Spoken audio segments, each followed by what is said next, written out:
Chapter 279. Lancelot Empire. On the outskirts of Bimson City, a small town called Billow. The mayor of the small town, Colbert, was leisurely humming a tune as he basked in the sunlight. He lay lazily on the tallest and most luxurious balcony of the town, squinting his eyes as he peered at the young ladies walking back and forth in the town. Although the town wasn't large, Colbert could still earn close to a few thousand gold coins in taxes each year. With this money, Colbert could live a comfortable life. When he was in the mood, he could use force and authority to sleep with the women of the town, and no one would dare say anything to him. This was because he was a baron of the empire, the mayor of Billow Town, and a powerful swordmaster. These conditions added together made him the local tyrant of the town. Sigh, when will these days come to an end? A commoner had just returned from the mountain forest and complained in a low voice. I heard that Root's wife was raped by Colbert again. This is the 9th time this year. We should leave Billow Town as soon as possible. There's no way to live. Another commoner sighed and said helplessly, we should be careful if we leave. We'll die a terrible death if he finds out. What a sin. Excuse me, is this Billow Town? A question suddenly sounded while the two commoners were conversing in low voices. It was an extremely tall and handsome young man who asked with a brilliant smile. That's right, young man. What are you doing in Billow Town? One of the commoners asked, puzzled. Your mayor is called Colbert, right? Han Shua smiled and asked again. Nodding, the commoner's expression changed as he said in disgust, You know our mayor? What do you do? I'm looking for him for a few matters. Where does he live? Han Shua had a rough idea of what was going on when he saw that the commoner immediately revealed a disgusted expression when he heard that he was looking for Colbert. Go straight ahead. The largest and most luxurious house is where he lives. The other commoner replied. He pulled the one who had an unfriendly expression away from Han Shua and whispered, Do you want to die? Look at how tall he is. He must be a friend of that bastard Colbert. Don't get yourself into trouble. As the two of them spoke, they quickly left, looking at Han Shua with disgust and disdain. Han Shua's ears were sharp enough to hear everything. He thought to himself, this Colbert is truly devoid of conscience. Even after becoming the mayor of this town, he probably hasn't stopped doing bad things. He quickly walked to the largest house and said to the guard in front of the door, I request to see Mayor Corbett. Who are you? The guard in front of the door frowned as he looked at Han Shua and replied. The three demons circled around the entire house. Han Shua observed the entire situation and said with a smile, I heard that Mayor Corbett is a powerful swordsman. This time I have come specially to challenge him. Please help me report this. The mayor will not be interested in you. You should leave as soon as possible. The guard replied bluntly. He had no intention of reporting at all. Taking a step forward, Han Shua punched out, and the door suddenly shattered into pieces. He shouted at the top of his lungs, Colbert, you piece of trash. As a swordsman, do you not dare to accept my challenge? Brat, are you purposely causing trouble? The two guards in front of the door were immediately shocked. They drew their swords and were about to make a move. Slap. Slap. The two guards didn't even see it clearly before they were slapped a few steps back by Han Shua. Han Shua looked at the two guards who were covering their faces with their hands and said leisurely with a smile that wasn't a smile, You two better not seek death. Han Shua shouted at the top of his lungs, his voice echoing throughout half of Billow Town. When the villagers heard that someone had come to challenge Colbert, they all stopped whatever they were doing and came over to watch no matter what they were doing. Colbert, who had been squinting his eyes and looking around, obviously heard Han Shua's shout. He shouted angrily from the balcony of a tall building. Where did this brat come from? How dare he come to my Billow Town to cause trouble? Following Colbert's shout, a dozen or so militiamen walked out of his house. Colbert, who was wearing a set of shiny silver armor, walked out of the broken door with a cold expression. What are you looking at? You damned commoners, get lost. After Colbert walked out of the door, he first glared at some of the surrounding civilians and cursed. He then glared at Han Shua and said, Brat, are you purposely here to cause trouble? Baron Colbert had quite a reputation in his early years. You have the strength of a swordsman. I also practice swordsmanship. This time, I passed by Billowtown and would like to ask for guidance from Lord Baron. I wonder if Lord Baron has the guts to accept? Han Shuo smiled as he looked at Colbert. Colbert glared at Han Shuo and said angrily, "Brat who doesn't know the immensity of heaven and earth. You actually dare to challenge me? You are indeed tired of living. I accept your challenge, but don't blame me if you die." Of course. Han Shuo readily agreed. "All of you get lost. Watch how I kill him." Colbert waved his hand and the surrounding militiamen dispersed. Colbert took out a shiny longsword and took a deep breath, suddenly calming down. "Young man, I'll let you attack first." Colbert calmly looked at Han Shuo as he got into a fighting stance. "Very well." Han Shuo didn't delay. He calmly walked towards Colbert with his bare fists and punched out in front of Colbert. Colbert was a bit startled when he saw that Han Shuo didn't draw his sword. But when Han Shuo punched out and didn't see any traces of fighting aura, Colbert was even more shocked. He felt baffled and raised his sword to stab at Han Shuo's fist with a sneer. "Hehe, you're courting death." Han Shuo still had the time to mock Colbert. He concentrated his magical yuan and a brilliant red light shot out from his fist.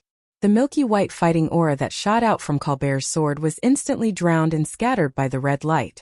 A loud clang rang out as the punch landed on Colbert's sword hilt.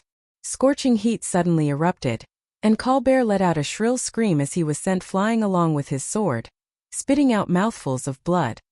"Oh my gosh, that demon is seriously injured. Great, I hope he dies this time. Then we'll be free.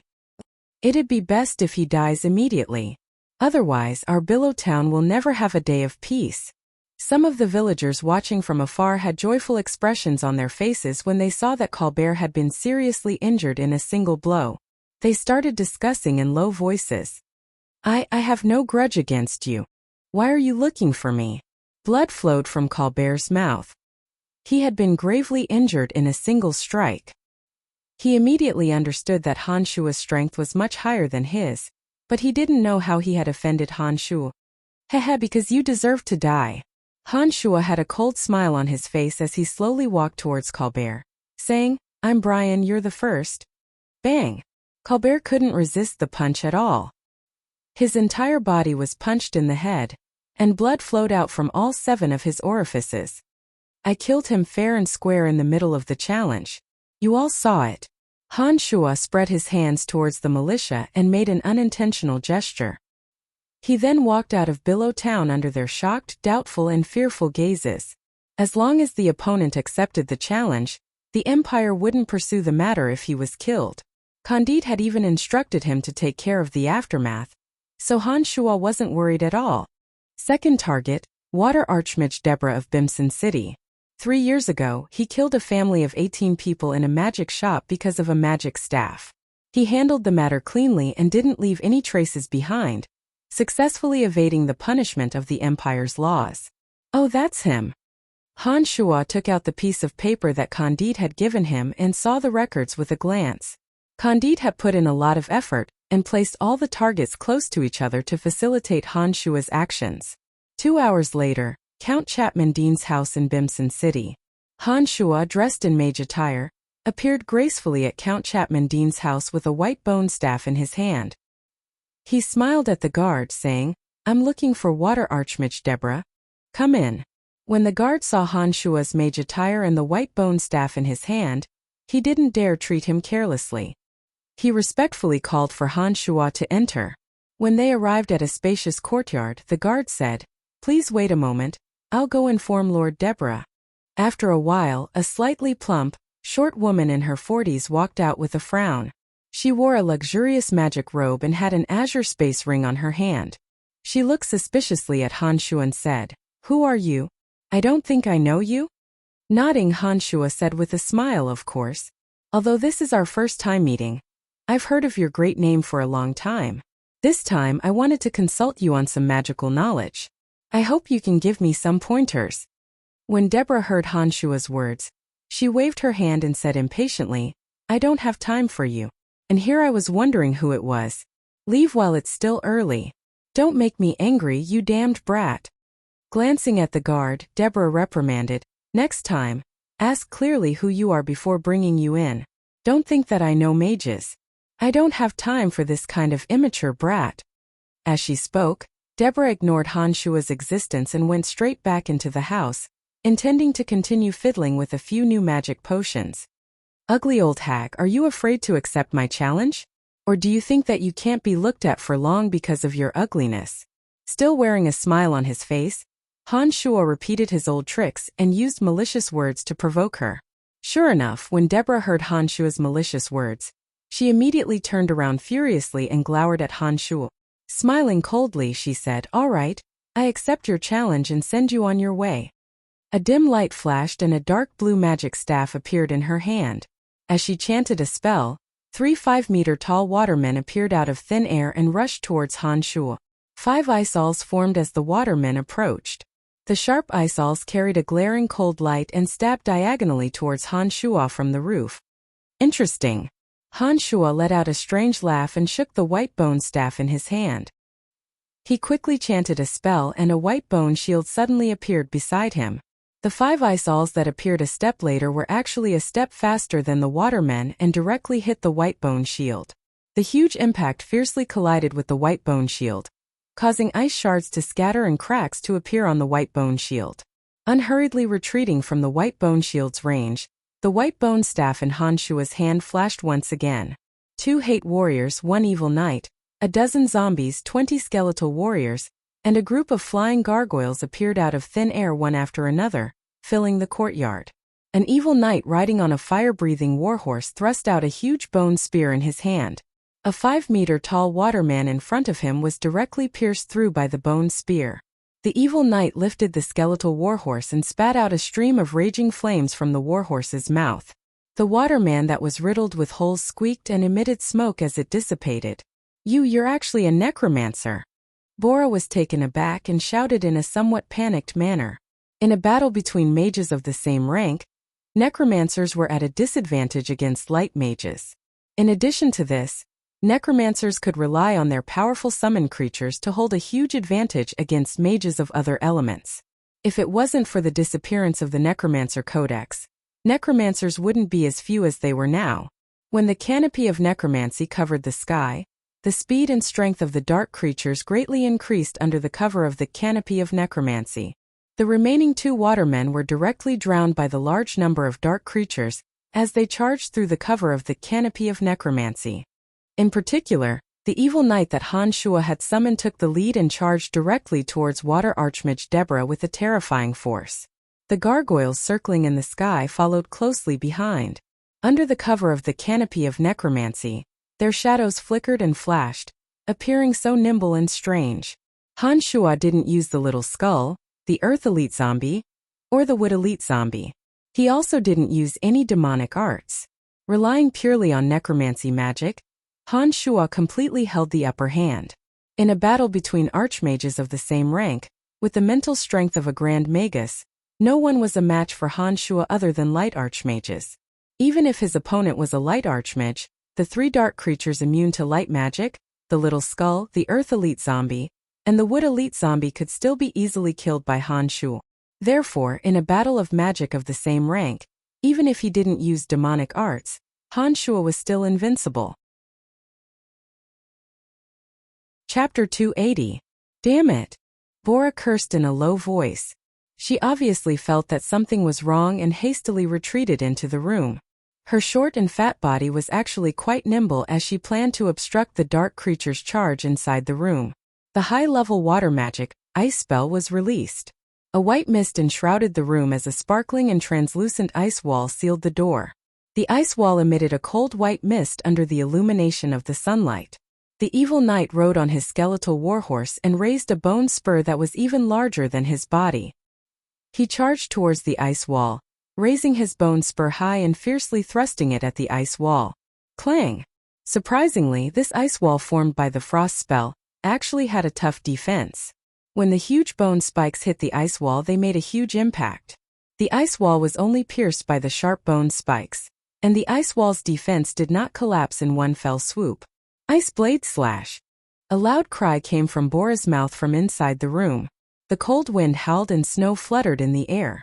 One after another, Ice blades spun and shot towards the dark creatures in the courtyard.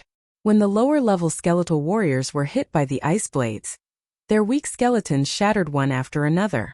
Even the spiraling gargoyles fell one after another under the ice blades' attacks. However, the higher-level zombie warriors and hate warriors still stood tall even after being cut by the ice blades. They walked step by step towards the room Bora was in and began to attack the ice wall together with the evil knight. Under the cover of the canopy of necromancy, Han Shuo wore a cold smile as he stood proudly in the middle of the courtyard. He leisurely watched the dark creatures attack Bora, and inwardly experienced the most appropriate way to use necromancy magic. Clang! Finally, the ice wall shattered under the impact of the evil knight's huge bone spur. Soon after, the evil knight charged into Bora's room along with his skeletal warhorse. The two hate warriors and several zombie warriors also entered and occupied the room's windows in an instant. I surrender, I surrender. Inside, Bora turned pale with fright and suddenly cried out involuntarily. When the evil knight broke through the ice wall's obstruction and rushed into the room with his undead army, Bora knew that it would be difficult for her to salvage the situation. Bora felt an instinctive fear when she was stared at by the evil knight's malevolent and merciless eyes. She immediately screamed to save her life. So. A dozen or so bone spears shot in through the window, two of which directly attacked Bora's back. Before Bora could react, they directly penetrated her short and stout body and carried her towards the evil knight. The evil knight raised his huge bone spear high up. When the bone spear fell, Bora's head flew high up into the air. A mouthful of warm blood sprinkled down and fell into the still smoking potion bottle. The potion bottle was splashed by the warm blood and suddenly burst open. Murder, murder! When the guard who had brought Han Shuo heard the mournful scream, he understood that Bora must have been killed. Losing his head out of fear, he screamed as he rushed to the back of the courtyard. Through the spying of the demons, Han Shuo noticed that there was a group of people in the distance who were swiftly heading over. This time his target was only Bora. Han Shuo didn't waste any time. When Bora died, he immediately recalled his necromancy and the mental strength he used to maintain the canopy of necromancy. He then used the levitation spell to leave the courtyard. For 5 days in a row, Han Shuo used the transportation matrix to travel back and forth between the various cities of the empire to challenge experts. Not only was he victorious in every battle, but he also killed his opponents on the spot. His fierce reputation quickly spread throughout the Lancelot Empire. Under Candide's deliberate embellishment, Han Shuo's identity was slowly recognized by some of the experts of the empire. Many nobles had heard of this young expert's deeds and expressed great interest in him. Lancelot Empire's imperial palace in a luxurious hall that was heavily guarded. His Majesty the Empire, King Uhtred Lancelot, was wearing a loose robe sitting on the throne waiting for something. Uhtred was almost 60 years old. Due to his excessive debauchery in his youth, his body was growing weaker and weaker. Although his frame was large, he appeared somewhat emaciated. Although his hair and skin had been treated with a special magic potion, they still appeared jet black and glossy. Unfortunately, his complexion was still not good. Your Majesty, Lord Candide has arrived. Suddenly, a guard walked in from outside and said softly. This guard was wearing a shining armor, appearing calm and callous.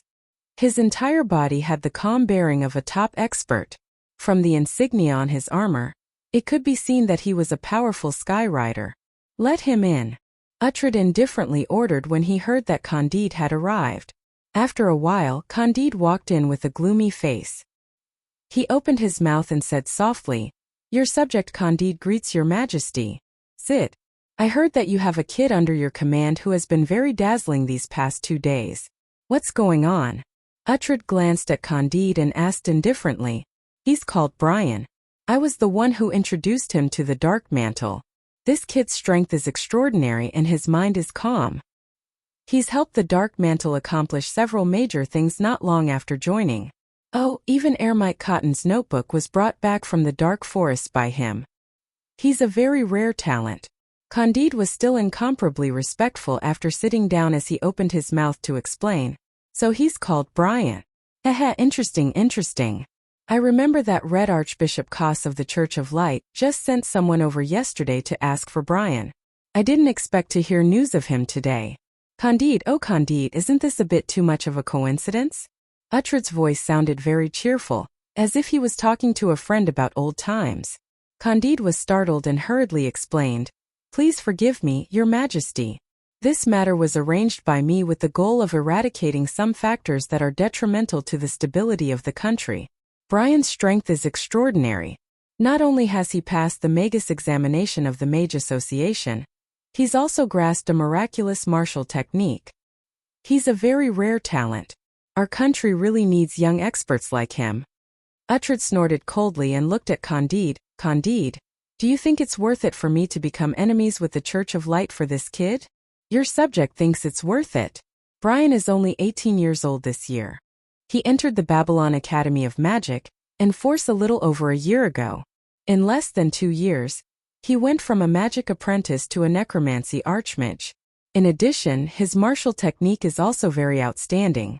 This kind of talent's future potential is limitless. It's only because he practices necromancy magic and grasps some knowledge that's detrimental to the Church of Light that the Church of Light has deliberately targeted him.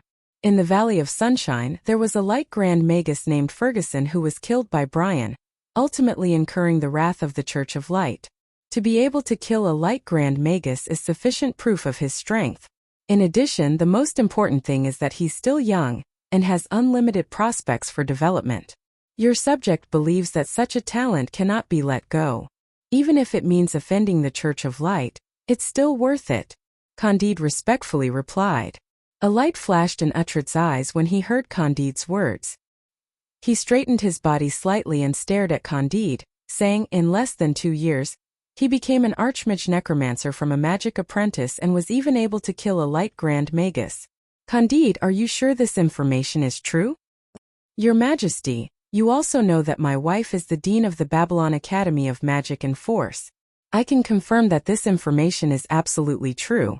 Originally, I also suspected that his strength wasn't enough to kill a Light Grand Magus. That's why I issued the order to challenge some notorious experts. However, according to my information, he indeed has this kind of strength. The most difficult thing is that such a genius has a clean background and has a very good sense of belonging to the Empire. He's also willing to work for the Empire. In the future, I believe that his accomplishments will certainly be even greater. Perhaps he can become a figure like Corel Ascot. Oh right, Brian is also the boyfriend of Sacred Swordmaster Corel Ascot's most beloved female disciple, Phoebe." Candide continued. "Oh, you're saying that he has some relationship with Corel Ascot?" Uhtred was startled and asked Candide in astonishment. "Correct. Not only that, he's also a good friend of His Highness Lawrence. You also know that His Highness Lawrence is studying some war strategies at the Knight Academy, and is also Corel Ascot's disciple. Due to his relationship with Phoebe and Brian's good relationship, Brian's contribution in exposing Bob Asher's plot in Valen City was the greatest." Candide saw Uhtred's startled expression and once again struck while the iron was hot. Uhtred couldn't help but turn silent after hearing Candide's words. He thought for a while and then said, "So it's like this. From what you've said, it seems that this Brian is a bit interesting. Oh, I heard that great swordmaster Leah Kane of the Brute Merchant Alliance has arrived at Austin City, and has consecutively defeated 3 experts of the same level from our empire. He's quite arrogant and proud of himself. Since you said that this Brian is very powerful, then let him challenge Leah Kane. If he can defeat Leah Kane, then it will prove that he's truly a young genius. That way, not only will I be willing to offend the Church of Light for him, I'll also immediately give him a noble title. This crazy swordsman Leah Kane has always had a vile reputation. He only fled to our Lancelot Empire because he offended Sacred Magus Reynold Dyla in Brute. Such a despicable escapee actually dares to be so impudent. He's truly courting death. Your subject understands." Candide was immediately startled when he heard that Uhtred wanted Han Shua to challenge Leah Kane. After a moment of silence, he sighed inwardly and could only helplessly agree. Chapter 281. Han Shua had been very busy these past few days. He had used transportation matrices to travel through more than half of the Lancelot Empire. 3 archmages, 4 swordsmen, and 1 great swordmaster had all been killed by Han Shua in the name of challenges. In the beginning, the challenges could be considered successful. This was because Han Shua's age was too deceptive. His opponents often thought that Han Shua was nothing to be afraid of, and would angrily accept the challenge after being provoked by Han Shua's malicious words. However, as time went on, Han Shua's repeated successes spread far and wide. Many experts began to make connections with the identities of those who were killed and began to plot against him. In the end, there were still 3 experts on the list who had suddenly disappeared without a trace. Even the Dark Mantle couldn't find them with all their might. Once Han Shua arrived in a city, all the experts in the city would be panic-stricken. No matter if they had done anything shameful or not, they were all afraid that Han Shua would come knocking on their door to challenge them. Thus, they all disappeared in the name of traveling. These people were also helpless. After all, those who had died in Han Shua's hands in the past few days were all experts. If they didn't accept Han Shua's challenge, it would greatly affect their reputation. But if they accepted the challenge, they might lose their lives. They had no choice but to find an excuse to hide. When a great swordmaster died in Han Shua's hands, the young expert Brian's infamy reached its peak. The experts on the list all disappeared one by one. Under Candid's notice, they could only return to Audiobook City to await further orders. Lord Candide, it's not that I didn't try my best. The 3 people on the list have disappeared without a trace. It looks like we can only wait until you find them. In a small tavern in the northern part of the city, Han Shua and Candide were in a private room. It was Han Shua who spoke first. You've done very well. His Majesty has already heard of your deeds. Let's ignore those 3 for now. There's a matter that's giving me a headache. If you can complete this matter, His Majesty will protect you and bestow upon you the title of nobility. Candide frowned as he took a sip of tea from the teacup in his hand. Oh, what's the matter? Han Shua asked in a daze. Liu Kane of the Brute Merchant Alliance also has the strength of a great swordmaster. This person is known as the Mad Swordsman. His character is vile and his character is cruel, but he just so happens to have extraordinary strength. Currently, he has arrived at our Audiobook City. In the past few days, he has challenged 3 great swordmasters of Audiobook City, and won all of them. After winning, he still spoke rudely, which has caused His Majesty to be extremely disgusted. His Majesty wants you to challenge Liu Kane. As long as you can defeat Liu Kane, His Majesty will protect you regardless of the pressure from the Church of Light and give you a noble title. However, Liu Kane's strength is extraordinary. He already possessed the strength of a great swordmaster 10 years ago. According to the Dark Mantle's information, this Liu Kane is very close to the first prince, His Highness Charles. Because of your relationship with Lawrence, I'm afraid that if you can't beat him, you might lose your life. Candide seemed to be really worried about Han Shua as he spoke with some worry. Where does this Liu Kane person currently live? Han Shua was calm and unafraid as he asked Candide with a smile. In the garden house in the northern part of the city. The garden house is the property of the first Prince Charles. Others might not know, but the Dark Mantle naturally knows. It was also because of the garden house that we guessed that he is related to the first prince. What do you plan to challenge Liu Kane? Both of them are great swordmasters, but the difference in strength between someone who has just entered the realm and someone who has been in this realm for 10 years is extremely large. Moreover, Liu Kane is known as the Mad Swordsman, and is extremely difficult to deal with. Candide cried out in surprise. Don't worry, I'll take care of him. Han Shua drank a mouthful of tea and directly stood up. He said with a smile, to be honest, I'm almost addicted to the challenges I've been facing recently. Han Shua had been running all over the place these past few days, and had challenged a number of experts. He felt that his strength was on the verge of a breakthrough. The Bloodlust realm required one to quickly progress through slaughter, especially when fighting against experts. It was even faster to improve in the Bloodlust realm. After 7 or 8 battles in a row, Han Shua had challenged archmages and swordmasters, all of whom were experts with some reputation. The last person he challenged was a great swordmaster, which gave Han Shua a great sense of crisis. It was also through that battle that Han Shua felt that his bloodthirsty realm was showing signs of breaking through. At this point, Han Shua definitely didn't need to use necromancy magic, or the Little Skull's Earth Elite Zombie, or Wood Elite Zombie. With just his Bloodlust realm demonic arts, he could directly confront a great swordmaster. If he didn't use his advantage in magic, Han Shua's strength in the bloodlust realm was equal to that of a great swordmaster. Liu Kang might be a bit more tyrannical than an average great swordmaster. Perhaps Han Shua in the bloodlust realm would encounter some difficulties, but if Han Shua used the little skull earth and would elite zombies, Han Shua believed that he would be able to successfully kill Liu Kang. Therefore, Han Shua didn't mind Candid's worries at all. Be careful. This person is extremely dangerous. He's famous in the Brute Merchant Alliance for being difficult to deal with, so don't lower your guard.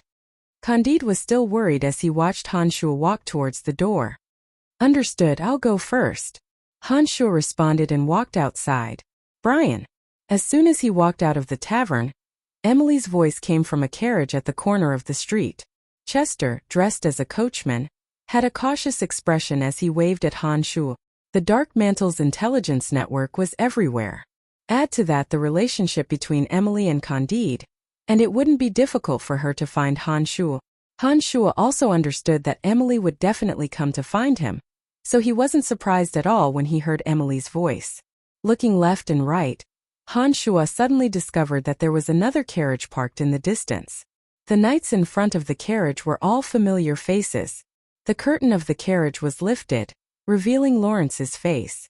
At this moment, Lawrence was looking at Han Shua with an excited expression, as if he had a lot to say to him. Han Shua first walked towards Emily and said, "Wait for me for a moment." As soon as he finished speaking, Han Shua quickly walked in front of Lawrence's carriage and exclaimed in a low voice, "Why are you here?" "Heh. I accidentally discovered Madame Emily's carriage today. Seeing that she was hurrying over here, my heart was moved and I followed her. I didn't think that I would actually find you." Lawrence let out a strange chuckle and said to Han Shua. Han Shua understood that Lawrence might know about his relationship with Emily. He couldn't help but roll his eyes at Lawrence and said, "All right, what did you call me here for?" "Haha. I heard that you've been continuously challenging experts recently. You're quite famous now. I didn't think that you brat would stop hiding your abilities and truly start showing your talent. That's for the best. I've been to the palace twice in the past few days, and His Majesty asked a few things about you. He seems to be very interested in you. This is a very good sign." Lawrence appeared to be very high-spirited as he spoke with a smile. "Of course I'm paying attention. His Majesty wants me to challenge Liu Kang. Am I not planning to get rid of him?" Han Shua said indifferently. Lawrence was shocked when he heard these words. Then he became ecstatic and said, "Liu Kang is first Prince Charles's man. I can confirm this through my channels. Brian, do you have the confidence to get rid of him? What do you think?" Han Shua looked at Lawrence with a smile that wasn't quite a smile and asked in reply, "Of course I do. You're very mysterious, I believe in you. How about this, since you want to challenge Liu Kang, I'll help you and exaggerate this matter. As long as you can defeat Liu Kang, your notoriety can be corrected. After all, Liu Kang is a member of the Brute Merchant Alliance. No one in our country will like him." Lawrence said with a sinister smile. "Do as you see fit. If there's nothing else, I'll look for you after I get rid of Liu Kang." Han Shua said, It's fine. Go do your thing." Lawrence looked in Emily's direction and said with a sly smile. From Lawrence's expression and words, Han Shua understood that he should already know about his relationship with Emily. This was all because Han Shua and Emily were hiding behind a fake mountain at their family's banquet last time. Later on, the operation in Valen City made him even more certain of this matter. However, with Han Shua's current relationship with Lawrence, Han Shua naturally believed that Lawrence would keep his mouth shut. After all, if this matter was exposed, it wouldn't benefit Lawrence at all. "Alright, I'll be going first." Han Shua responded and turned to walk in Emily's direction. "Let's go." Han Shua arrived at Chester's place and gave him some instructions before entering Emily's carriage. "Oh, Brian, it's too magical. That pill is too magical." As soon as Han Shua entered the carriage, Emily suddenly threw herself into Han Shua's arms and hugged Han Shua tightly. She took the initiative to offer her fragrant lips, appearing to be extremely emotional. Chester's expression was the same as usual. He pretended not to have heard anything and started the carriage with a serious expression, slowly driving it into the depths of the street. After Chester's carriage left, Candide gazed at the direction of the departing carriage from within the shadows of a nearby corner. He muttered, I was wondering why Emily would help him so much. So that's the reason. This kid is quite bold in his lust. As expected, he's hooked up with Emily. Damn it, he's actually a playboy. Chapter 282. In the garden house in the northern part of the city, the garden house was filled with palm trees and was brimming with the scent of spring. The unique courtyard was surrounded by fragrant flowers and plants. Several maids carefully shuttled back and forth between the flowers, trimming and watering the fragrant flowers. On a soft lawn, eldest Prince Charles was squinting his eyes as he talked with a boorish-looking man with 2 crisscrossing scars on his neck. The man was about 1.75 meters tall, but his hands and feet were large and he was incomparably sturdy. His eyes shone with the light of a savage beast. Mr. Leah, you shouldn't have challenged 3 great swordmasters as soon as you arrived in Austin City. After all, you came from the Brute Merchant Alliance. Our country is an extremely xenophobic one. If my father knew that you were one of my people, it might affect his impression of me. Eldest Prince Charles frowned in displeasure. He was very angry at Leah Kane's unauthorized actions. Leah Kane grinned and said arrogantly, Your Highness, although I've pledged my allegiance to you in Lancelot Empire this time, I don't necessarily have to listen to everything you say. First of all, I'm a swordsman. Since I've come to Lancelot Empire, according to my habit, I must exchange pointers with the local experts. Otherwise, how can I improve my swordsmanship? Damn, what a boorish fellow. If you have the guts, go challenge Sacred Swordmaster Corel Ascot. I'll see how you die. Charles inwardly cursed and his expression became even more unsightly. He said to Leah Kane, Let's forget about this matter. I hope you'll tell me before you do anything next time. Do you still remember that Brian I told you about last time? He's the one I wanted you to help me kill? Leah Kane was startled. He thought for a moment and nodded. Oh, he's the kid you mentioned who practices a special martial art? Why has he appeared in Austin City? Do you want me to go kill him today? Shaking his head with a wry smile, eldest Prince Charles said, The situation has changed. Brian's reputation has soared after he challenged several experts in the past few days since he left Austin City. I don't know who released the news that Brian returned to Austin City with the goal of challenging you. As soon as this news came out, all the nobles and experts in Austin City began to pay attention to it. You've been cultivating in the garden house all this time, so you might not know. But now even my father seems to be interested in this matter.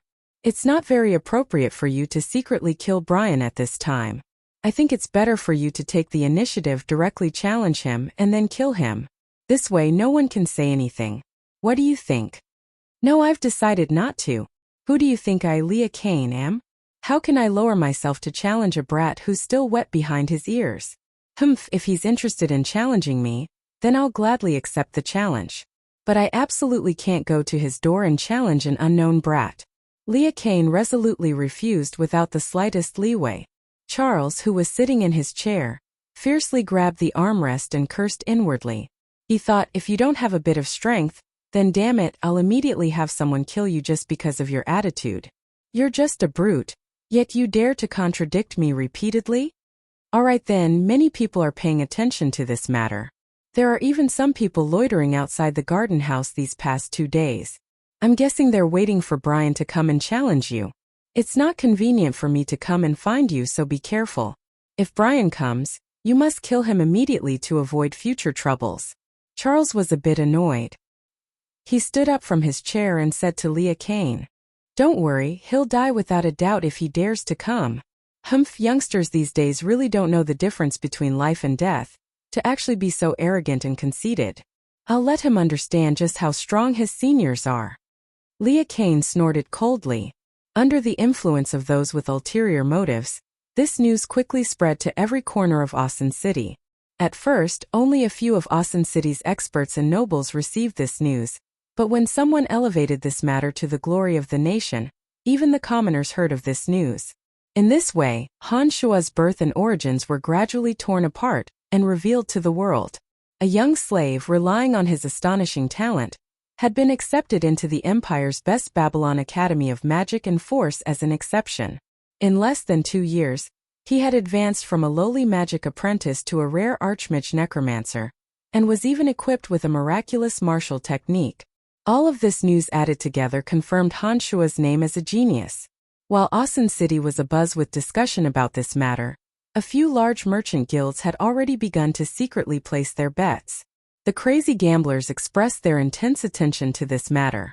Among them, the matter of the Buzz Merchant Guild betting a huge sum of money to oppose Cameron's merchant alliance was something that no one knew about. Late at night, Audiobook City's west side. Of the 4 major blocks, the west side of the city was the dirtiest and poorest. This could be said to be a gathering place for commoners.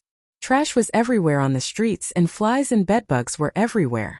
A few scantily clad beggars were curled up in a dark corner, dozing off. A stench lingered throughout the year. However, no matter how poor a place was, the moonlight wouldn't favor one over another. The cool and bright moonlight shone down, elongating the shadows of Han Shua's party longer and longer. The lights in the surroundings flickered, and a few suppressed sobs could be faintly heard coming from the simple and crude houses. I really didn't want to come to this place. Chester's expression was heavy as he sighed. Although Emily stayed in the carriage, her black eyebrows were deeply furrowed. Her tender white and smooth skin was as bright and clean as white jade. She wore a jeweled ornament on her head and a well-fitting silk dress on her body. She seemed out of place in the environment of the west side of the city. Emily had seen Chester's information and knew that he was born a commoner. In his early years before he entered the Dark Mantle, he had lived in the west side of the city for a period of time. However, Chester obviously didn't miss those days. Thinking about it, no one would miss such a place. Alright, let's leave as soon as we finish our business. Every country has its rich and poor. This has never changed since time immemorial. We have no way to change all of this. Han Shua sat in the carriage and lightly shouted through the curtain. Behind the carriage that Han Shua sat in, a small troop of 100 knights followed at a moderate pace. In the narrow streets, the troop of 100 knights formed a long line. Hurry up, we don't have much time. Don't complain. Emily also urged. Chester didn't say anything else. He skillfully drove the carriage along the quiet streets. After passing through this street, he headed straight for the dirtiest and most remote area of the west side of the city. After a while, Chester slowly stopped the carriage in a place where sewage was everywhere and the stench assailed his nostrils. He turned around and said, "Lady Emily, those dilapidated buildings in front of us are the place mentioned in the information." Inside the carriage, Emily changed into a black robe that covered her entire body in front of Han Shua, concealing her identity as a high-ranking member of the Dark Mantle. She slowly got off the carriage and looked ahead. She said to Han Shua, "According to the information, it should be those buildings in front of us. The enemy is from the Angela Empire. Their leader is called Yoland, and he seems to be a sky rider." Nodding his head, Han Shua released 3 demons and slowly snuck inside. He walked towards the troop of 100 knights at the back and instructed an officer, "Don't act rashly and alert them. Spread out and surround all those buildings. Approach them slowly. If anyone tries to rush out, capture them alive if possible. If that doesn't work, kill them on the spot. No matter what, don't let a single one escape." "Yes," the officer replied and turned around to make a gesture to the knights behind him.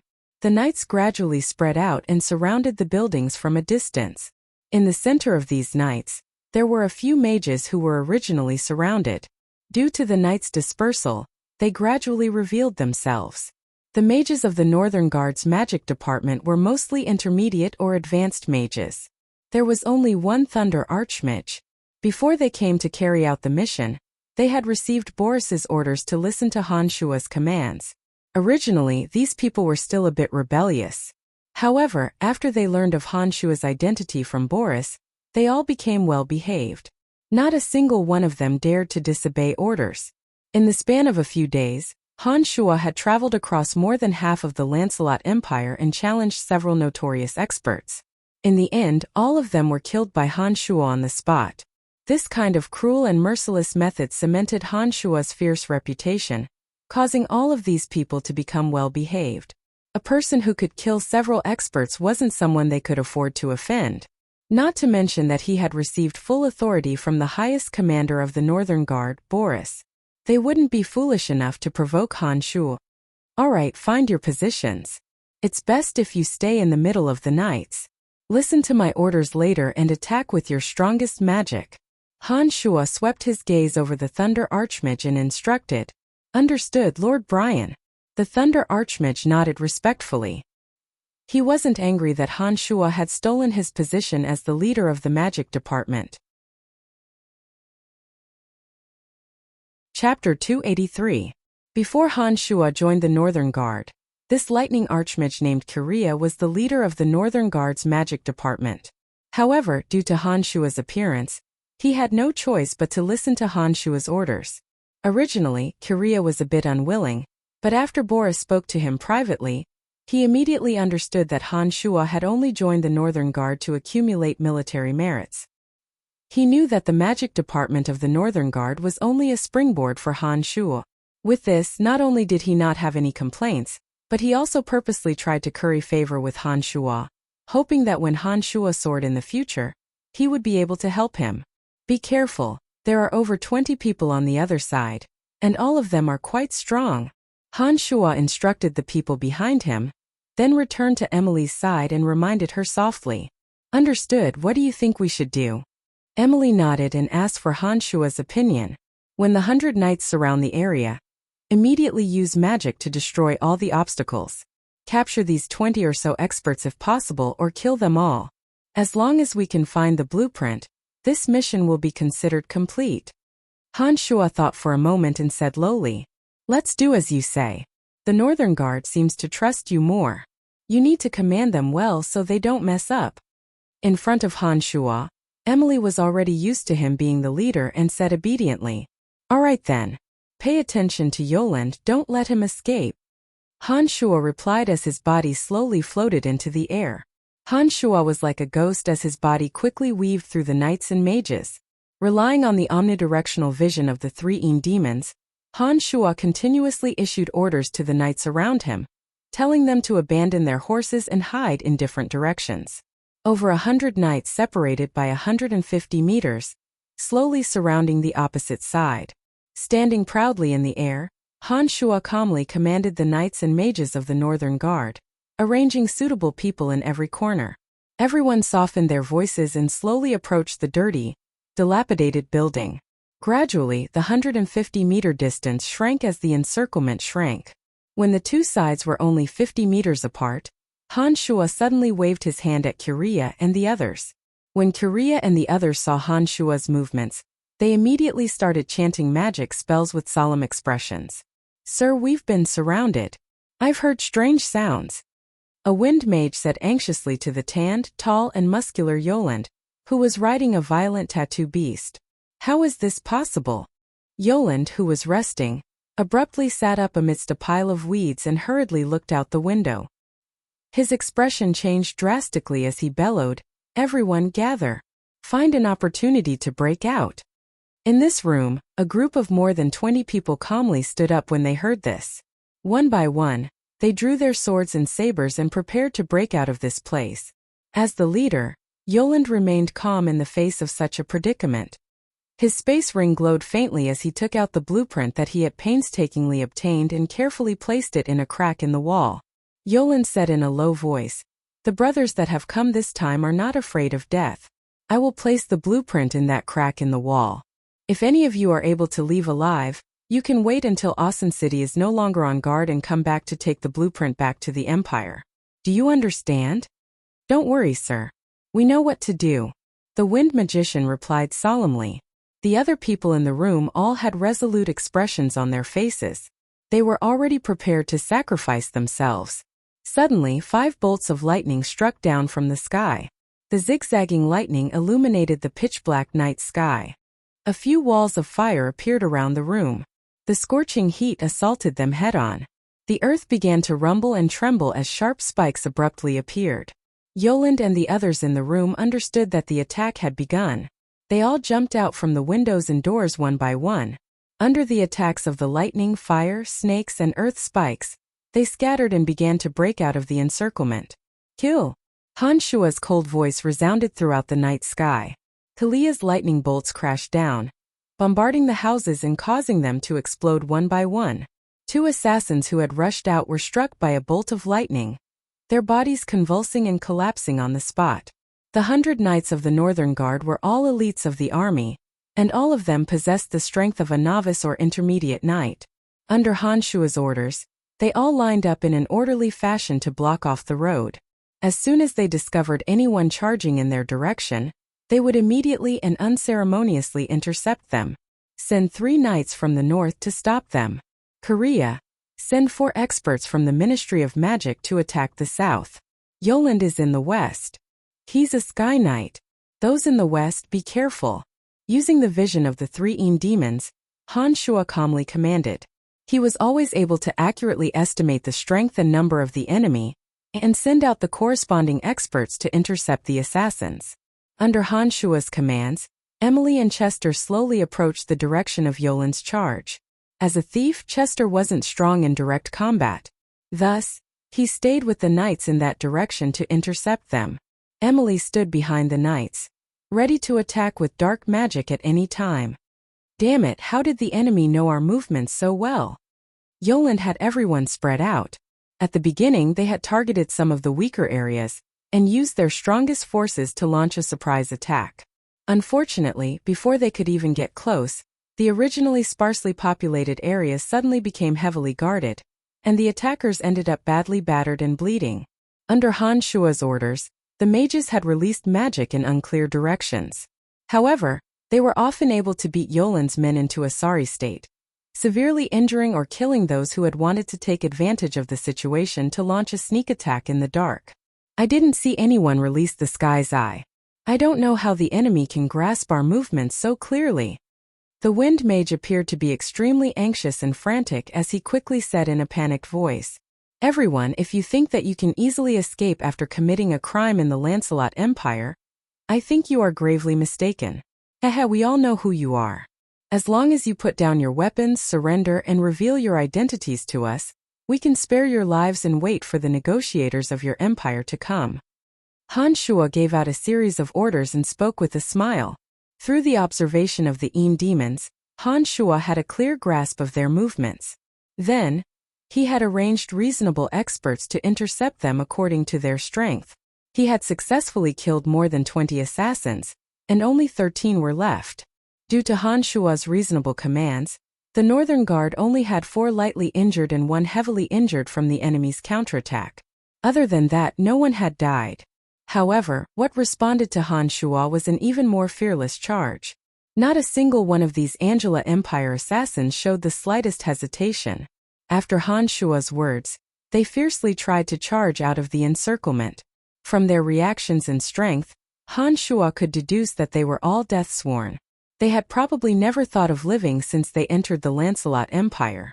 It was basically unrealistic to capture these kinds of people alive. Therefore, after hesitating for a moment, Han Shua suddenly said, "Everyone, don't hold back. Kill them all. Brothers, do your best to charge out. Even if you can't, at least drag a few down with you." Yoland suddenly shouted when he heard Han Shua's merciless command, "You have no chance." Emily's voice was cold. Her eyes under the black robe stared at Yoland and said, "There were more than 10 technicians in the factory. They were all powerless civilians. They were all brutally killed. You all deserve to die today. Haha, you're not from our empire. If you die, then so be it." Yoland laughed wildly. He raised his double-edged broadsword and charged straight at Emily while riding on the tattoo beast he was riding. He laughed wildly and said, "Woman, do you dare to stop me alone? You're courting death." Before Emily could chant an incantation, Han Shua arrived at lightning speed. A thick killing intent spread out in an instant. The demon's lair edge radiated red light in all directions. The blood-red sword aura swallowed and spat. Han Shua gripped the demon's lair edge and slashed it down at Yoland from above. Yoland, who'd been charging towards Emily, hadn't thought that Han Shua would fly over and attack from above. Although he had the strength of a Sky Knight, it was still a bit strenuous for him to face such a sudden attack. He'd been holding his broadsword horizontally, but now he hurriedly raised it to meet the demon's lair edge above his head. Clang! Sparks flew in all directions, and an obvious crack appeared on Yoland's broadsword. His shoulder trembled and he groaned. The violent pattern beast beneath him couldn't withstand the gravity, and its 4 short legs broke with a creak sound. The violent pattern beast fell to the ground, and its wolf-like head continuously spat out blood. Haha, even if you kill me, don't even think about getting the blueprints. All the technicians have been killed. Without the blueprints, you still won't be able to make the chariot. Yoland first looked at the tattoo beast beneath him with grief, then laughed wildly with a malevolent expression. He had no way to attack Han Shuo, who was standing proudly in the air, and could only quickly run towards Emily. Isn't it just hiding in a crack in the wall? How hard can it be to find? Han Shuo said disdainfully. When Yoland's face changed greatly, Han Shuo didn't bother with Yoland and rushed towards the room they'd been hiding in like lightning.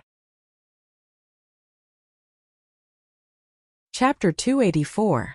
Yoland, who had planned to attack Emily, felt his heart skip a beat when he heard that Han Shuo had revealed his secret. Just as he was about to turn around and return to the room to destroy the blueprint, a few crossbow bolts whizzed towards Yoland. Emily waved the magic staff in her hand, and a sharp Grim Reaper scythe, shining with the light of death, slashed towards Yoland's body. Stop him! Don't let him get the blueprint! Yoland's sharp voice rang out as he hurriedly raised his broadsword and slammed it towards the Grim Reaper scythe. The Angela Empire assassins who had been trying to break out of the encirclement all gave up on trying to break out of the encirclement when they heard Yoland shout. They all turned around and charged towards Han Shuo. Unfortunately, the difference in strength between them and Han Shuo was too great. Their speed was also incomparable. Han Shuo used the art of the demonic ninth heavens to fly to the room like a bolt of lightning. He took out the blueprint from the hollowed-out corner of the wall, and only then did the assassins run in front of him. Courting death, Han Shuo shouted coldly. He lifted the Demon Slayer edge and landed on the ground, walking towards the Angela Empire assassins who were charging towards him in a frenzy. As the mystical glacial spellfire was unleashed, Han Shuo's Demon Slayer edge burst out with a brilliant purple and red light.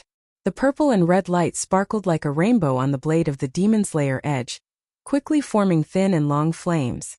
The purple and red flames flickered beautifully, jumping out of the Demon Slayer edge's blade and stretching into twisted lines of fire, entangling into 2 magic webs, one purple and one red.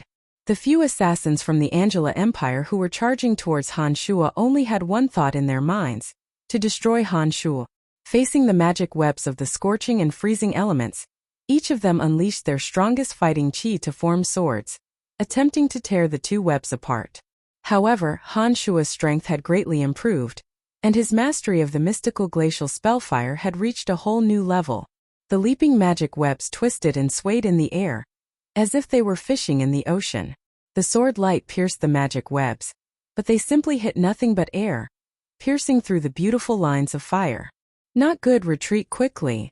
Yoland, who had dodged the death god's scythe in the distance, charged towards Han Shuo as well. When he saw that his subordinate's sword rays were ineffective against the weave, he immediately understood that this unknown web was not something that could be torn apart by sword rays. Thus he could not help but shout a warning. However, the strange swaying webs in the air were extremely fast.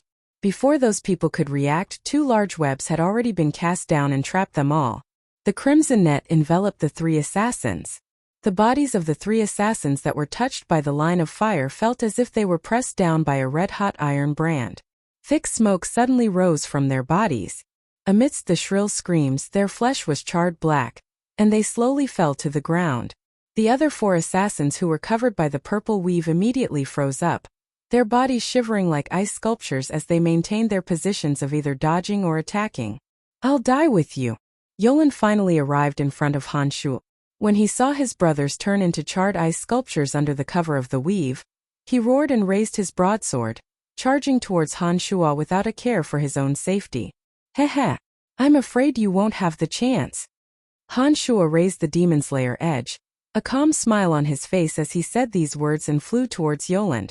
Yoland had a sinister expression on his face as he brandished his great sword. He laughed wildly when he saw Han Shuo rapidly approaching, and was about to throw caution to the wind and fight to the death with Han Shuo when a pair of hands suddenly reached out from the ground beneath his feet and tightly grabbed onto his feet. Shoot him to death. Han Shuo, who had been close to Yoland, suddenly froze in midair as he shouted at the dozen or so Northern Army knights with crossbows in their hands. Yoland, who was unable to move, could only watch as Han Shuo stood 5 meters in front of him in the air. When he raised his broadsword and chopped down at the 2 large hands that were grabbing onto his legs, the 2 large hands retracted into the ground. He then felt an unforgettable pain from the bottom of his feet. 2 bone spikes had pierced deep into his feet, sinking deep into his knees. Amidst the screams of a pig being slaughtered, several crossbow bolts flew over and pierced through Yolan's body. Yolan's resentment and killing intent before his death transformed into an aura that was difficult to see with the naked eye, and was absorbed by Han Shuo, who stood calmly in front of him. Including Yoland, the group of 20 or so assassins from the Angela Empire had all lost their lives. None of the resentment and killing intent of the dead escaped Han Shuo's absorption. Instead, it made Han Shuo's magical yuan even more complete, and the feeling that he was about to break through became stronger and stronger. Han Shuo walked in front of the 4 Angela assassins who were like ice sculptures and shot out 4 beams of black light that landed on the 4 assassins. 4 crunching sounds rang out one after another, and the originally frozen assassins fell limply to the ground. Han Shuo said to the knight leader of the Northern Army, "These 4 aren't dead yet. Guard them closely and don't let them commit suicide. This will be an explanation to His Majesty." "Don't worry, Sir Brian, we know what to do." The leader readily agreed and ordered the few soldiers behind him, "You guys, tie up these 4 assassins and cover their mouths with cloth. Don't let them have the chance to bite their tongues and commit suicide." Under the leader's orders, the dozen or so soldiers quickly came over and took out special tools to tie people up from their leather bags. From their well-practiced movements and rich equipment, Han Shuo was sure that these 4 assassins would have a hard time even if they wanted to commit suicide. Once they were brought to the Northern Army's detention center and given an anesthetic, they would be so weak that they wouldn't even have the strength to bite their tongues. Under torture, they might actually be able to get some information out of them. Without looking at the 4 assassins, Han Shuo walked to Emily's side and handed the blueprint to Emily. "Take it. This mission is considered complete. It doesn't matter if I give the blueprint to the Northern Army. If you take the blueprint, the Northern Army will be able to answer to His Majesty." Emily and Han Shuo naturally wouldn't stand on ceremony. Since Emily couldn't reveal her identity, she didn't say anything to Han Shuo. She nodded and turned around, landing on the carriage that Chester was driving. She entered the carriage and left with Chester, quickly disappearing. "Sir Brian, it's all thanks to you that we were able to successfully capture the assassins from the Angela Empire and find their hidden blueprint. If Count Boris puts in a few good words for you in front of His Majesty, Sir Brian's contribution will be enough for you to be made a noble." Thunder Archmage Korea walked in front of Han Shuo and sincerely congratulated him. He appeared to be even happier than Han Shuo. "Haha, the credit belongs to everyone. Without everyone's cooperation, I wouldn't have been able to capture them by myself. You guys go back and report. I still have some matters to attend to, so I'll be leaving for a while." Han Shuo glanced at Korea and said with a smile, "All right, Sir Brian, please leave first. We'll take care of the aftermath," Korea said with a respectful expression. Nodding, Han Shuo didn't continue to stay here. He left in another direction and quickly disappeared from the dirty and chaotic slums of the western part of the city. In the dead of night, Han Shuo silently appeared in the Bust Merchant Guild and walked towards Phoebe's room with great familiarity. "There's no need to think about it. I believe that Brian will definitely win. Perhaps our guild's crisis can be turned around with this gamble. Take out all the funds we can and fiercely fight against Cameron and the others." In Phoebe's living room, the capable and astute Phoebe said resolutely, "Little Phoebe, do you want to reconsider this matter? I know your relationship with Brian. Although his strength isn't bad, Leah Kane has been famous for many years and is even stronger. Everyone agrees that Leah Kane has a higher chance of winning. This gamble is no small matter. If we lose, I'm afraid that the Bust Merchant Guild will directly collapse." Bust Merchant Guild's elder Andrew said with some worry as he leaned on his walking stick. Andrew was an elder of the Bust Merchant Guild. Before Phoebe had taken control, he had taken care of Phoebe. Therefore, Phoebe still cared a lot about Andrew's opinion. However, after becoming the master of the Bust Merchant Guild, Phoebe had truly taken control of the guild. During this period of time, the Bust Merchant Guild had indeed made great progress in Phoebe's hands. Andrew had also seen this and understood that Phoebe wasn't an emotional person. If it wasn't for Leah Kane's fame, perhaps he wouldn't be so worried. Grandpa Andrew, Brian's strength is even more powerful than you can imagine. In addition, we've already been forced into such a state by Cameron. Right now, Cameron's merchant guild is doing everything they can to suppress us. Our guild is having a hard time moving forward. Even without this competition, our buzzed merchant guild will still be slowly weakened by their bullying. But if we win this time, then we can reverse the situation. Those merchant guilds that originally cooperated with Cameron will shed all pretenses of cordiality because of the huge losses. At that time, we, who have a large amount of capital, will be able to truly control the situation. Phoebe calmly analyzed and explained to Andrew, "AI, since you've said so, then let's do it. I hope that Brian won't disappoint us. Otherwise the buzzed merchant guild will really be finished." Andrew thought for a while and finally nodded in agreement with Phoebe's suggestion. This also meant that the crisis that the buzzed merchant guild was facing was extremely great. Otherwise, they wouldn't have taken this kind of gamble to save the guild. Chapter 285. After Andrew's group left, Phoebe sat there with a frown on her face, deep in thought. It seemed that the buzzed merchant guild was facing a great crisis this time. Otherwise, with Phoebe's cautious nature, she probably wouldn't have used this kind of gambling method to fight. Han Shua slowly walked in without a sound and looked at Phoebe with bright eyes when he arrived at the door. After a while, Phoebe was suddenly startled. She raised her head and saw that the person was Han Shua. She revealed a serene smile and happily said, "You're back. Don't worry, I will kill Leah Kane with my sword tomorrow. There's no doubt about that." Han Shua smiled as he walked towards Phoebe. When he was in front of Phoebe, he reached out and smoothed out the worry lines between Phoebe's eyebrows. He said softly, "I believe you. This time, our buzzed merchant guild has put out 700,000 gold coins. As long as you kill Leah Kane, Cameron will have to compensate us 5 times the amount according to the current odds. No matter how rich Cameron is, he won't be able to support it. This way, our buzzed merchant guild will have an enormous amount of capital. Cameron and the others will naturally not be in danger." Phoebe enjoyed Han Shua's gentleness very much. She lightly leaned on Han Shua's chest and said softly, "All right, you should rest early. I'll cultivate here tonight. Tomorrow, I'll go to the garden house to challenge Leah Kane and get rid of this trouble as soon as possible." Han Shua patted Phoebe's fragrant shoulder and urged Phoebe. After hearing Han Shua's words, Phoebe nodded meekly and smiled. "Don't worry. I'll definitely go with you tomorrow and watch you kill Leah Kane with my own eyes. I know you'll definitely win." After saying this, Phoebe didn't stay here any longer. She walked into the room with a light smile and said softly, "Wait until you win, then accompany me for a good chat."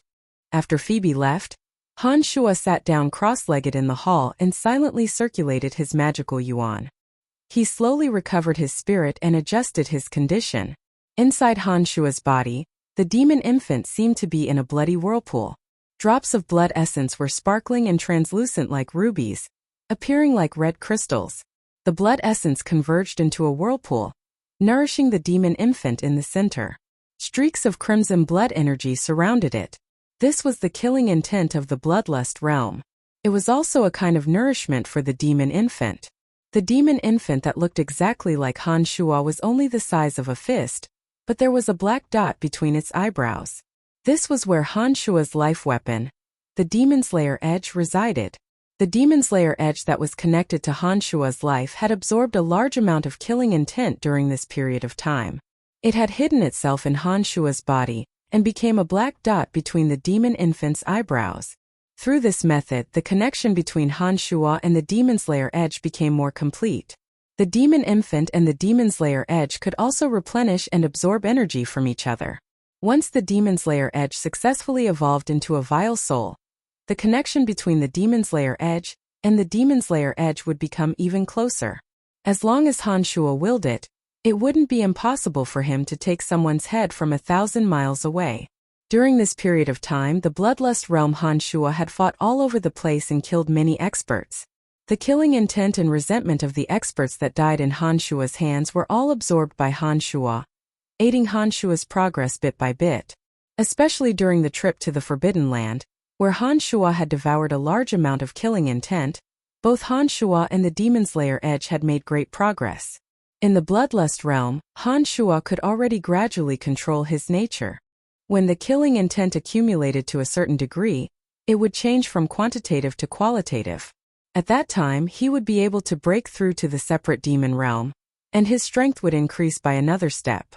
At that time, not only could he continue to cultivate a higher level of secret demonic arts, but he could also separate his consciousness from his body and obtain some unfathomable abilities.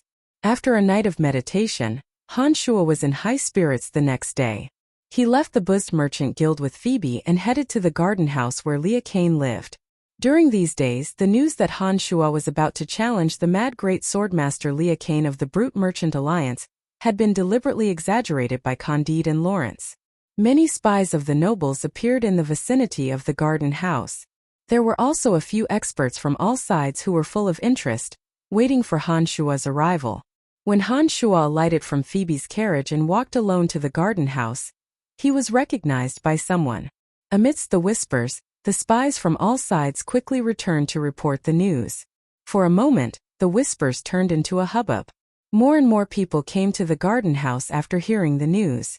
As the mad great swordmaster of the Brute Merchant Alliance, Lia Kane was very famous in the circles of many nobles and experts.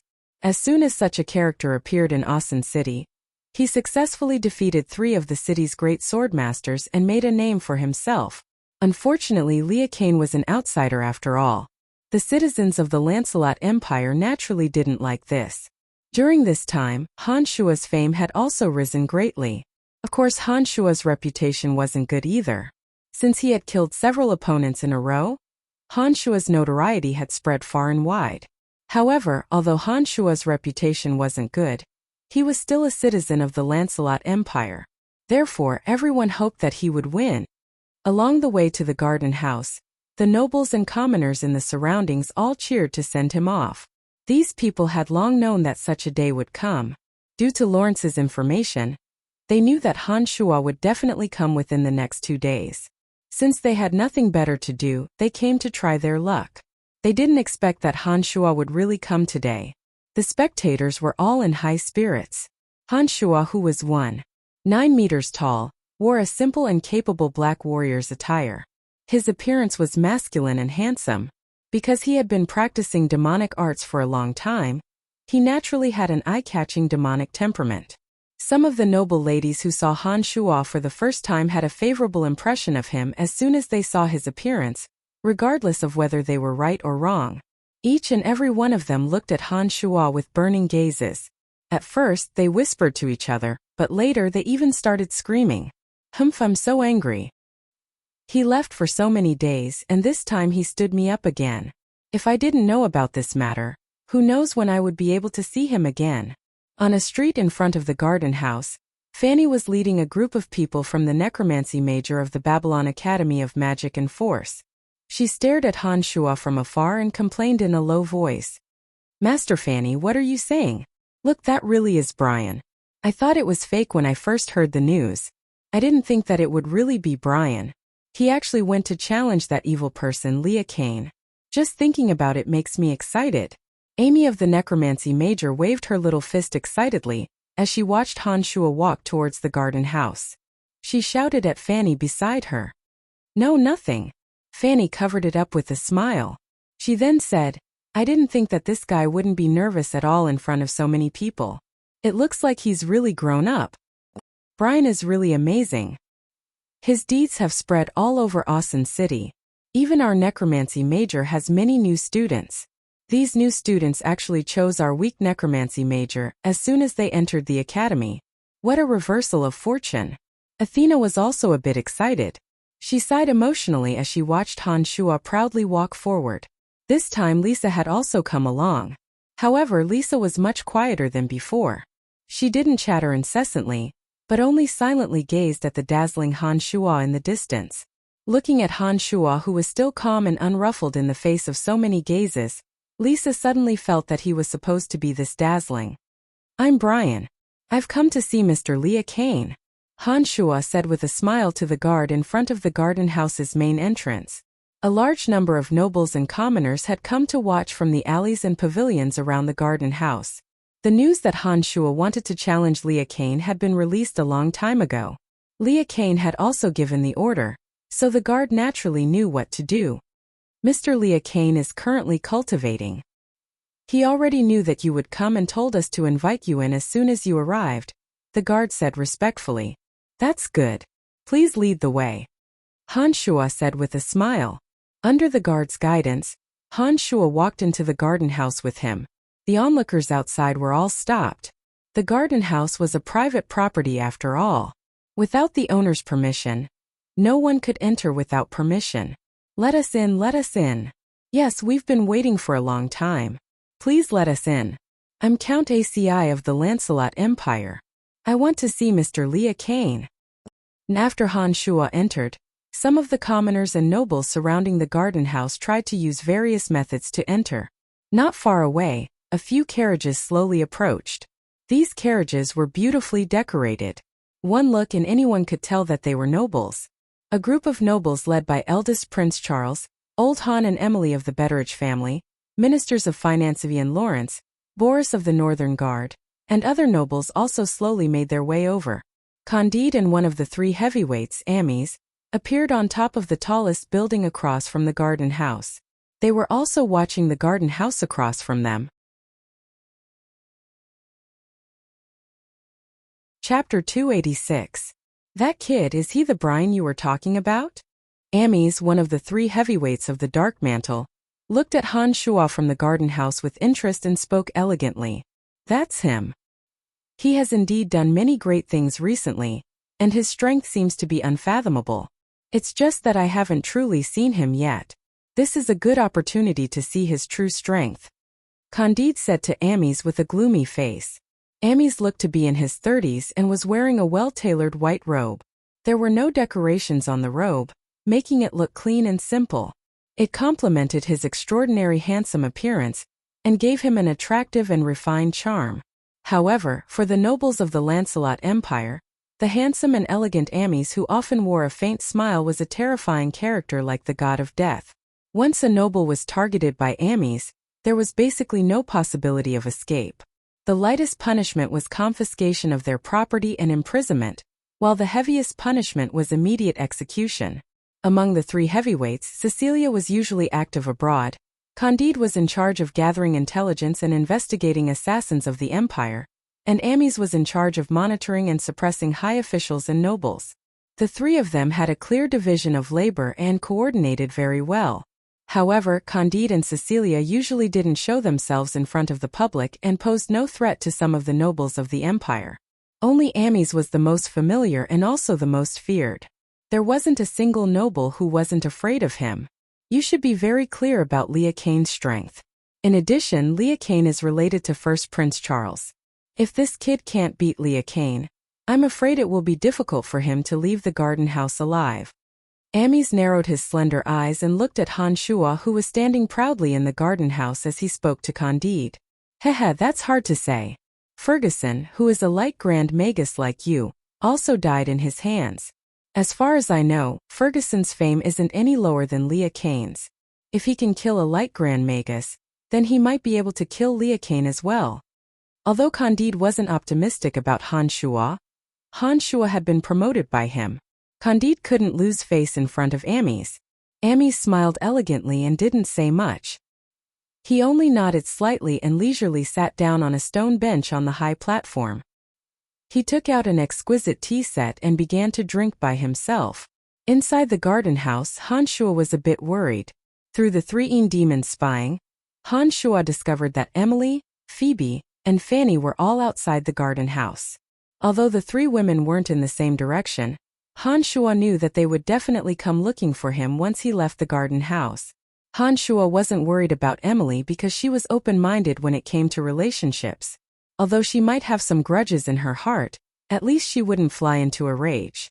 However, Phoebe and Fanny didn't know about Han Shuo's situation. Once the two women saw each other, a storm would be inevitable. While Han Shuo was still worrying about relationships, Mad Great Swordsman Lia Kane walked out from the center of the garden house. Leah Kane carried a broadsword and walked out with a cold expression. His cruel eyes swept over Han Shuo and he snorted, "Brat, you're that Brian, right?" "That's me. I think you already know about the situation, so there's no need for us to talk nonsense. Let's fight on this spacious lawn and settle this storm, shall we?" As soon as Leah Kane walked out of the room, Han Shuo immediately cast aside his emotional worries and focused all of his attention on Leah Kane, replying leisurely, "All right, I'll teach you a good lesson." Leah Kane laughed sinisterly and then looked at the crowd outside the garden house. He suddenly said, "If you don't mind, can you let the people outside come in and watch the fight?" Frowning, Han Shuo thought for a moment and said, "I don't mind. It's just that there are too many people outside. If they all come in, I'm afraid it won't be appropriate." "Then there shouldn't be a problem if only the nobles are allowed in." Leah Kane had listened to Charles's instructions beforehand. Otherwise, he wouldn't have made this suggestion. Han Shuo was worried that if the three women gathered together and got too close to him, there would be a disturbance that he didn't want to see. That was why he was a bit apprehensive. When Leah Kane said this, Han Shuo remembered that Fanny and Phoebe didn't have noble titles. He nodded and said, "Then do as you wish." Seeing Han Shuo nod in agreement, Leah Kane waved his hand at the guard in the distance. The guard seemed to have known Leah Kane's intentions and shouted from outside, "Those with noble titles in the Lancelot Empire can come in and watch. Other commoners are not allowed inside." With this, the nobles who were loitering outside walked in arrogantly and gracefully. The commoners around them didn't say anything. On the profound continent, the nobles had certain privileges. Commoners were well aware of this and had long since gotten used to it. Therefore, they weren't surprised. One by one, the nobles entered the garden house with their attendants. Among them, Phoebe and Lawrence mixed together, and also took the opportunity to enter the garden house. As soon as Phoebe entered the garden house, she suddenly felt someone spying on her. She turned her head and saw that it was an astonished Emily. Emily was wearing a long purple dress. Her delicate face was as white as jade. She was incomparably beautiful among old Han's group. She carried an awe-inspiring and inviolable nobility. She didn't have any of the melancholy that a widow should have. She was unbelievably dazzling. Damn that Brian. This Emily must have also obtained a miraculous pill. Could he be related to Emily? With just a glance, Phoebe knew that it was the effect of the rebirth pill. Especially when Emily looked at Phoebe with a gaze full of astonishment. The two women immediately understood what was going on with just a glance. "Hey, Brian, you'll definitely win." Lawrence was very optimistic as he cheered for Han Shuo from afar. He wants to win with his abilities? Dream on. First Prince Charles said disdainfully from not too far away from Lawrence. The group of nobles following behind him immediately chimed in and started sucking up to the prince. Each and every one of them did their utmost to recite the reasons why Han Shuo would surely lose, wanting to win Charles's favor. There was a lawn the size of a football field in the center of the garden house. Han Shuo and Leah Kane were currently at the center of the lawn, surrounded by nobles of the Lancelot Empire. These nobles all had expert guards beside them. In addition, they were quite a distance away from Han Shuo and Leah Kane, so they weren't worried about their own safety. The grave and stern Leah Kane didn't pay too much attention to Han Shuo. When he saw the nobles enter one after another, he cast his gaze at Charles. Charles, who was chatting cheerfully and wittily, saw Leah Kane look at him. He nodded slightly, indicating that Leah Kane could make his move. Leah Kane, who was carrying a broadsword, finally turned his gaze back to Han Shuo. He said coldly, "Brat, are you ready to die?" Han Shuo took a deep breath and expelled all distracting thoughts from his mind. Han Shuo's face instantly became cold and merciless. His voice was also cold and arrogant. "Mr. Leah Kane, before the battle, I have to remind you that apart from martial arts, I'm also an archmage necromancer. I hope you'll be careful." You're just a useless archmage necromancer. You're wasting your energy on this kind of useless magic. I can already imagine how high your attainments in martial arts are. I really don't know what kind of trash that great swordmaster you killed was. He couldn't even win against a guy like you who didn't focus on martial arts. It seems that your Lancelot Empire really doesn't have any true experts. Leah Kane was incomparably arrogant. He had offended all the surrounding nobles with just this one sentence. Even the nobles who had bet on him to win all revealed angry expressions. Idiot, even if you win, don't even think about establishing a foothold in the Lancelot Empire. No wonder you wanted to escape from the brute merchant alliance. With this kind of temper, if you didn't have some strength, you would have been killed long ago. First Prince Charles looked at the arrogant Lia Kane and cursed in his heart. He had already made up his mind that even if Lia Kane killed Han Shua this time, he absolutely couldn't expose his relationship with Lia Kane. This was to avoid affecting the noble's opinion of him because of Lia Kane. Mr. Lia Kane, I hope you won't disappoint me. With a thought, the Demon Slayer edge fell into Han Shua's right hand from his sleeve. The 2-foot-long Demon Slayer edge was as sharp as a needle. The blade was an abnormal dark brown color. It didn't look very conspicuous without magical yuan. Kid, since you dared to come to my place, you should have already made preparations. Today I'll let you know the strength of your seniors. Don't think that you're invincible just because you've won against a few pieces of trash. Lia Kane snorted coldly and pointed the broadsword in his hand at Han Shua, speaking arrogantly. Han Shua didn't respond to Lia Kane. With a callous expression, he raised the Demon Slayer edge and directly flew towards Lia Kane. His body drew several afterimages due to his high speed. He was so fast that it was hard to tell which was which. Chapter 287.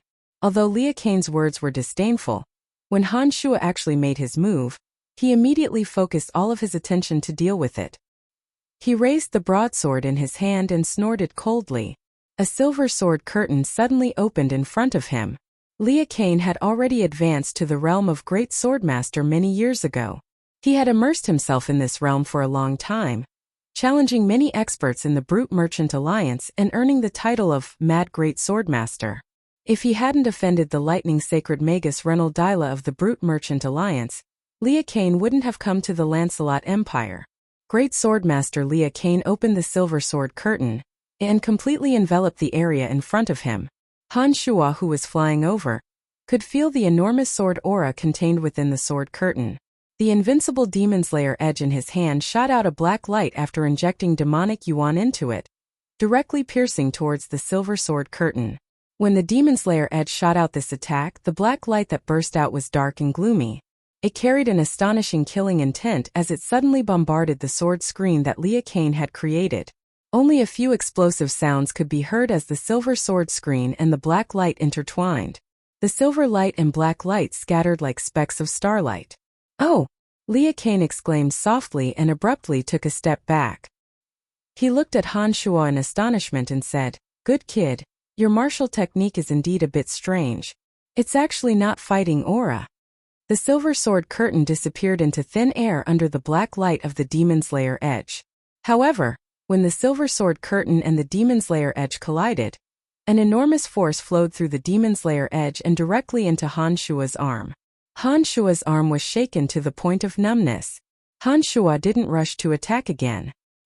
He coldly stared at Lia Kane, not daring to relax at all. After this attack, Han Shua already knew that Lia Kane was indeed much stronger than the great swordmaster he had killed last time. They were both great swordmasters, but Lia Kane had immersed himself in this realm for many years. His attainments were indeed extraordinary. This Brian does have some strength. On the balcony opposite the garden house, Amis looked at Candide in astonishment and exclaimed softly. Candide's eyes sparkled as he looked at Brian with great interest. He replied, "This is also the first time I've seen him fight." He didn't have any fighting aura, but he was actually able to break through Lia Kane's sword curtain condensed from fighting aura. This is indeed strange. It looks like he's hiding a lot of secrets. The nobles around the lawn cried out in surprise when they saw Han Shua cut through Lia Kane's sword curtain with a single stroke. Lawrence, Phoebe, and the others revealed joyful expressions. "This kid isn't bad. He saved us last time at Evie's house, so we owe him a favor. I hope he won't be harmed by Lia Kane." Old Han, who was beside Emily, chuckled as he looked at Han Shua and spoke to Emily. "Father, I think this Brian might be able to win," Emily said with a light smile. She understood that Han Shua's strength wasn't just limited to this. Just Han Shua's ability to fly was already a great advantage. This wasn't something Lia Kane could do. "Haha, I hope so." Old Han laughed heartily. Lia Kane snorted coldly amidst the clamor of the crowd. You do have some strength, but it's a pity that you shouldn't have challenged me. As soon as he finished speaking, Lia Kane raised his broadsword and walked towards Han Shuo. His speed wasn't fast and every step he took was very heavy. The two crisscrossing scars on his neck looked very sinister, and his eyes were filled with a crazy desire to fight. Lia Kane walked over step by step, his aura becoming stronger and stronger. The broadsword in his hand shone with a brilliant silver light, emitting a dazzling radiance under the sunlight. The silver fighting aura and the broadsword fused together and converged into a gorgeous rainbow. It slashed down towards Han Shuo from a distance of 10 meters. This silver rainbow was incomparably fast, as if it had crossed 10 meters. It appeared in front of Han Shuo in an instant. The enormous power contained within it was so strong that even some of the spectating nobles could clearly feel it. Han Shuo stood there like a fool. He didn't seem to be able to react for a moment under the attack of the silver rainbow. The crowd watched helplessly as Han Shuo was slashed down by the silver rainbow. He didn't seem to know how to dodge at all. Hurry and run! Many of the spectators who were worried about Han Shuo all screamed out to warn him. Unfortunately, the speed of their voices was obviously slower than Lia Kane's silver rainbow. As soon as these people's warnings came out, a terrifying explosion came from the area where Han Shuo had been standing. The area where Han Shuo had been standing had directly split open into a 15-meter-long ravine. The ravine was so deep that it looked like it had been cut into a piece of tofu. Silver fighting aura lingered in the ravine and didn't dissipate. The enormous power continued to explode on both sides of the huge ravine, producing rumbling sounds. When the terrifying explosions stopped, the ravine that had been split open became even bigger. All the weeds were covered by the silver fighting aura and turned into green sawdust. What a terrifying attack. Poor challenger, he's definitely done for. He's still a bit young after all. It's inevitable that he can't withstand a single blow from such an expert who's been famous for so many years. Let's go. That young man must have died in the ravine. There's nothing left to see. Oh, such a handsome man was actually killed by that ugly monster. Damn enemy nations people. All sorts of unfavorable comments about Han Shuo came from the mouths of the spectators. They watched as Han Shuo didn't make any movements to dodge Lia Kane's sword. They naturally assumed that Han Shuo had already died in the ravine. Suddenly a loud shout sounded, "Oh my God, look up in the sky!" As soon as these words were spoken, everyone raised their heads in unison. They saw Han Shuo proudly standing high in the sky with the Demon Slayer edge in hand, coldly looking down at Lia Kane. He wasn't injured at all. How is this possible? Even Lia Kane himself couldn't help but cry out in surprise. He stared at the sky with some disbelief. If a swordsman wanted to stand in the sky, they had to reach the realm of Sword God in order to rely on fighting aura to travel in the sky. Although mages could use the levitation spell to stand in the air at the Archmage realm, the levitation spell still couldn't be that fast, nor could it be that nimble. Although Han Shuo was an Archmage necromancer, he couldn't use the slow levitation spell to dodge the swift and violent sword attack. Therefore, Lia Kane couldn't help but be shocked when he saw Han Shuo standing unscathed in the sky. Amies, can you sense the gathering of magical elements on his body? Why can't I sense it at all? Candide, who was on the high platform, looked at Han Shuo who was standing proudly in the sky and shouted in amazement. Shaking his head, the usually calm and collected Amies also cried out in surprise, "Strange, very strange. He's not using any magical fighting aura, but he's actually able to stand so miraculously in the sky. What's going on? It looks like it must have something to do with the miraculous martial arts technique he practices. Amies, Brian's martial arts technique is very miraculous. If the Lancelot Empire's military can master it and use it to fly at high speeds, the strength of our Lancelot Empire's army will increase many times over." Candide's heart was moved as he immediately shouted, "Be careful. If Lia Kane dares to kill, we must stop him even if it means breaking the rules. This Brian is indeed miraculous. He's too useful to our Lancelot Empire. We absolutely cannot let him die." Amies shouted resolutely. He had already decided to protect Han Shuo at all costs. "Let's do it. After this matter, I believe that your majesty will know what to do." Candide immediately agreed. His sinister eyes focused on Lia Kane's body. The dark element around his body intensified as he prepared to make a move at any time, regardless of his status. Amidst the lush foliage of a towering tree, the super assassin Balins that Han Shuo and Lawrence had previously met in the northern rose garden was crouching amidst the leaves and gazing at the sky.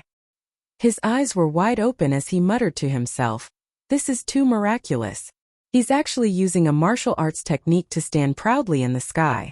This Brian seems to be hiding other secrets besides his extraordinary attainments in killing aura. Master really made the right choice to let me come this time. Kid, don't think that you're so great just because you're a mage. Come down if you have the guts." Liu Kang bellowed as he looked up at Han Shuo in the sky. Although he was a great swordmaster, he still couldn't fly in the sky. Facing Han Shuo, he could only stare at him helplessly. "As you wish."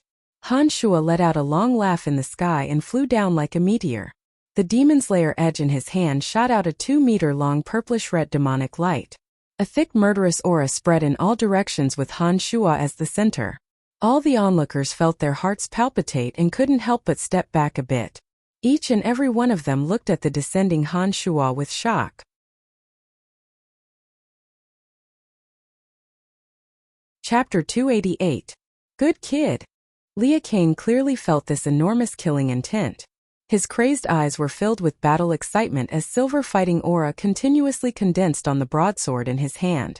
He didn't wait for Han Shuo to land on the ground before another silver rainbow shot out, aiming straight for Han Shuo, who was slashing at his head. Han Shuo's eyes turned scarlet red as killing intent gathered around his body. His expression was sinister and terrifying, and a sinister, mysterious, and terrifying aura shrouded Liu Kang's head along with the bloody mist. The 2-meter-long purplish-red demonic light drifted downwards in a bewitching manner like a beautiful large feather drifting in the wind. A loud clang sounded as the purplish-red demonic light descended and intertwined with Liu Kang's silver rainbow. It was as if there were beautiful fireworks exploding in the air. Silver, deep red, and purple lights continuously shot out. Waves of metallic clashing sounds continuously came from the beautiful explosions. Liu Kang, who was standing on the ground, had already been smashed into the grass by the enormous force as the explosions continued to ring in his ears. The soil had sunk up to his knees, and a strange power of alternating heat and cold suddenly enveloped him. The strange power was like an all-pervasive ghost that poured straight into his body. Liu Kang suddenly shivered as he felt his body turn stiff and cold. Just as he was feeling aghast, another wave of scorching heat erupted from his body like a volcano. The two auras of cold and heat intertwined within his body, giving Liu Kang an incomparably wonderful and painful feeling. Liu Kang let out a crazed howl and screamed at the sky like a madman. He tore off the clothes on the upper half of his body, revealing a body of strong muscles. Streaks of silver light were clearly twisting on his naked body, and there were even streaks of red and purple light reflecting off of them. It was a very strange sight. "I'm going to tear you apart," Liu Kang roared. Specks of silver light gathered on the broadsword in his hand as he brandished it towards the cold attacking Han Shuo. Suddenly, the light on the broadsword in Liu Kang's hand abruptly receded. All of the silver fighting aura had disappeared, and the bright and clean broadsword didn't reflect any luster under the sunlight. It looked incomparably strange. Han Shuo, who had exchanged a blow with Liu Kang, understood that Liu Kang's strength was indeed extraordinary. Han Shuo, who was in the bloodthirsty realm, hadn't been able to gain the upper hand even with his full strength. If it wasn't for the mystical glacial spellfire's two extreme cold and heat attributes, Liu Kang wouldn't have been in such a difficult situation. Han Shuo's hands were numb as he flew down. An enormous amount of magical yuan surged into the demon's lair edge. Han Shuo, who had been accumulating energy to deal another heavy blow to Elijah Kane, suddenly discovered that the radiance of the broadsword had completely disappeared. He instinctively felt a sense of danger. Han Shuo's extraordinary perception once again displayed its keen effect. He was flying down to attack Liu Kang when he immediately connected with the three Yin demons. When the broadsword in Liu Kang's hand trembled, Han Shuo's body suddenly split into four and fell in four different directions. At this moment, the broadsword that had completely lost its luster suddenly burst out with a blinding light. Fine needle-like rays of cold light shot towards the sky like rain. Those needle-like rays of cold light covered an area of 5 meters. Not only were they densely packed, but they were also filled with terrifying penetrative power. They pierced into the sky in the blink of an eye and disappeared. The body formed by the Een demon took the place of the original body, and was completely penetrated by the cold light. The incorporeal and formless Een demon was also invaded by a strange power when the cold light pierced through the sky. Because the dense fighting aura had been condensed to an extremely small degree, it actually possessed a powerful destructive power against the Een demon. This caused one of Han Shua's Een demons to be pierced full of holes, and its aura to become extremely weak. What a terrifying attack! Han Shua was shocked. He was absolutely horrified when he landed on the ground. Liu Kang was indeed very frightening.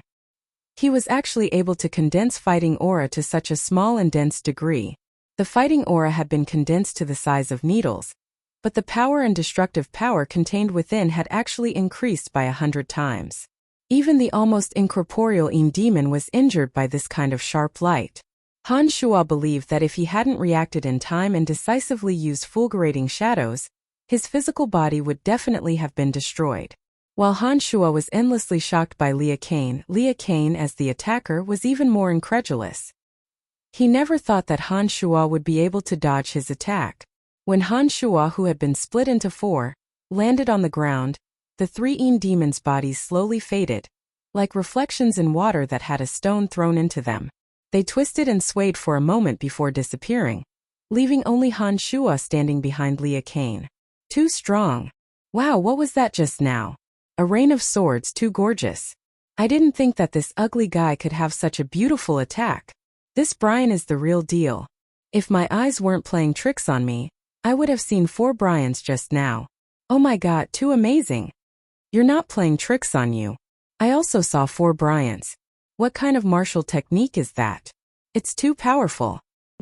After a moment of silence, the surroundings suddenly burst into a fierce clamor. All the nobles and their guards who had come to watch the fight started discussing in surprise. Their faces were filled with excitement and astonishment. They were shocked by this unprecedentedly exciting fight. Wow, what's going on? On the high platform, Candide had an expression of disbelief as he looked at Liu Kang and Han Shua, who were standing in the distance. That Liu Kang is really terrifying. According to our Dark Mantle's information, the experts he's fought in recent years have only used a silver rainbow-like sword light to directly defeat his opponents with his superior fighting aura. However, it seems like Liu Kang's true ultimate move should be that fine and dense rain of cold light that he just released. I could feel the terrifying attack power contained within. I didn't think that this Liu Kang, who looks so crude and brainless, would actually be hiding such a sinister and meticulous ultimate move. What a terrifying person! Amis exclaimed. After a pause, Amis excitedly shouted, Candide, however, this Brian of yours is even more amazing. Facing that kind of attack that was almost impossible to dodge, he actually used that miraculous martial technique to split into 4 people and successfully escape. What an amazing kid! Of course, otherwise why would I put in so much effort for him? Candide, who was originally secretly amazed, immediately said in a gloomy and proud voice after hearing Ami's words. The surrounding people were discussing spiritedly and clamoring noises rose and fell. It seemed like the excited spectators wouldn't stop until the 2 of them made their move. After experiencing a fierce battle, Liu Kang and Han Shua both had a clear understanding of each other's strength. Han Shua, who was originally full of confidence, began to treat Han Shua seriously. Liu Kang, who was originally disdainful of Han Shua, also put away his arrogance and treated Han Shua as the most terrifying enemy in his life. At this moment, the 2 of them were 15 meters apart, facing each other with equal harshness. Liu Kang once again stood on flat ground, lightly panting as he glared at Han Shua. The 2 of them just stared at each other without saying a word. After 10 breaths, Han Shua grinned and said, Liu Kang, you will die today without a doubt. Your attack just now was indeed incomparably powerful, but it's a pity that it requires a certain amount of time to condense and consumes a lot of fighting aura, right? Liu Kang immediately turned pale with fright when he heard these words. It seemed that Han Shua had clearly pointed out the weakness of that move. At this moment, Han Shua dashed towards Liu Kang like a bolt of lightning. The Demon Slayer edge was a step ahead of him and bit towards Liu Kang like a spirit snake with its fangs bared. Once Liu Kang's greatsword blocked the Demon Slayer edge, the demon slayer edge would change direction and continue attacking him from the other side. Han Shuo didn't attack Lia Kane like the demon slayer edge did. Instead, he flew into the sky once again and took out a white bone staff unhurriedly, starting to chant a necromancy incantation. When the canopy of necromancy covered the sun, 2 evil knights led a group of dark creatures onto the lawn, surrounding Lia Kane heavily. 2 evil knights, 5 hate knights, 20 zombies, 70 skeletal warriors, and 2 teams of 30 gargoyles continuously appeared with Han Shuo's incantations. Lia Kane, who was entangled by the demon slayer edge, couldn't do anything. He could only watch as the enormous dark creatures drowned him. Lia Kane is finished, Amy said elegantly and smiled at Candide. Let's go, we'll go see His Majesty together. This Brian's value will definitely make His Majesty make the right decision.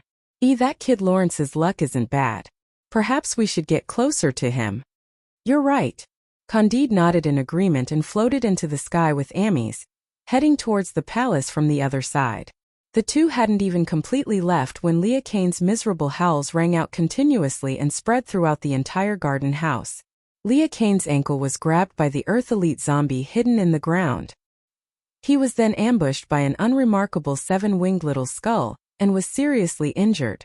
Afterwards, he was trampled to death by 2 evil knights charging towards him.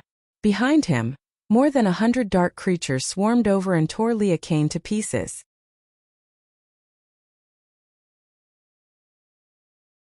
Chapter 289. Lia Kane's fate was sealed the moment the 100 or so dark creatures appeared. After all, Lia Kane had already used up a lot of fighting aura in his battle with Han Shuo. That subtle cold light attack in particular had consumed a lot of fighting aura. Although Han Shuo, who had the mental strength of a Grand Magus, couldn't release Grand Magus necromancy magic, his enormous mental strength was enough for Han Shuo to summon a large number of dark creatures. Especially among these dark creatures, there were the ridiculously strong Little Skull, Earth Elite Zombie, and Wood Elite Zombie. These 3 strange dark creatures were mixed in with the enormous army of necromancers. Their surprise attacks weren't something an ordinary person could defend against. Lia Kane had to deal with the Demon Slayer Edge's all-pervasive attacks, while facing the 2 evil knights who were famous for their tyrannical strength. Naturally, he had to divert most of his attention. In this way, the 3 strange creatures' special attack method was naturally effective. Lia Kane was instantly injured by Little Skull's sneak attack, and then trampled to death by the evil knights. More than 100 dark creatures submerged Lia Kane in an instant. The surrounding nobles and attendants were blocked by the dark creatures, and couldn't clearly see what was happening. They could only hear Lia Kane's mournful screams. When Lia Kane's mournful screams gradually subsided, Han Shuo, who was standing proudly in the air, slowly chanted an incantation and sent all the summoned creatures back to the other dimension. When the dark creatures had dispersed, there wasn't even bone residue left in the center of the lawn, apart from blood. Everyone understood that Lia Kane was done for. He must have been torn apart and eaten by the dark creatures. The large amount of undried blood on the ground was proof of this fact. He's done for. Lia Kane is dead. He should be dead. Oh, how is this possible? He was killed so quickly. The onlookers looked at Han Shuo, who was standing proudly in the air, and then looked at the bloodstains on the lawn. They all knew that the battle was over. Han Shuo had successfully killed the mad great swordmaster of the Brute Merchant Alliance, Lia Kane. Han Shuo had won this battle fair and square. He had displayed a miraculous martial skill from start to finish. In the end, he had used the most effective human wave tactic used by necromancers to drown a great swordmaster. This battle could be called a classic no matter how one looked at it. Especially Lia Kane's cold drizzle attack and Han Shuo's miraculous martial skill of splitting himself into 4. They were deeply imprinted in their memories. Amidst the hubbub of discussion below, Han Shuo stood proudly in the air, whistling towards the sky as he soared into the distance. He elegantly and confidently disappeared into a black dip, until no one could see a trace of him anymore. Not only did the onlookers in the garden house know of Han Shuo's great victory, even the commoners on the streets around the garden house knew that Han Shuo had won after seeing Han Shuo fly away. They all cheered loudly, as if they were celebrating a festival. First Prince Charles's face was frighteningly gloomy. No matter how he guessed, he never thought that Lia Kane would lose. This was simply unrealistic for him. The great merchant Cameron's expression was even more unsightly than Charles's. Standing behind Charles, Cameron's face was ashen. His gaze was lifeless as he stared blankly, completely at a loss as to what to do. As the operator behind the scenes of this wagered fight, Cameron had also bet his hard-earned capital. Just Fanny's Boost Merchant Guild alone would cost Cameron his hard-earned capital. In contrast to him was Phoebe. The originally cold and arrogant Phoebe's face was now filled with uncontrollable excitement. Her small cherry mouth couldn't help but mutter to herself, I'm rich, I'm rich. Ha ha ha ha, Brian. Oh Brian, you really didn't disappoint me. Lawrence looked at Charles's gloomy expression, and felt that he had never felt so carefree before. He laughed heartily and swaggered away from Charles and Cameron with Phoebe. Let's go, father. Although Emily already knew that this would happen, as the woman behind Han Shuo, she still felt endlessly honored when she saw Han Shuo display his invincible might. The corners of her mouth curved into a happy arc as she said to old Han with a smile. Inconceivable, an inconceivable kid. Old Han exclaimed in admiration as he walked out of the garden house with Emily. One by one, the officials and nobles walked out of the garden house. The details of Han Shuo's great victory over Leah Kane were quickly spread. For a time, the entire Audiobook city was talking about his elegant demeanor. Who knew how many noble ladies secretly regarded Han Shuo as an object of admiration? Who knew how many nobles wanted to recruit Han Shuo? Audiobook city, inside the imperial palace. Amis and Candide, who had left earlier, were in the same room as His Majesty the King of Lancelot Empire. Candide and Amis were softly narrating the course of events to the king. After a long while, King Uhtred of Lancelot Empire suddenly shouted in a carefree manner, Good, well done. I heard yesterday that he found the manufacturing blueprints. Today he killed Leah Kane of the Brute Merchant Alliance. This kid is indeed worthy of my capital. Your Majesty, that's not all. Brian has grasped a mystical martial technique that is even more frightening. Not only can Brian become a top expert himself, if his martial technique can be popularized, it will have an immeasurable impact on the Lancelot Empire.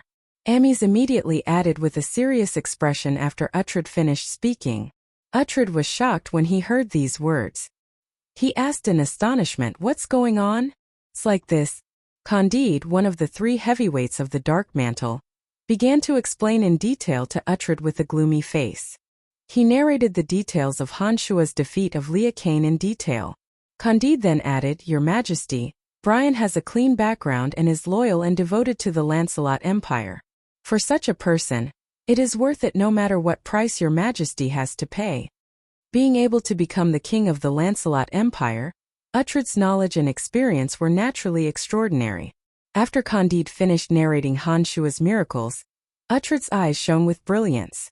After a moment of silence, Uhtred instructed Candide, I bestow the title of Count to Brian, a mansion in the northern part of the city, 10,000 gold coins, and a direct promotion from Dark Moon Emissary to Dark Sun Emissary. He has the right to investigate any information about the Dark Mantle.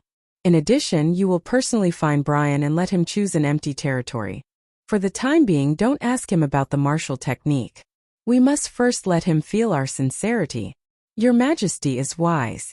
I believe that Brian will definitely be endlessly grateful. Candide flattered. Yes, Candide.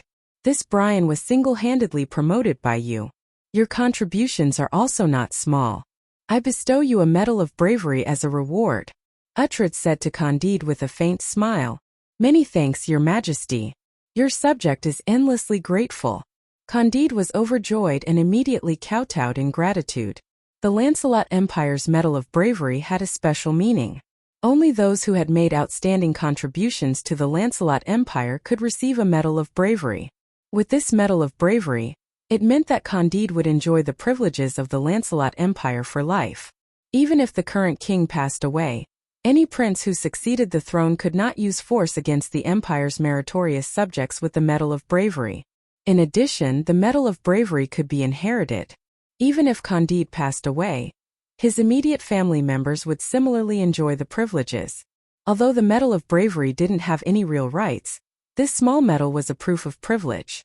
It was much more precious than an ordinary noble title. Therefore, even Candide was overjoyed when he heard that Uhtred had bestowed him the Medal of Bravery. He inwardly thought that this Brian was really his lucky star. Congratulations, Candide. Amies, one of the 3 heavyweights of the Dark Mantle, gracefully turned around and congratulated Candide. Many thanks, Candide replied with a smile. His face was filled with unconcealable joy. All right, this is what you deserve. Because of your discovery, the Lancelot Empire may obtain a sacred swordmaster or sacred magus. I hope that you can better guide Brian and make even more contributions to the Lancelot Empire. Uhtred looked at Candide with a smile and slowly said, Rest assured, Your Majesty, I will help Brian quickly adapt to the life of a noble in the Empire. This kid's perception is very high. Sooner or later, he will become a pillar of the Empire. Candide immediately guaranteed in his joy after receiving the Medal of Bravery. Nodding his head, Uhtred smiled and said, All right, you guys can withdraw first. I will warn the Church of Light that they will not be allowed to act presumptuously in our Lancelot Empire. I believe that the title of Count is only the beginning for that kid. I hope he won't disappoint me. Candide and Amies glanced at each other and didn't say anything else. They respectfully bowed and withdrew, directly returning to the Dark Mantle headquarters at Mt. Ordas behind the Imperial Palace through the secret tunnel. Candide would start preparing the matter of Han Shua's noble title.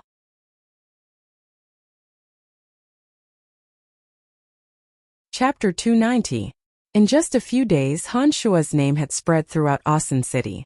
Due to Han Shua's identity as an archmage necromancer, as well as his killing of Lia Kane, he had proven his strength. Uhtred used the excuse of him finding the blueprint to confer the title of Earl on Han Shua. There was a magnificent mansion in the north of the city, with guards, maids, servants, and housekeepers. There were more than 100 rooms of various sizes. This was directly bestowed upon Han Shua by Uhtred. Although the title of Earl hadn't been officially bestowed upon him, it still couldn't stop the admiration and deliberate befriending of Han Shua. From the day Han Shua left the garden house, this magnificent mansion had officially belonged to Han Shua. In the past few days, many high officials and nobles came to visit. Unfortunately, the housekeeper kept saying that the master hadn't moved in yet, so all the visitors could only leave their gifts behind. Han Shua, who was the center of attention, didn't know what was going on outside. After leaving the garden house, he flew alone to the mountain behind the Babylon Academy of Magic and Force. He directly activated the transportation matrix at the entrance of the mountain and returned to the Cemetery of Death. After the battle with Lia Kane, Han Shua felt that he had benefited greatly. He slowly comprehended what he had learned from the battle, slowly recovering his magical yuan and mental strength. After spending an entire night's time, Han Shua's physical strength had reached its peak. He immersed himself in the bloodlust realm, his eyes bloodshot as he continuously circulated his magical yuan. Just like this, a few more days passed. Han Shua's crimson eyes gradually returned to normal. He lightly sighed, I'm only one step away. Unfortunately, this step is like a bottleneck. I can't break through. I really don't know what's going on. Han Shua could faintly feel that he was about to break through to the bloodlust realm.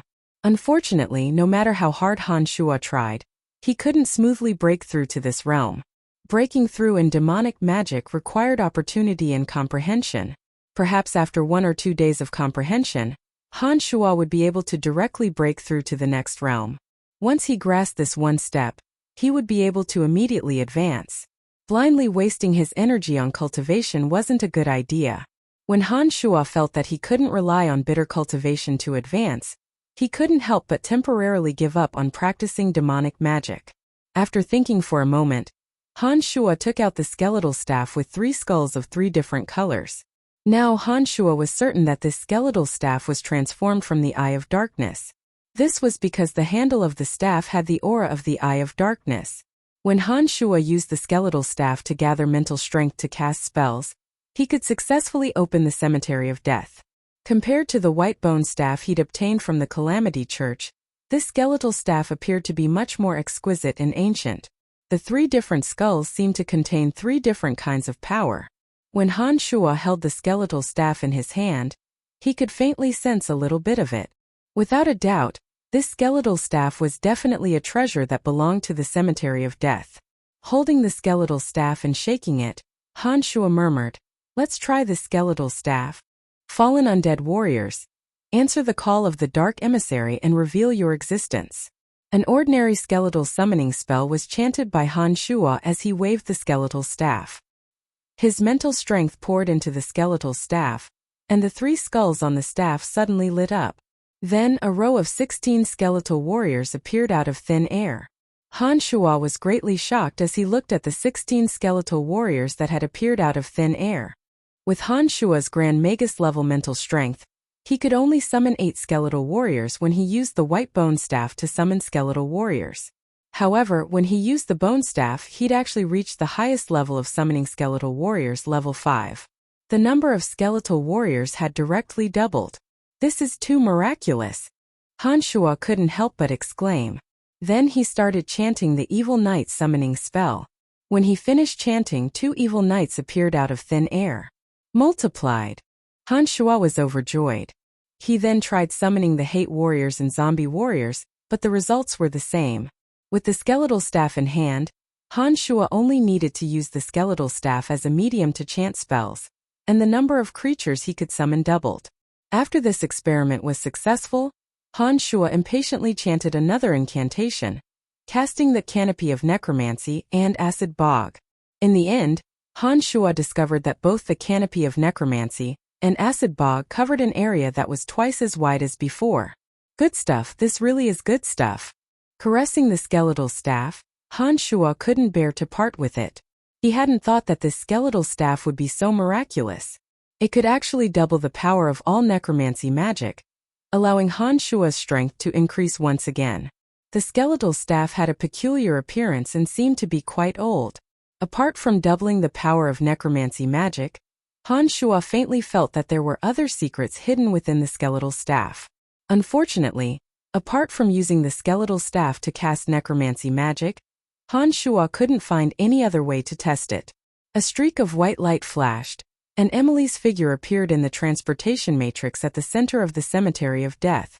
Emily saw Han Shuo as soon as she appeared, and immediately said, "I knew you should be here." The transportation matrix that connected to this place was in a crevice in the cemetery of death. Normally, Han Shuo would travel to the cemetery of death from that secret location in the back mountains of the Babylon Academy of Magic and Force. Only Emily knew about this habit.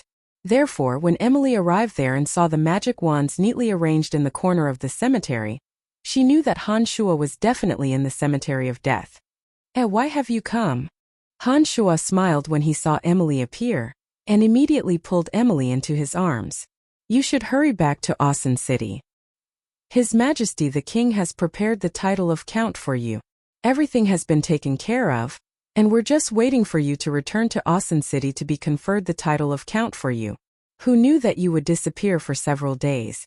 And even the Dark Mantle couldn't find any news about you. Lord Candide is burning with anxiety, and asked me to help him find a way to contact you. I guess that you should be in the cemetery of death. And it looks like I've found the right person." Emily rolled her eyes at Han Shuo and explained, "So it's like that?" Han Shuo responded, then chuckled and asked, "Then, His Majesty the King is preparing to confer the title of Count on me?" "That's right. Apart from the title of Count, there's also a mansion in the northern part of the city, and 1,000 gold coins. In addition, Candide seems to have even asked about the matters of your territory, and is just waiting for you to take it over." Emily said, "Very good. I didn't think that the battle with Leah Kane would give me such great benefits. Heh. It looks like the title of nobility isn't that hard to obtain after all," Han Shuo said with a smile, then stood in the transportation matrix with Emily. They activated the transportation matrix and directly returned to Audiobook City. Mount Ordas, Dark Mantle Headquarters. "Stinking brat, why did you disappear for 10 days? Candide immediately scolded when he saw Han Shuo appear. "I suffered some minor injuries after the battle with Leah Kane. I had no choice but to hide and recuperate. That's why I was a bit late," Han Shuo lied, then looked at Candide with a smile and congratulated him. "Congratulations, Lord Candide. I heard that His Majesty the King awarded you a Medal of Bravery 2 days ago. Congratulations." When Han Shuo said this, Candide's gloomy face also revealed a bit of a smile. However, Candide quickly recovered and said with a straight face, all right, let's not talk about this for now. Give me your dark mantle iron medallion. His Majesty has directly ordered you to advance to the rank of a Dark Sun emissary. Your luck is really too good. Let's go. Come with me to see His Majesty. Let His Majesty award you a noble title and bestow you with the territory you deserve. Candide said this and brought Han Shuo directly to the Imperial Palace through the secret transportation matrix in the Dark Mantle headquarters. Not long after, King Uhtred summoned all the nobles of Asen City to see Han Shuo in the vast Imperial Palace of the Lancelot Empire. Uhtred, who was sitting sideways on the throne, looked at Han Shuo below and began to announce in a ceremonial manner, Brian, for repeatedly helping the Lancelot Empire defend against foreign enemies, I bestow upon you the title of Count, a mansion in the northern part of the city, and 10,000 gold coins. I hope that you will continue to work hard and make even greater contributions to the empire. Many thanks to your Majesty. Han Shuo, who had long since been warned by Candide, sincerely expressed his thanks. Yes, the easternmost Brettel city of the empire will be your territory. This Brettel city occupies an enormous area, but it's also full of chaos. I hope that under your leadership, it will be restored to its rightful order. Uhtred raised his voice. When they heard that it was Brettel city, the nobles who were listening all revealed flabbergasted expressions, as if this Brettel city was very famous. Thank you, your Majesty. I will definitely take a good look at Brettel city and restore it to the empire's rightful order. Han Shuo replied respectfully. All right, that's all for today. Everyone is dismissed. Uhtred looked at Han Shuo a few more times, then waved his hand to indicate that the court meeting was over. Everyone left one after another.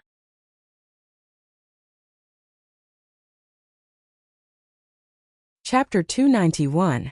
Brettel City was located in the easternmost part of the Lancelot Empire. It was next to 7 duchies that were constantly at war. None of the 7 duchies were as strong as the Lancelot Empire, and were constantly at war all year round. However, once the Lancelot Empire attempted to invade the 7 duchies, the originally warring duchies would immediately unite and resist the Lancelot Empire's invasion. Individually, the 7 duchies couldn't contend against the Lancelot Empire. However, once the 7 duchies united, their strength would surpass the Lancelot Empire. Fortunately, the 7 duchies couldn't unite. Otherwise, if the Lancelot Empire really faced an attack from the 7 duchies, it would truly be somewhat difficult. Brettel City was one of the cities of the Lancelot Empire that was locked in a stalemate with the 7 duchies. Brettel City occupied an extremely large area. Unfortunately, because it was located in such a remote area, it was also affected by the war between the 7 duchies. There were all kinds of people mixed in the city. Brian, under normal circumstances, it's impossible for a count like you to possess such a large territory. Brettel City's area is about the same size as Valen City. Normally, only those with the title of Marquis have the qualifications to enjoy such a city. Brettel City is indeed a bit chaotic, but it's just right for a spirited young man like you to manage. Once you manage Brettel City well, it will be of great benefit to your future prospects. If you want to obtain the title of Marquis or Duke, it will depend on whether you can grasp the opportunity. Candide, one of the 3 heavyweights, looked at Han Shuo and explained in a deep voice in a secret room. Han Shuo, who was sitting opposite Candide and flipping through the information on Brettel City, nodded when he heard Candide's words. He put down the information in his hands and raised his head, saying, Brettel City is barren. The land can't be used to grow any crops, and only produces some special iron and silver ores. The 7 duchies are at war with each other all year round. Bandits and thieves run amok there. Even some duchies' regular armies can disguise themselves as bandits and loot the towns around Brettel City. Such a chaotic place with such a valiant people is indeed an interesting place. So what do you think? The current Han Shuo was already a count. After killing Lia Kane in the garden house, Han Shuo's strength had been fully proven. Even Candide no longer treated Han Shuo with the attitude of a superior talking to a subordinate. It was as if he was treating Han Shuo as an equal. I don't have any plans for now. Wait until I get to Brettel City and see the situation. Han Shuo replied indifferently. That's good. Keep these documents well. They will prove your status as a lord of Brettel City. The former lord of Brettel City has been deposed due to his incompetence. The city lord's mansion of Brettel City is now yours. You can take over everything with these documents. Also, Brettel City has Brettel and Brettel City Army. Perhaps you aren't good at leading troops into battle, but I think Lawrence will communicate with you in this regard. You only need to protect Brettel City from being invaded by those duchies and bandits, and maintain order within the city. Candide said. Alright, then I'll leave first. If there's anything, I'll contact you through the magic mirror at the Dark Mantle stronghold in Brettel City. Han Shuo nodded and said this to Candide before leaving the Dark Mantle headquarters. In a mansion in the north of the city, Han Shuo strode in. A butler was already waiting in front of the door. Upon seeing Han Shuo walk in, he immediately said respectfully, Honorable Count, you have finally returned. My name is Kalas, and I am the butler of your mansion. Hello, Kalas. Can you tell me more about the matters regarding the mansion? Han Shuo asked with a faint smile. Kalas was a white-haired old man. His clothes were not extravagant, but they were clean and tidy. His manner of speaking was refined and courteous. He should have been in this line of work for many years. After hearing Han Shuo's words, Kalas immediately said respectfully, Honorable Count, this mansion has belonged to you since you defeated Lia Kane. Everything is operating normally inside. In the past few days, a total of 35 Asen City nobles have come to visit you. We have received a total of 73 gifts, all of which have been properly stored away. As Kalas spoke in a soft voice, Han Shuo noted down all sorts of information regarding the mansion. From Kalas, Han Shuo learned that many nobles' territories weren't in Asen City. However, they would have a mansion in Asen City that was usually used to stay when meeting with His Majesty the King. Of course, there were also some nobles whose territories weren't flourishing enough.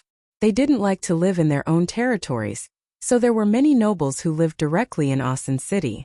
In short, it was fine as long as they returned to their territories regularly to handle some matters and ensure that there wouldn't be any major disturbances within their territories. This mansion had been bestowed upon him by His Majesty the King. There were all sorts of maids, servants, and stewards within.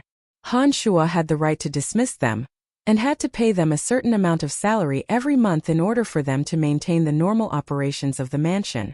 Kalas had described some miscellaneous matters in great detail. Alright, Mr. Kalas, I understand all of this. Alright, bring me to the drawing room and invite Lawrence and Miss Phoebe over. I want to see the two of them. If anyone else asks, just tell them I'm not here. Through the Een Demon's observation, Han Shuo had already discovered that there were many people who came to make friends with him in this mansion. These people were arranged in different rooms, so they couldn't know each other's movements.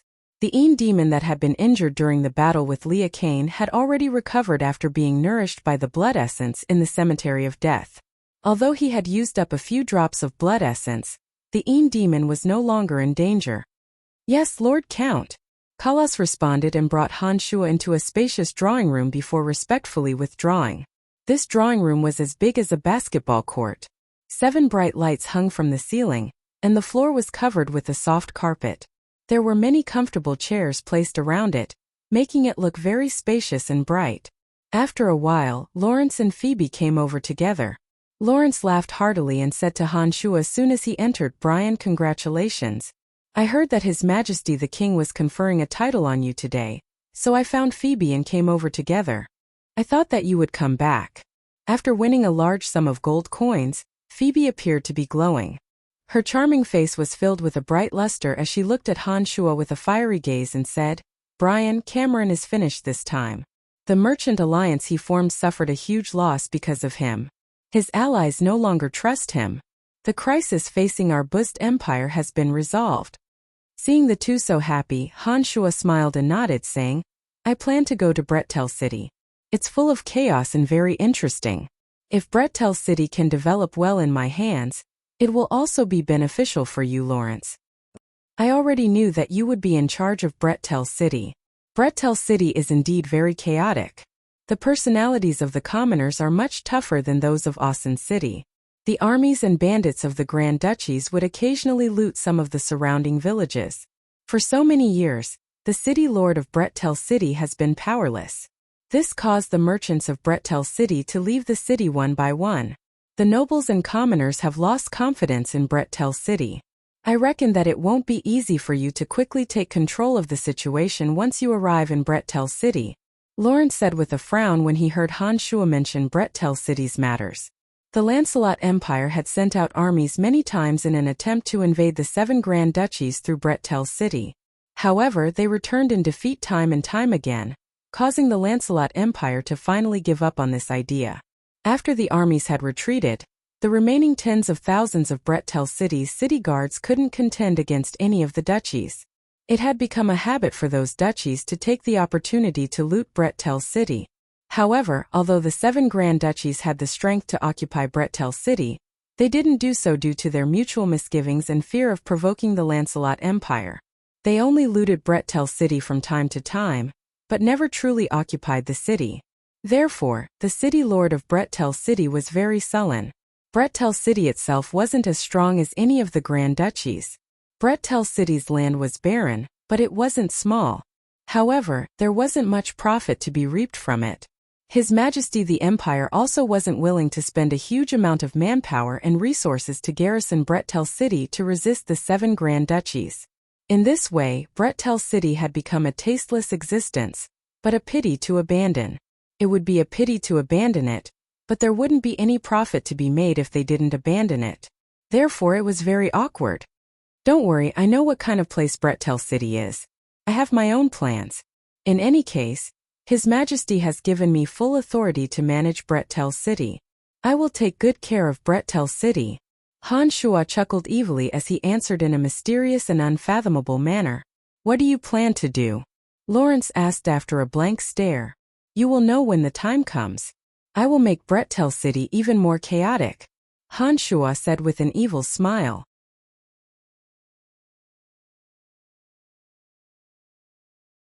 Chapter 292. Senior Brother Lawrence. I have some things I want to discuss with Brian alone. Phoebe glanced at Lawrence and said softly. Lawrence stared blankly for a moment before coming to his senses. He chuckled and said, All right, don't worry, Brian. Before you head to Brettel City, I will arrange for some generals who are good at fighting to go first. Nodding his head, Han Shua smiled and said, Then many thanks. I really don't know much about some battle strategies. With the help of your people, I think they will definitely be of great help to me. Alright, you guys chat, I'll be heading back first. After a while, I will personally go to Brettel City to visit you. Lawrence winked at Han Shua and Phoebe, then walked out of the living room with a smile.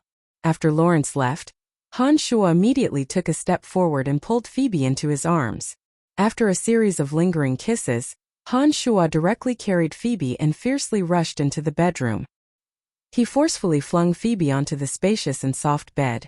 Then Han Shua pressed down on top of her. As their clothes flew off, the two naked bodies were entangled together.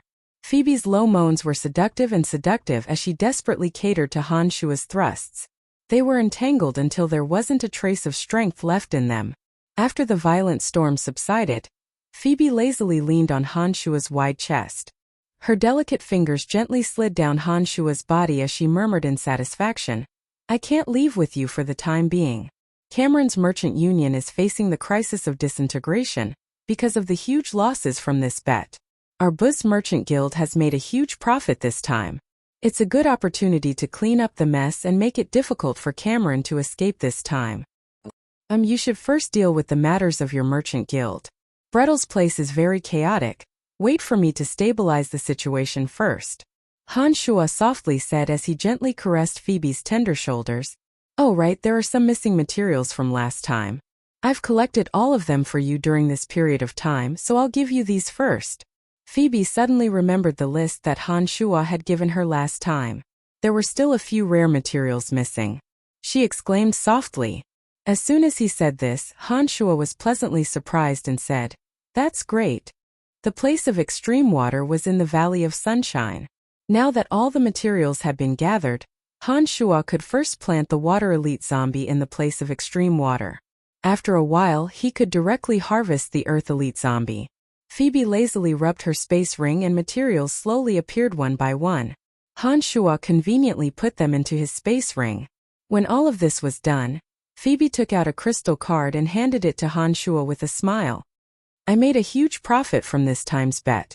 There are 300,000 gold coins in this crystal card. You've just arrived in Brettel City, so you'll definitely need money. Take it first. So these 300,000 gold coins belong to you. I've also bet all the gold coins you've handed over to me before. You've made a huge profit, haven't you? The Buzz Merchant Guild had taken out 700,000 gold coins to bet on Han Shuo and Lia Kane.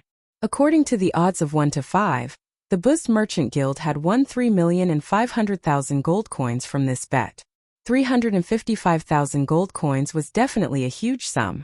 Most large families would only have this much wealth accumulated over hundreds of years.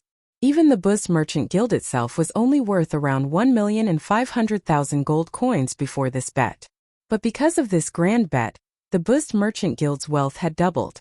This also meant that the Buzz Merchant Guild had officially become a major financial magnate in the Lancelot Empire.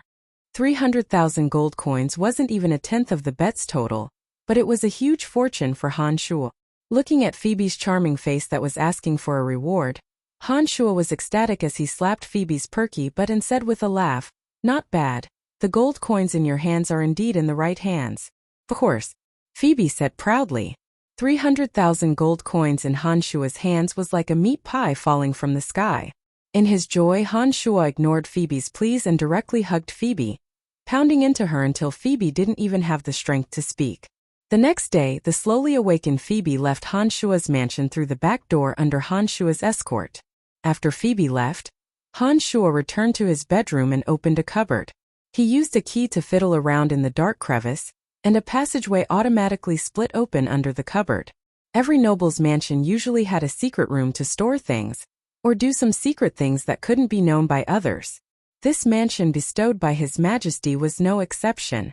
When Candide had met with Han Shuo at the Dark Mantle headquarters, he'd already told Han Shuo all the secrets of this mansion, including this underground secret room. Walking down the passageway, Han Shuo saw a large empty room.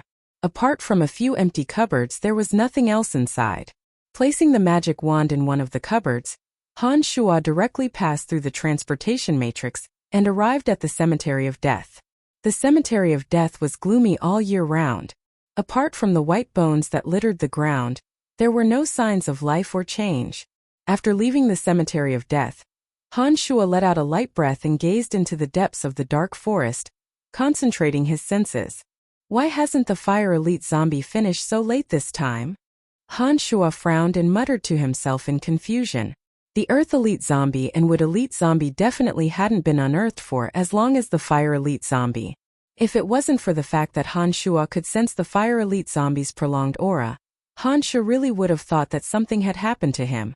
Could it be because of the fire attribute treasure, the Fire Lotus, or because the Lord of the Flames is there? Han Shuo pondered for a moment and guessed inwardly. Unlike the Earth Elite Zombie and Wood Elite Zombie, the place of extreme fire had nurtured the fire attribute treasure, the Fire Lotus. Chu Kanglin's memories didn't describe what would happen if that happened. In addition, there was a terrifying Lord of the Flames there. What was even more peculiar was that the Lord of the Flames seemed to have treated the Fire Elite Zombie as his child.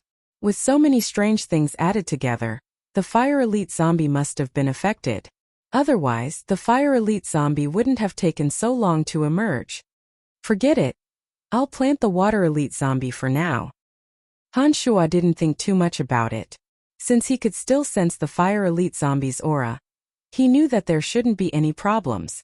Therefore, he decided to first go to the Valley of Sunshine and plant the Water Elite Zombie in the place of extreme water. It didn't take long for Han Shuo to fly from the dark forest to the Valley of Sunshine sphere of influence. Han Shuo first arrived at the Soul Destroyer mercenary group and landed on that strange cliff. Strangely, Han Shuo didn't sense the aura of Dark Dragon Gilbert. He only saw Grant when he entered the cliff. When Grant saw Han Shuo arrive, he immediately bowed respectfully and explained, "Leader and Gilbert took on a mission and aren't here for the time being." "What's the situation like now?" Han Shuo and the three demons circled around and discovered that the number of mercenaries here had increased by 200. These 200 people were all unfamiliar faces. Therefore, he understood that the Soul Destroyer mercenary band was in the process of expanding.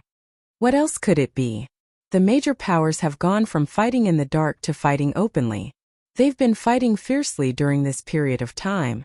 Loriton's Cairo mercenary band is the most powerful. The other three parties have no choice but to band together and fight against the Cairo mercenary band. A few bandit powers occasionally participate. In any case, the Valley of Sunshine is in a mess now. Grant smiled as he explained to Han Shu. Oh right. After the previous incident, did the Rainbow Sickle mercenary band and the House of Menlo come looking for trouble with you?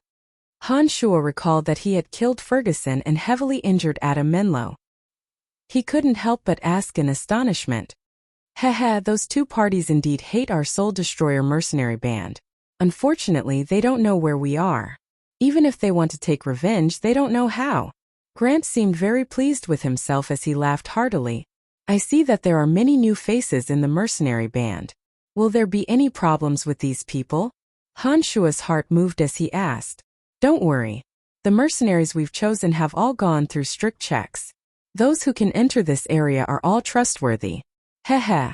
Thanks to your help last time, Loriton has allowed us to recruit in the Valley of Sunshine. This has saved us a lot of effort. Grant looked gratefully at Han Shuo as he smiled. Alright, since Trunks and the others aren't here, I'll be leaving first. After inquiring about the information he needed to know, Han Shuo bid farewell to Grant and flew directly to the Valley of Sunshine. The members of the glorious Tanai Cairo mercenary band had already gotten to know Han Shuo. When they saw that Han Shuo was entering the valley, they didn't have to go through any formalities and even smiled at Han Shuo. Their attitude towards Han Shuo was very friendly. After Han Shuo entered the Valley of Sunshine, he headed straight for the shop. When he arrived at the Merchant Union, he activated the Great Formation without another word and descended into the well. He took out the materials from his space ring and sank to the bottom of the well. He summoned Little Skull at the bone-chilling bottom of the well. According to Han Shua's instructions, Little Skull summoned an ordinary-looking zombie with the next summoning spell.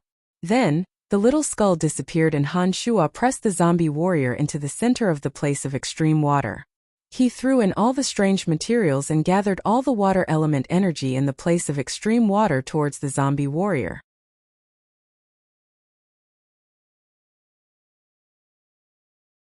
Chapter 293. With the experience of refining the earth, wood, and fire elite zombies, Han Shua didn't spend too much effort on the water elite zombie. When Han Shua had finished and leapt out of the well, Han Shua suddenly sensed two unfamiliar presences. The Shura Soul Formation was still operating in the courtyard of the shop, and it was filled with a deathly aura.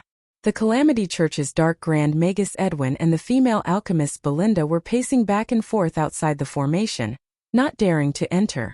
They looked at the gloomy courtyard from the surrounding rooftops. The aura of death within the Shura Soul Formation was thick, and the two of them couldn't clearly see what Han Shua was doing inside. Han Shua could clearly see the two experts of the Calamity Church when he walked out of the well and raised his head. Edwin and Belinda obviously knew that great danger lay below. Therefore, although they looked at the changes below with astonishment, they didn't dare take the risk of entering the formation. They appeared to be quite cautious. Han Shua knew that Edwin and Belinda had already understood the dangers of this place when the experts of the Rainbow Sickle mercenary band had ambushed this place last time.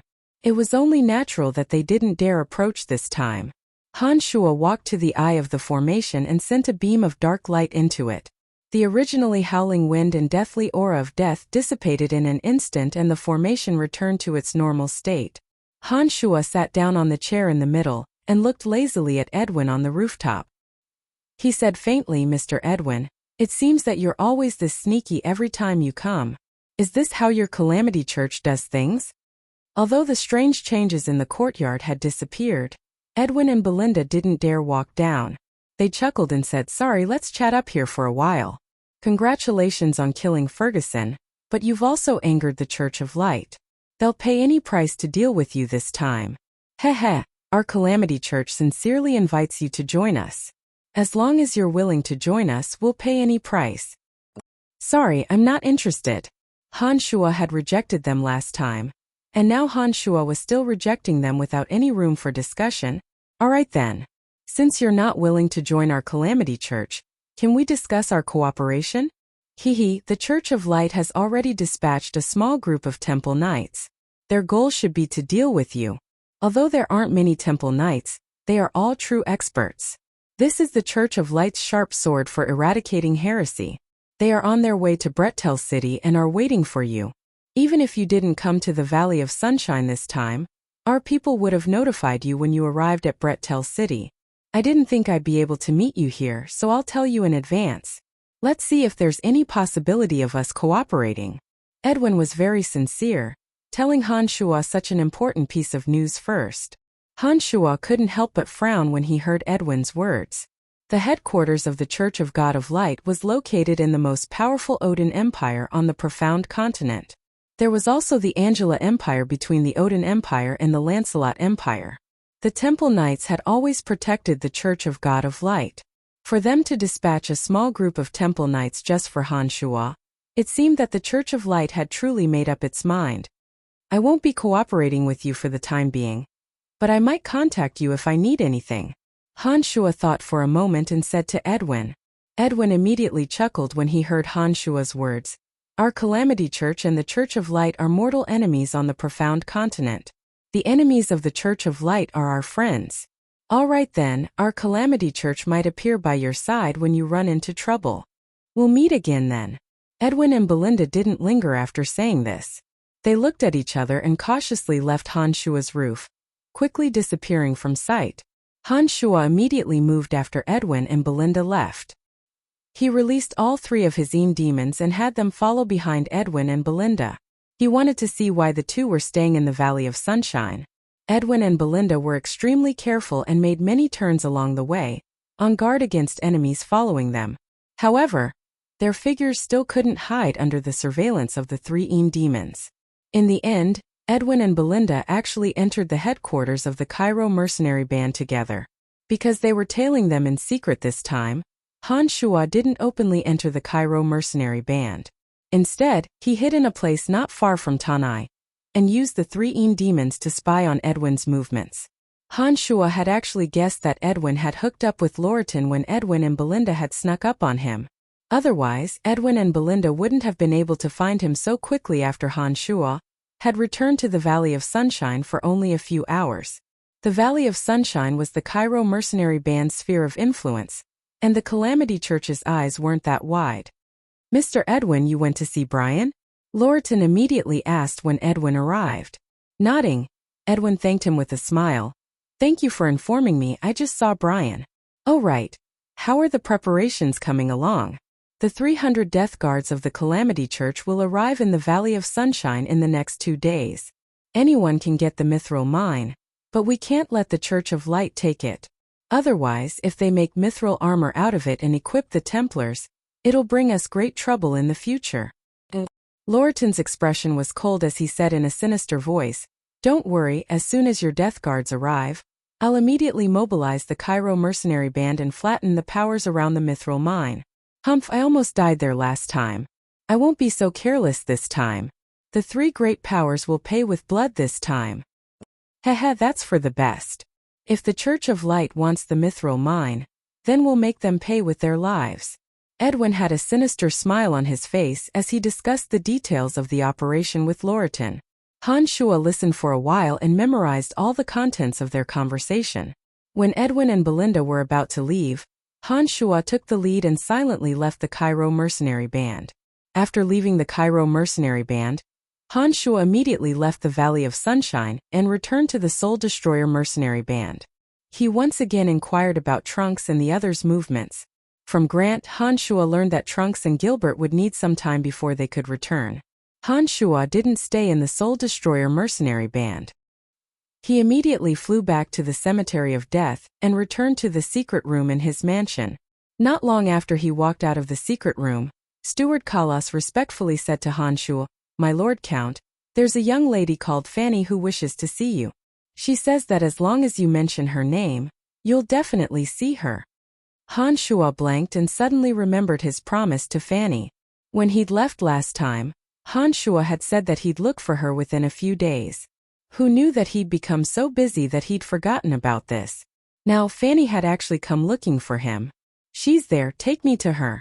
Now that Han Shuo had his own mansion, if Fanny and Phoebe frequently came looking for him, the relationship between Han Shuo and them would be exposed sooner or later. Just thinking about this gave Han Shuo a headache. Seeing him so anxious, Steward Kalas was somewhat astonished. He immediately said respectfully, "My Lord Count, please come with me." After a while, Kalas brought Han Shuo to the room where Fanny was. He pointed inside and said, "Miss Fanny is inside. Ma'am, you can leave first. Don't let anyone come in." Han Shuo instructed. After Kalas left, Han Shuo braced himself and walked in. With a glance, he saw Fanny sitting in the center. This time, Fanny wasn't wearing a magic robe. Instead, she changed into a navy blue dress.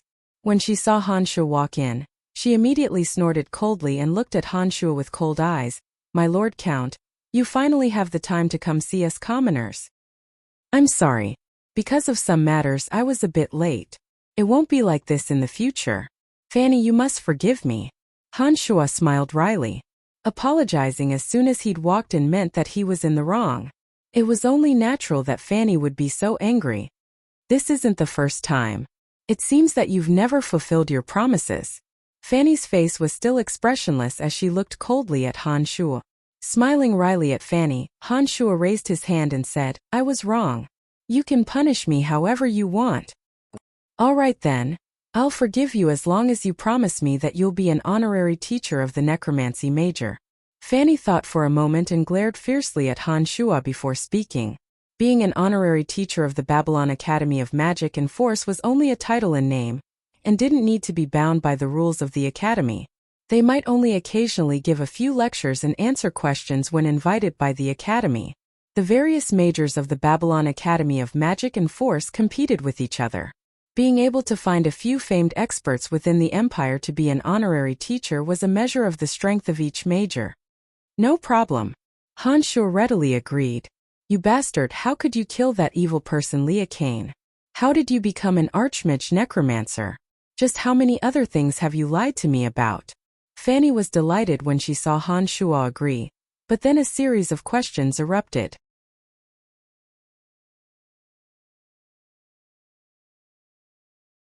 Chapter 294. Han Shuo had managed to make Fanny, who had come to denounce him, beam with joy in just half an hour. Under his gentle words, a faint smile appeared at the corner of Fanny's mouth as she left Han Shuo's mansion in satisfaction. Arriving at the Bust Merchant Guild at the fastest speed to find Phoebe, Han Shuo went straight to the point and requested, "I want explosives, the kind with the most destructive explosive power, enough to flatten a small mountain." "Heavens, what do you want?" As a normal woman, Phoebe didn't need to move her toes to know what Han Shuo wanted. Her pretty face was filled with shock when she heard that Han Shuo needed explosives so urgently, and the more explosive the better. "Don't ask so much. Get it for me as soon as possible, don't let anyone know." Since Han Shuo had made up his mind, he wouldn't hesitate. Time waited for no man. Naturally, the sooner the better. Once a woman had a physical relationship with a man, even a cold and arrogant character like Phoebe would change for this man. Especially when Phoebe knew that Han Shuo was smart, and wouldn't do something stupid that would result in his death. Therefore, although she had some doubts, she didn't insist on asking more when Han Shuo urged her again. She immediately nodded. "Give me some time, I'll try to gather it through other channels." "All right. I'll come back the day after tomorrow at the latest to get the explosives. Don't leave for the next 2 days." Han Shuo instructed and hurriedly left the Bust Merchant Guild. Han Shuo silently returned to the secret room in his mansion, and used the transportation matrix to return to the Cemetery of Death. He used the art of the demonic ninth heavens to fly to the mountain valley where the mithril mine was located, and summoned the Earth Elite Zombie to descend upon this plane. The 3 demons slowly floated out and flew into the valley. Faces after faces leapt into Han Shuo's mind. The Rainbow Sickle Mercenary Band, the House of Menlo, and the Catter Orc Alliance had more than 1,000 people stationed near the valley. They had surrounded the entire valley. The mithril mine was still in operation.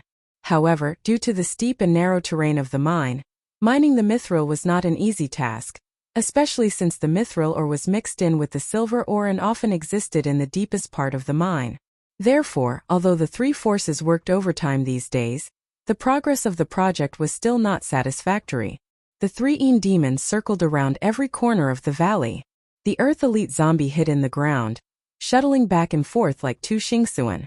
According to Han Shua's mental control, he left many holes in the depths of the valley that couldn't be seen, just in case Phoebe hid her explosives. From Lorton and Edwin's conversation, Han Shua knew that there would be a bloody battle in the valley. Most of the forces of the four great powers in the Valley of Sunshine would be involved in this battle, including Lorton's Cairo mercenary band, as well as the 10 or so small powers that Lorton had tied together with various benefits. Due to the existence of the mithril mine, the other three powers had invested a large amount of troops here. Once the battle broke out, this valley would become the largest battlefield in the history of the Valley of Sunshine. What Han Shua needed to do was throw in enough explosives to destroy all the powers in the Valley of Sunshine in one fell swoop. This matter had to be done very carefully. Only the Earth Elite zombie's miraculous ability to drill into the ground would be able to complete this mission without anyone noticing. At this time, Han Shua had released the three demons. He hadn't discovered that Tanai had an Earth Mage, so he was even more daring to have the Earth Elite zombie set up the traps. Even with the Earth Elite zombie's miraculous ability, it still took a while to set up the tunnels in Tanai.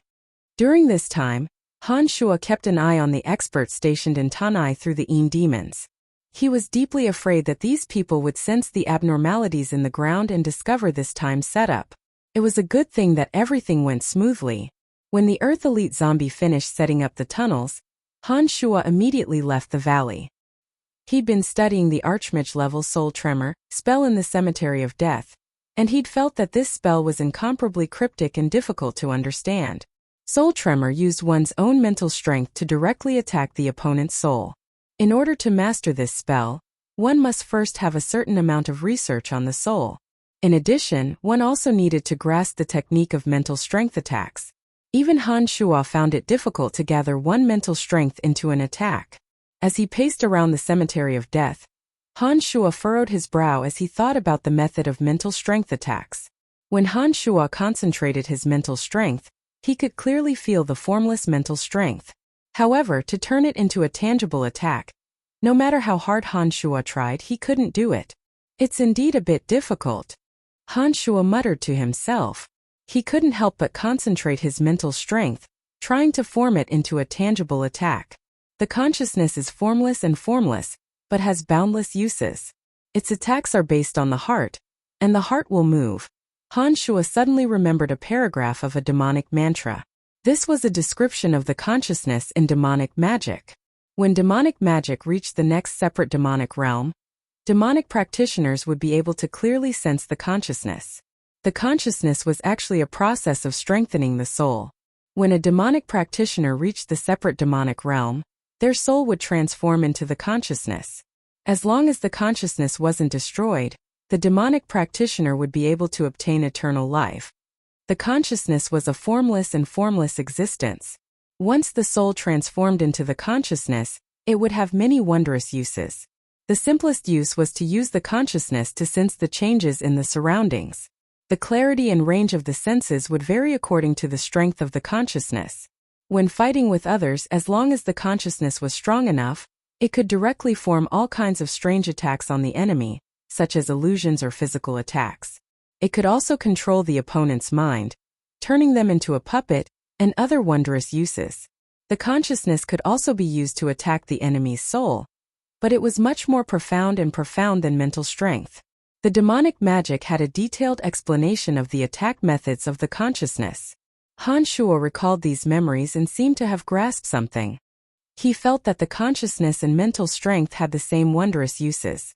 The difference was that the consciousness was the transformation of the demonic practitioner's soul. Like the demonic infant, it was the most important foundation of the demonic practitioner. The consciousness was even more important than the demonic infant. The demonic infant was the source of the demonic practitioner's power. It provided the practitioner with an endless supply of demonic yuan. Once the demonic infant was destroyed, the practitioner would lose all of his power. There wouldn't be any demonic yuan left in his body, and he would become an ordinary person. The consciousness was the demonic practitioner's soul. Once the demonic infant was destroyed, as long as the consciousness wasn't destroyed, the practitioner could use past experience to rebuild the demonic infant. However, once the consciousness was destroyed, the practitioner's soul would truly scatter, never leaving a trace in the world. On the other hand, mental strength was the same as the demonic infant. Even if one lost all of their mental strength, they would at most be unable to gather magical elements to cast spells. It would only turn a magus into an ordinary person, and wouldn't take their life. In the cemetery of death, Han Shuo continued to ponder, especially when it came to the detailed theory of attacks on the consciousness. Han Shuo carefully and slowly comprehended it. Gradually he seemed to have grasped something. When he gathered all of his mental strength and calmed his mind, a thought suddenly leapt into his mind. His mental strength suddenly became very active, and a wondrous fluctuation was suddenly produced. At this moment, Han Shuo quickly chanted a magical incantation. A strange energy was produced out of nowhere and quickly merged with his mental strength. A wave-like impact suddenly appeared, drifting forward like ripples in the water. Oh, there's some progress. What's missing? Han Shuo let out a light breath. He had just felt his mental strength condense and form some kind of tangible attack in front of him. However, since there was no soul in front of him, Han Shuo's attack couldn't find a target. Therefore, he wasn't sure if this attack would be effective or not. It looks like I'll need to find a living person to test it out on, Han Shuo murmured to himself. He thought for a moment and discovered that it was getting late, so he immediately left the cemetery of death. Again, without waiting for a report, Han Shuo directly went to the Buzzed Merchant Guild and found Phoebe in her room. He asked, "How is it?" "I've gathered some, but due to the lack of time and the fact that the gunpowder is a dangerous item banned by the country, the amount isn't enough to blow up a small mountain. If you give me a bit more time, I can go to a city further away and gather more." Phoebe looked helplessly at Han Shuo and said a bit apologetically, "There's not enough time. Just gather as much as you can. It's best not to let anyone know about this. Otherwise there might be some trouble." Han Shuo said with a frown, "Don't worry, I'm doing this through a few small merchant guilds. Moreover, I'm secretly buying them in batches. I don't think there will be any problems," Phoebe replied. Afterwards, Phoebe's space ring continuously flashed as bundles of wrapped explosives passed through Phoebe's hand and fell into Han Shuo's space ring. Only when Phoebe had handed all the explosives to Han Shuo did she ask, "Brian, what are you planning to do? You're not thinking of destroying Brettel City, are you?" "It has nothing to do with Brettel City. I haven't returned there yet," Han Shuo casually replied, hugging Phoebe and kissing her. He said with a smile, "All right, don't worry about me. I know what I'm doing." Under Phoebe's astonished gaze, Han Shuo hurriedly left the Buzzed Merchant Guild and directly used the transportation matrix in the Cemetery of Death to return. He quickly flew towards the mountain valley where the mithril mine was.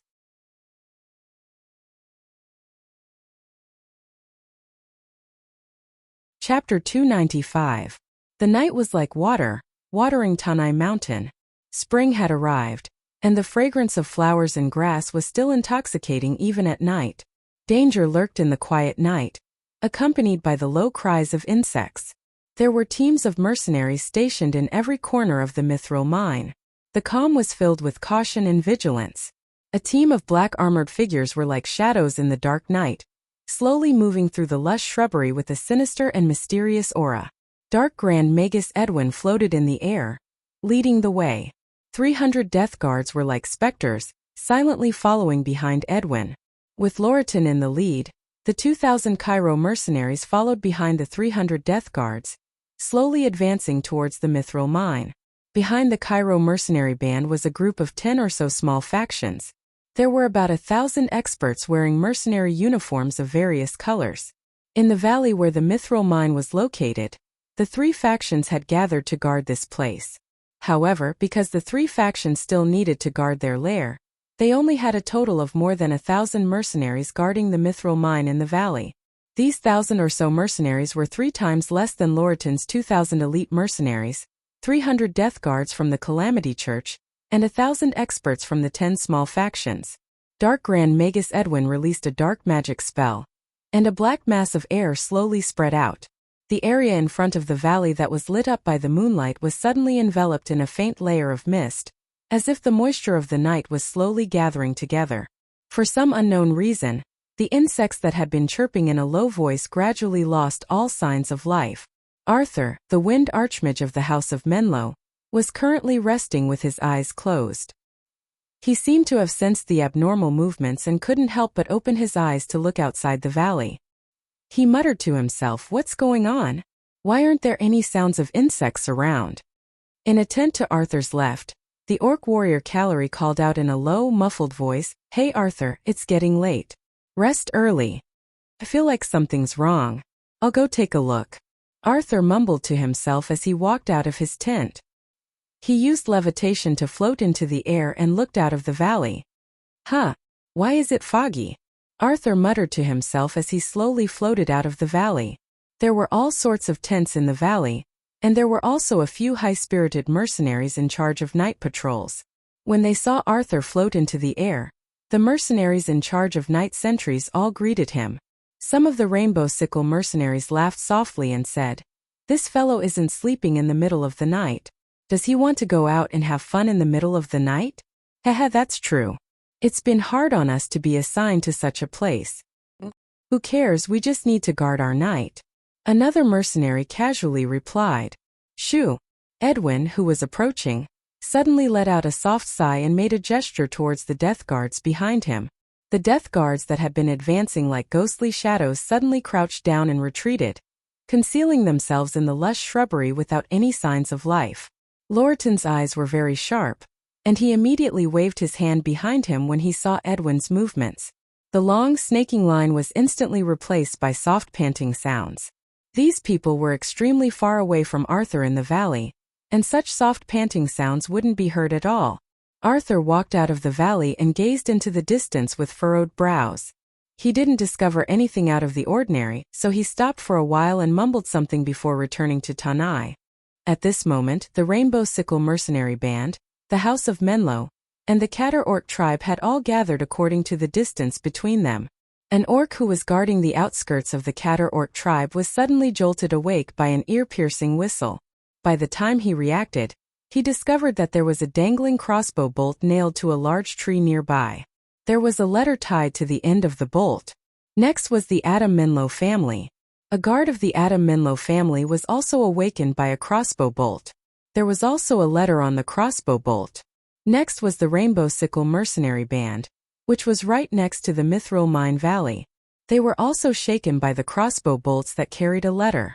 The leaders of the three great powers in the Valley of Sunshine were all roused from their various states in the blink of an eye. They hurriedly gathered their men with the letter in their hands and woke up all the sleeping mercenaries. They rushed towards the Mithril Mine Valley at top speed.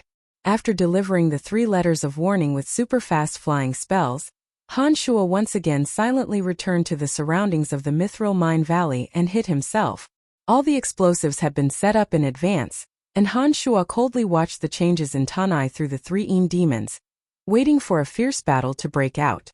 The 3 powers in the Mithril Mine had more than 1,000 mercenaries in total. Once this force was destroyed by Loreton, it would be difficult for the 3 powers to turn the situation around even if they joined hands. Last time, the 3 powers had gathered at Tanai Mountain, and Loreton's enmity towards Loreton had made it so that he wouldn't be merciful towards them. Once the experts guarding the Mithril Mine were killed, what awaited them would be even more brutal revenge. Florida and the other 2 were able to distinguish themselves in a place like the Valley of Sunshine, so none of them were stupid. They naturally understood this logic. Holding the attitude that they'd rather believe it, the 3 sent out their experts to communicate with each other. They brought out most of their experts from their lairs and rushed towards the Mithril Mine at top speed. As time passed by in the valley where the Mithril Mine was, some of the mercenaries who'd originally been in high spirits began to show signs of fatigue. They yawned continuously, their mental state at its worst. Edwin, who'd been hiding outside the valley, had already met up with Loreton at this time. He'd been staring coldly at the valley with a dark face when he suddenly turned his head and glanced at Loreton, saying, "We can make our move now." Killing intent burst forth from Loreton's eyes, and even his shiny bald head seemed to sparkle with a cold light. He nodded and said lowly, "My brothers died in this valley last time. This time I'll make them pay tenfold, 100-fold. Chief Hagen, are you all ready?" "Don't worry, Chief Loriton. We've long since prepared half of Tanai's mithril mine." The 10 small powers knew that they weren't as strong as any of the 4 great powers, so they'd all banded together. Hagen of the Flame Mercenary Band was the leader of this alliance. "Very good. Not just the mithril mine. As long as you help me annihilate the other 3 powers, you'll take all of their territory. Our Cairo Mercenary Band will still occupy the Valley of Sunshine.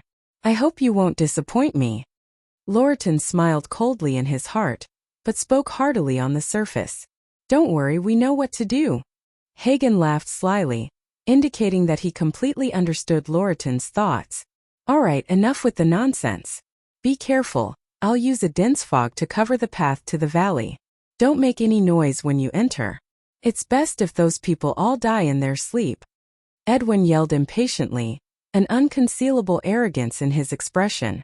The Calamity Church was famous throughout the profound continent for being difficult to provoke. Apart from the Church of Light, there were very few powers that could contend against them. Even Loriton wasn't in Edwin's eyes, much less the captains of these small mercenary bands.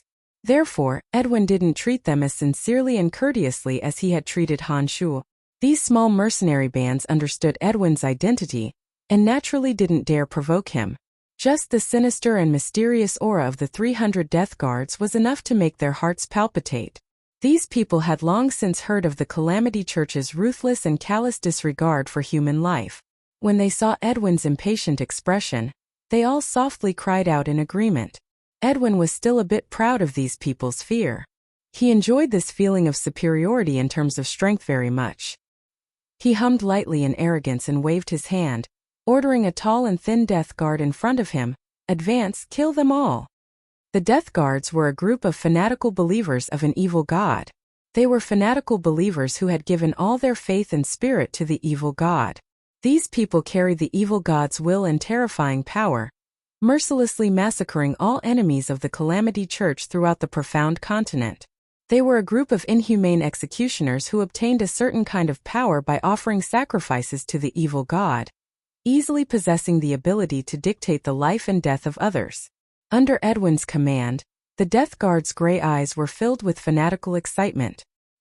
He was as crazy as Loriton, who had gone berserk 3 times. He gnashed his teeth so hard that it made cracking sounds, as if he was chewing on the bones of some beast or human.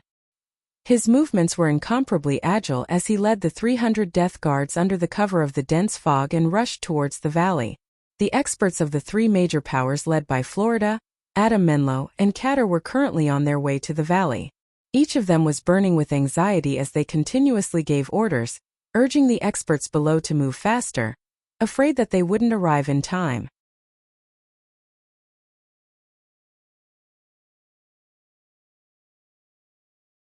Chapter 296.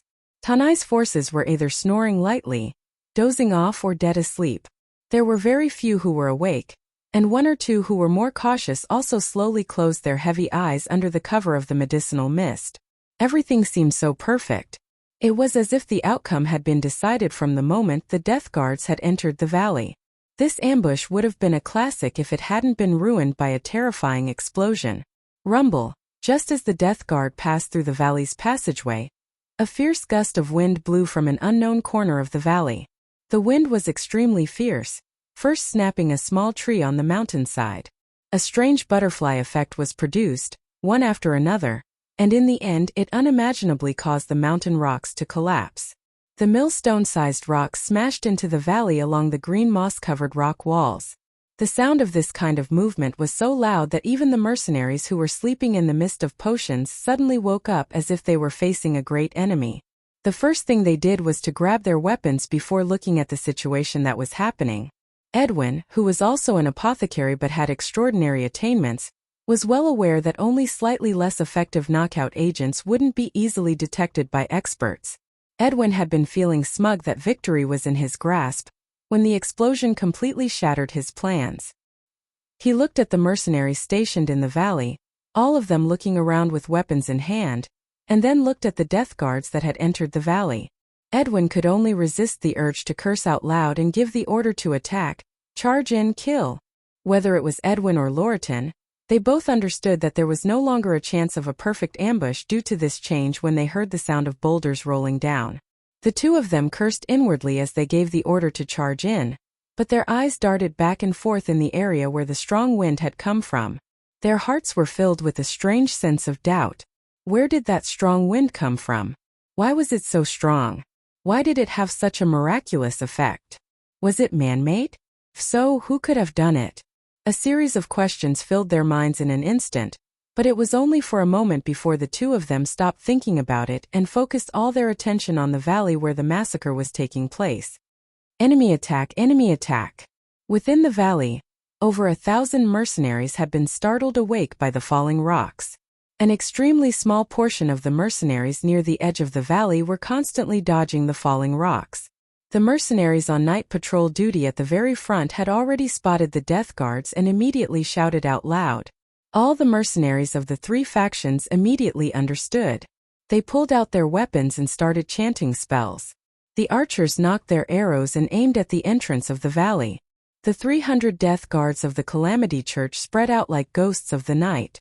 They streaked across the moonlight like extremely faint shadows. Their bodies carried a sinister, evil aura, and their eyes were filled with excitement and fanaticism. They held peculiar weapons that looked like spikes in their hands as they flew close to the ground and quickly into the center of the valley. The earth trembled as rows of sharp spikes rose from the ground. Surging flames rapidly converged to form a wide wall of fire to intercept the death guards. Lightning zigzagged above the valley and struck downwards. The watermen and water dragons slowly took form and dashed away from the wall of fire. The shrill whistles of arrows rang out incessantly, whooshing towards the death guards. Tanai Mountain's magi and archers formed a layer of obstruction, instantly blocking the death guards that were rushing over. They wanted to kill all of these audacious invaders. However, as the evil guardians of the Calamity Church, the death guards' infamy had resounded throughout the profound continent for many years. Naturally, they weren't that easy to deal with. Not only did the 300 death guards not slow down, they actually increased their speed. They were wearing a kind of black and gray robes that actually had an extremely strong resistance to magic. Many of the flames that came charging at them were extinguished with a wave of their sleeves. Even the violent lightning bolts that smashed down only caused their figures to pause for a moment. They were far from being able to cause any destructive damage. The armor of the death guards is one of our Calamity Church's secrets. How could ordinary magic attacks have any effect on them? Dark Grand Magus Edwin, who had lagged behind, said disdainfully as he looked ahead with a dark face. They could have silently wiped out most of the forces in the valley, but the unexpected occurrence had disrupted their plans. Edwin was naturally displeased. Next to Edwin, the chief of the Cairo mercenary band, Loratan, gripped the divine weapon of the Berserker tribe, the Berserker's battle axe. He laughed sinisterly. This is good as well. It's just a waste of time. It's more interesting for them to struggle to their deaths. This time, the Cairo mercenary band had mobilized all of their elites. In addition to the Calamity Church's 300 death guards and the alliance of a dozen or so small powers behind them, they could indeed openly destroy Tanai Mountain's forces. Loratan was a battle-hungry person to begin with. This kind of face-to-face, painful slaughter suited his temperament. Therefore, when he saw Tanai Mountain's mercenaries awaken and turn their sneak attack into a frontal assault, he became even more excited. The corner of Edwin's mouth twitched, but he didn't say anything. He looked at the mercenaries surging into the valley like a tide, inwardly planning how to extort Edwin afterwards. After all, it had taken quite a bit of effort to mobilize the 300 death guards this time. Although their goal was the Church of Light, hadn't they also helped Loratan? He had to pay a price. The death guards lived up to their name as the god of death. They charged into the valley with an unstoppable momentum under the surging magic attacks. The 300 death guards immediately split into phantom-like afterimages, leaving bloody holes in the mercenaries' bodies with their sharp, thorn-like weapons. These death guards trained in a strange kind of fighting aura. They seemed to be able to borrow the power of the evil god in battle. There was a natural evil aura on their bodies, and they could actually use their eyes to make people's souls tremble. The strange fighting aura had a strong corrosive power, often able to destroy the opponent's defenses and directly injure the physical body. Sitting cross-legged on a cliff in the valley, Han Shuo was driving the fierce battle as the Hand of Darkness.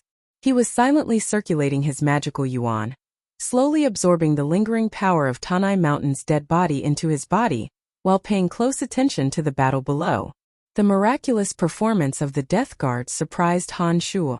Han Shuo could even sense a bit of the evil god's aura from these Death Guards. Last time in Valen City, the necromancer Clarendon, who died tragically at the hands of Han Shuo, had used the altar to summon the three-eyed evil god Ansi-Desi. Also, the aura of the 1,000-meter-tall evil god with green eyes had appeared in Han Shuo's mind in the lower layer of the Cemetery of Death. Han Shuo could sense a bit of it from these Death Guards. Due to their fanatical faith in the evil god, the Death Guards could obtain some of the evil god's strange divine power. Perhaps they could only borrow a billionth of the evil god's power, but this power still couldn't be underestimated in this plane of existence. This could be seen from the miserable deaths of the mercenaries. 300 Death Guards wasn't a lot, but the damage they could cause was incomparably terrifying. The Temple Knights of the Church of Light and the Death Guards were equal in strength. Judging from the strength displayed by these 300 Death Guards, Han Shuo could imagine that the Temple Knight's strength must be equally terrifying. Hehe. This is getting more and more interesting. Han Shuo laughed coldly as he muttered to himself. He suddenly called out softly, "What will come, or else it'll be boring." Dark Grand Magus Edwin's brow furrowed as soon as Han Shuo finished speaking. He abruptly used the levitation spell to fly into the air, and surveyed the surroundings after exiting the valley. He then quickly descended towards Loriton, who had already charged into the valley and was in the middle of a second berserk battle. He quickly called out, "Large amounts of mercenaries are converging in this direction. What's going on? The Rainbow Sickle mercenary band isn't far from here. They should have discovered us with such a large commotion. Hehe. For to 500 of Tanai's 1,000 mercenaries have already died. As long as we hurry and finish them off, Florida will be courting death even if he comes. Just his Rainbow Sickle mercenary band alone won't be able to stop our footsteps." Loriton waved his berserker's battle axe, directly cleaving apart an orc warrior around 2-3 meters tall. He responded casually and once again charged into the crowd. It looked like he was fighting to his heart's content. No, it's not just the Rainbow Sickle mercenary band, there's also a large group of orcs. Edwin was burning with anxiety as he yelled at Loriton. "Damn it, what's going on?" Loriton was startled and suddenly jumped in front of Edwin, asking in shock, "Kill them." Adam Menlo was riding a 10-meter-long flamingo in the air above the valley. Behind him were his clansmen riding all sorts of flying magical creatures. Outside the valley, the muffled sounds of iron hooves pounding on the ground like the beating of drums. The experts of the three powers were converging towards Tanai. Loriton and the others' path out of the valley had already been blocked. Fight! Otherwise no one will be able to leave. Loriton naturally understood the current situation, and immediately howled towards the sky. His ferocious nature exploded as he charged towards the remaining mercenaries in the valley.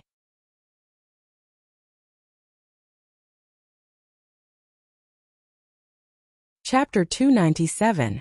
3,000 versus more than 600, including the infamous 300 Death Guards of the Calamity Church. The difference in strength was completely disproportionate. The remaining 600 people in the valley had long since been destined to die. It was just that they needed to delay it for a few more minutes. Human lives became cheap. Along with ear-piercing screams of misery, mercenaries of different skin colors and races slowly collapsed into pools of blood. Strands of aura that were hard to see with the naked eye rose from the bodies of the recently deceased and gathered at a corner of the valley. As the Hand of Darkness, Han Shuo was extremely happy. He sat cross-legged in an area where no one could spy on him, allowing the three demons to observe the situation. He happily absorbed the strange energy that had yet to dissipate.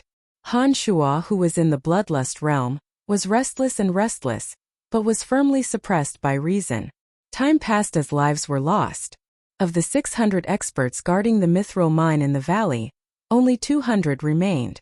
Among them, the mages were still tirelessly casting all kinds of magic. Of course, their targets were the well-dressed mercenaries. Not a single one of them wasted any more magic on the death guards. Adam Menlo and his family's elite troops had arrived earlier. They only attacked Tanai's Loritan's group with magic crossbows from afar, watching the remaining members of Tanai's family being slaughtered without lifting a finger. It wasn't that they weren't willing, but that they didn't dare. The elites of the House of Menlo who could fly were all riding flying magic beasts. This group of elites was the foundation of the House of Menlo's survival. It was a pity that their numbers were too few, far from Tanai and Loritan's Cairo mercenary band. Although Adam Menlo's heart was bleeding as the members of the House of Menlo were killed one by one, he didn't dare approach them to save them. This was because he deeply understood that if he landed, what awaited them would be a devastating blow. He was waiting for Florida and Catter's men to arrive and surround Loritan's group from outside the valley. He was waiting for more members who could only travel on land to gather, and then he would explode his accumulated hatred on Loritan's group. "Father, save me!" In the middle of the valley, a middle-aged man who looked vaguely similar to Adam Menlo was riding on an armored black bull. He was anxiously looking at Adam Menlo, who was circling the valley on his flamingo. He let out a miserable cry. In front of this middle-aged man, Loritan gripped his berserker's battle axe and grinned as he surrounded him. The other berserkers beside Loritan were also snickering as they worked together with Loritan to keep an eye on him. Loritan wasn't in a hurry to kill him. Instead, he kept looking up at the sky, as if waiting for Adam Menlo to approach. However, after waiting for a while, Loritan only saw Adam Menlo's back turn, his shoulders trembling slightly. It looked like Adam Menlo's heart was twitching, but he had made the right decision. "No!" This middle-aged man screamed miserably as he was torn apart by Loritan's battle axe. His scream before his death caused Adam Menlo, who was on the flamingo in the distance, to almost lose his footing. The dull sound of iron hooves could finally be heard clearly. With Florida and Catter in the lead, a large number of mercenaries suddenly charged into the center of the valley. Adam Menlo, who was enduring the pain of being cut by blades, was the first to charge into the center of the valley with bloodshot eyes. Fighting aura shot out from the long spear in his hand, clashing with the flames spewed out from the flamingo and taking a few lives in an instant. An even more desperate battle was taking place in Tanai. As a spectator, Han Shua silently absorbed the murderous aura and coldly watched Tanai's hellish battle to the death, desperately suppressing his strong desire to participate. Time flew by quickly. The already evenly matched battle caused the eyes of several parties to turn bloodshot. This time 90% of the powers in the Valley of Sunshine had participated. Whether it was for the mithril mine, for the power of the Valley of Sunshine, or for the hatred that had accumulated over the years, they all erupted in the valley. The unyielding life energy of the strong was absorbed to their heart's content. Very soon, the ground of Tanai was littered with corpses. The corpses piled up and caused the battle to begin. For the sake of profit and hatred, the various races used slaughter to their heart's content to play out this battle. Gradually, as Han Shua absorbed the enormous amount of energy, a blood-red mist floated around him. The entire sky above the valley was suddenly shrouded in a blood-red mist. That terrifying murderous aura, along with the nauseating smell of blood, enveloped the entire valley. Unfortunately, the various powers in the valley, whose eyes were bloodshot, didn't notice this abnormal change. They still focused all of their attention on the enemy in front of them, using the weapons in their hands, their fists, and even their teeth to attack the enemy. Everyone seemed to have gone completely mad. Han Shua, who was about to lose control of himself, forcefully suppressed his bloodthirsty desires and finally gave an order to the Earth Elite zombie hiding underground. Han Shua understood that this wasn't the best time because the parties were still fighting. It wasn't time for one side to win yet. In principle, he could still wait a while longer. Unfortunately, Han Shua understood that his current condition was extremely bad. Absorbing too much murderous aura at once was beyond what Han Shua could bear.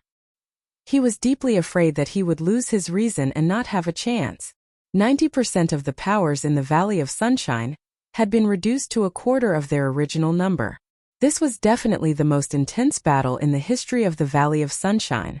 The major powers that had been fighting to the death suddenly felt the earth tremble violently.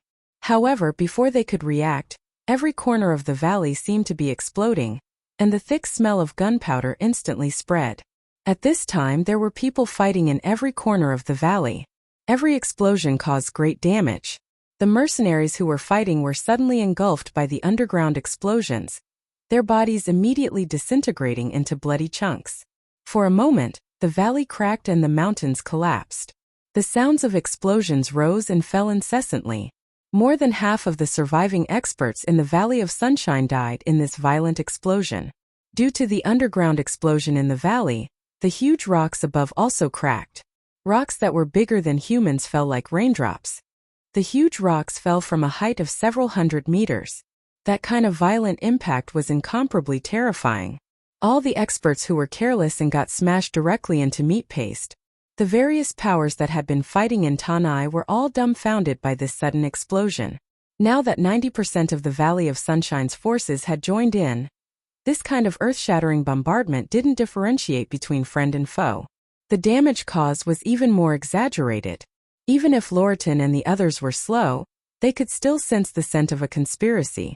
The huge rocks continued to fall from above, and the entire valley was about to be sealed off. All the Tanai experts who had been awakened by the explosion suddenly reacted. All of them looked up to the sky and cursed as they fled in a sorry state.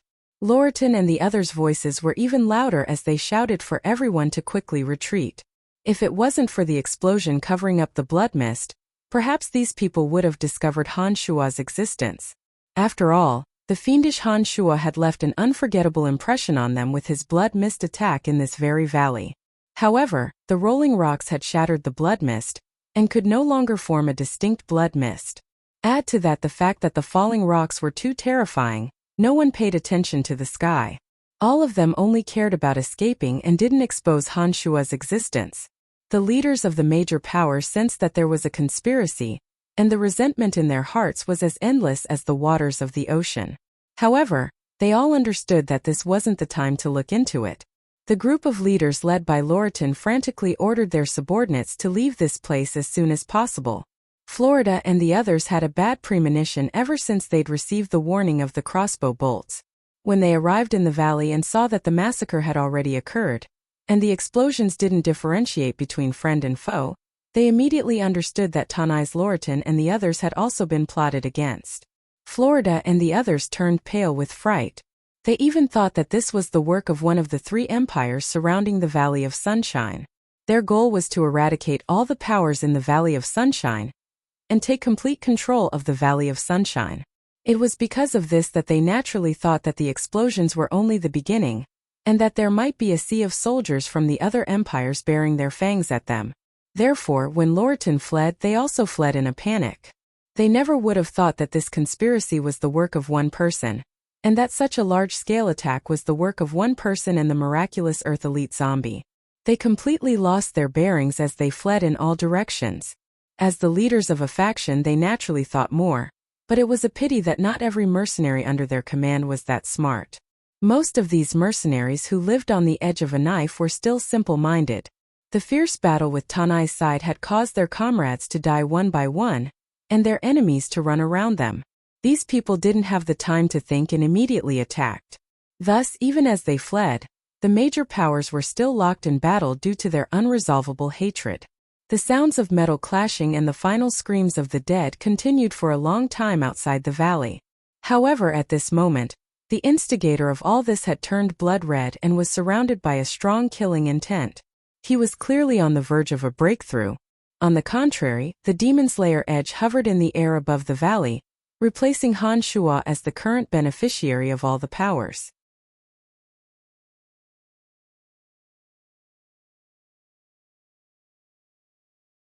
Chapter 298. Corpses were strewn all over the ravaged valley. What was even more frightening was that most of the corpses weren't complete. Their severed heads were like blood-stained rubber balls, scattered all over the valley floor. They formed a stark contrast with the enormous blood-stained rocks. Broken limbs were like powerless tree trunks, quietly lying on the valley floor that had been split into long and narrow ravines. The scene of Azura Hell was serene and bloody under the moonlight. The soul energy that hadn't yet dissipated was drawn by some sort of force from the valley cliff, spiraling from incorporeal to tangible. Wisps of soul energy fluttered into the sharp hilt of the weapon that sparkled with a dark brown luster. The demon's lair edge silently stood on top of Han Shua's head, like a loyal follower of its master. The dark brown edge didn't reflect any luster under the moonlight, but the wisps of soul energy that drifted in and met Han Shua's murderous aura caused a dazzling change. Specks of star-like light shone brightly within the blood-red aura. The dazzling specks of light were like tiny dancing spirits. After slowly blossoming beautifully for a moment, they finally completely converged into the dull brown demon's lair edge. Nearly 2,000 people had died in this battle, and every single one of them wasn't weak. Naturally, their soul energy was also very abundant. 60% of this soul energy had entered Han Shua's body, and the other 40% was being absorbed by the demon's lair edge. As the mastermind behind the scenes, Han Shua had coincidentally eavesdropped on the battle, causing all the factions in the Valley of Sunshine to suffer great losses. All the leaders were panicking and making wild guesses, which led to Han Shua's breakthrough into the bloodlust realm, and the demon's lair edge's fierce aura once again. Clouds of blood-red mist were so thick that they wouldn't dissipate, forming strange lines that surrounded, entangled, and tightened around Han Shua. Within the mist, Han Shua's skin and flesh glowed with a dark red luster as his bones crackled. A terrifying aura of death, murderous aura fluctuated between strong and weak. His handsome face trembled strangely. This state lasted from the long night to the scorching sun. Gradually, the entire ruined valley was shrouded in the blood-red mist. The mist was as thick as a layer of clouds, covering most of the sky above the valley. The scorching sun couldn't penetrate the obstruction of the blood clouds, but instead increased the brightness of the bloody light, causing the entire valley to seem as if it was shrouded in a bloody hell. The corpse-strewn valley seemed even more desolate, evil, and terrifying due to this layer of bloody light. For 3 days in a row, the entire Valley of Sunshine was in a constant state of anxiety and fear. The blood cloud within the valley constantly changed, until blurry shadow-like figures slowly drifted out from the back of Han Shua's neck. These shadows that had separated from his body gradually merged with the blood cloud. Then, all sorts of grotesque, ferocious, and terrifying demon heads slowly materialized from illusory form. All of the blood clouds and blood mist merged with the shadows. After 5 days, they finally transformed into 12 monsters of different shapes, but all the same sinister appearance. These monsters either had sharp heads and claws, or densely packed fangs like sharks, or had barbs growing out of their backs like barbs. These 12 demons were completely different from each other, but they all shared the same aura. It was a unique aura that came from Han Shua's body. It was the same aura as Han Shua's. Little Skull had been hiding in the crevice of the valley all this time.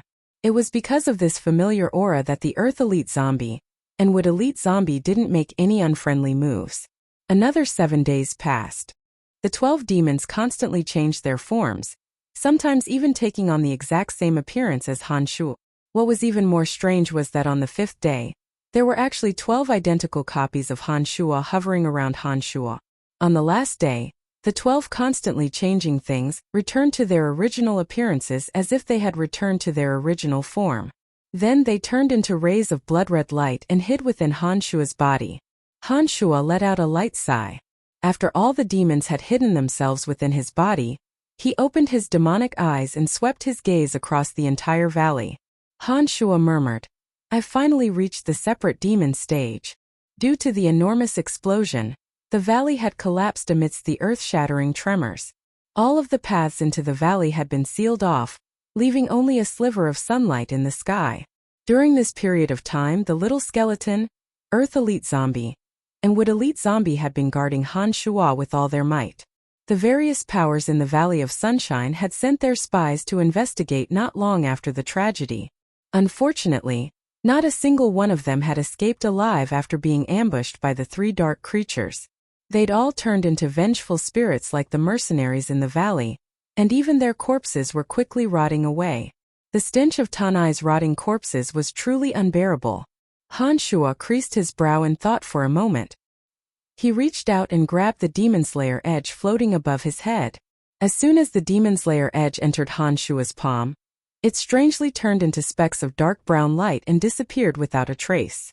Activating the art of the demonic ninth heavens, Han Shuo broke through the air and left this hellish valley in the blink of an eye. 5 miles north of the Valley of Sunshine, at the top of a low mountain, Lorton of the Cairo Mercenary Band, Florida of the Rainbow Sickle Mercenary Band, Adam Menlo of the House of Menlo, and the chief of the Katter Orc tribe had all gathered. The leaders of the various powers in the Valley of Sunshine, including Trunks who had just returned from a mission, were all invited. The leaders of all the powers in the Valley of Sunshine had gathered here. Everyone had ugly expressions, especially the victims who had participated in the tragedy of the Mithril mine. Their faces were especially gloomy as they tried to find the truth and seek revenge, trying to come up with a countermeasure for the future of the Valley of Sunshine. Who is it? Everyone had the same question in their hearts. Apart from the few major powers that had experienced the tragedy and suffered heavy losses, anyone who hadn't participated in the incident had become a target of suspicion. Even some of the smaller factions in the Valley of Sunshine who'd escaped faster and suffered fewer losses had become suspects. Trunks, your Soul Destroyer mercenary band didn't participate in the battle this time. Among all the powers that didn't participate in the Valley of Sunshine, your Soul Destroyer mercenary band is the strongest. Now your Soul Destroyer mercenary band's strength isn't the slightest bit affected. Due to our heavy losses, your Soul Destroyer mercenary band's strength isn't too far off from ours. It seems that you're the biggest beneficiary this time. I'm thinking, could it be your doing? Florida of the Rainbow Sickle Mercenary Band said sinisterly as he stared at the relaxed Trunks, his handsome face covered with a dark green hue. Trunks, who was inwardly pleased, really didn't know how to repay the mastermind behind the scenes. However, on the surface, Trunks had a pained expression and was still pretending to sigh in pain. When he heard this, he suddenly slammed the stone table and stood up angrily. The hastily assembled stone table suddenly shattered into pieces. Trunks didn't even look at the experts around him blocking the broken stones. He only glared angrily at Florida and shouted, "If you want to spout venomous slander, then we'll fight to the death right now." Half a month ago, our Soul Destroyer mercenary band accepted a mission. All the experts, including myself, left the Valley of Sunshine. Chief Lorton knows this the best. We have the least to do with this matter. Florida, everyone is here today. If you really want to kill me, then we might as well have a fair and square duel. There's no need to resort to such underhanded schemes. When Trunks had slammed his palm on the broken stone table just now, a wisp of silver radiance had appeared in his palm. Everyone present was a crafty old fox. They all knew what a silver fighting aura meant to a swordsman. Due to his own efforts and the effects of the rebirth pill, Trunks had already advanced to the Great Swordmaster level. All the leaders had to carefully consider whether this palm strike had any other meaning other than a show of force. During this period of time, the Soul Destroyer mercenary band had been able to openly recruit experts in the Valley of Sunshine, due to Trunks' previous fame, and the foundation of the original Rainbow Sickle mercenary band. They had developed at a high speed in a short period of time. If it wasn't for Tanai's tragic accident, perhaps the Soul Destroyer mercenary band wouldn't have been taken seriously by Lorton, Florida, and the others. It was a pity that Tanai's side had suffered disastrous losses. The strength they had accumulated over the past few years had been destroyed in a single day. With their sharply reduced strength, they no longer had the confidence to firmly deal with Trunks. In addition, the Soul Destroyer mercenary band was in the dark. The various powers still didn't know where their nest was. This caused the Soul Destroyer mercenary band to become a powerful existence that could stand shoulder to shoulder with the 4 great powers. The great Swordmaster Trunks had displayed his extraordinary strength as soon as he made his move. He had taken an unyielding and formal challenge to Florida.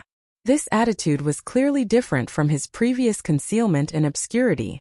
Although Florida, a light archmage, had also cultivated lightning magic, he had yet to completely recover from the serious injuries he had suffered at the hands of Han Shuo. Florida didn't doubt that Trunks would take the opportunity to tear him to shreds when he faced Trunks, who had advanced by leaps and bounds to become a great swordsman, with Trunks' unforgettable hatred for him. Therefore, Florida's cheeks trembled with anger as he gloomily glared at Trunks. In the end, he said in a low, stiff voice, "The most important thing right now is to find the mastermind behind the scenes. I don't have the time to fight with you right now." When these words were spoken, all those in power in the Valley of Sunshine understood one fact. Florida was afraid.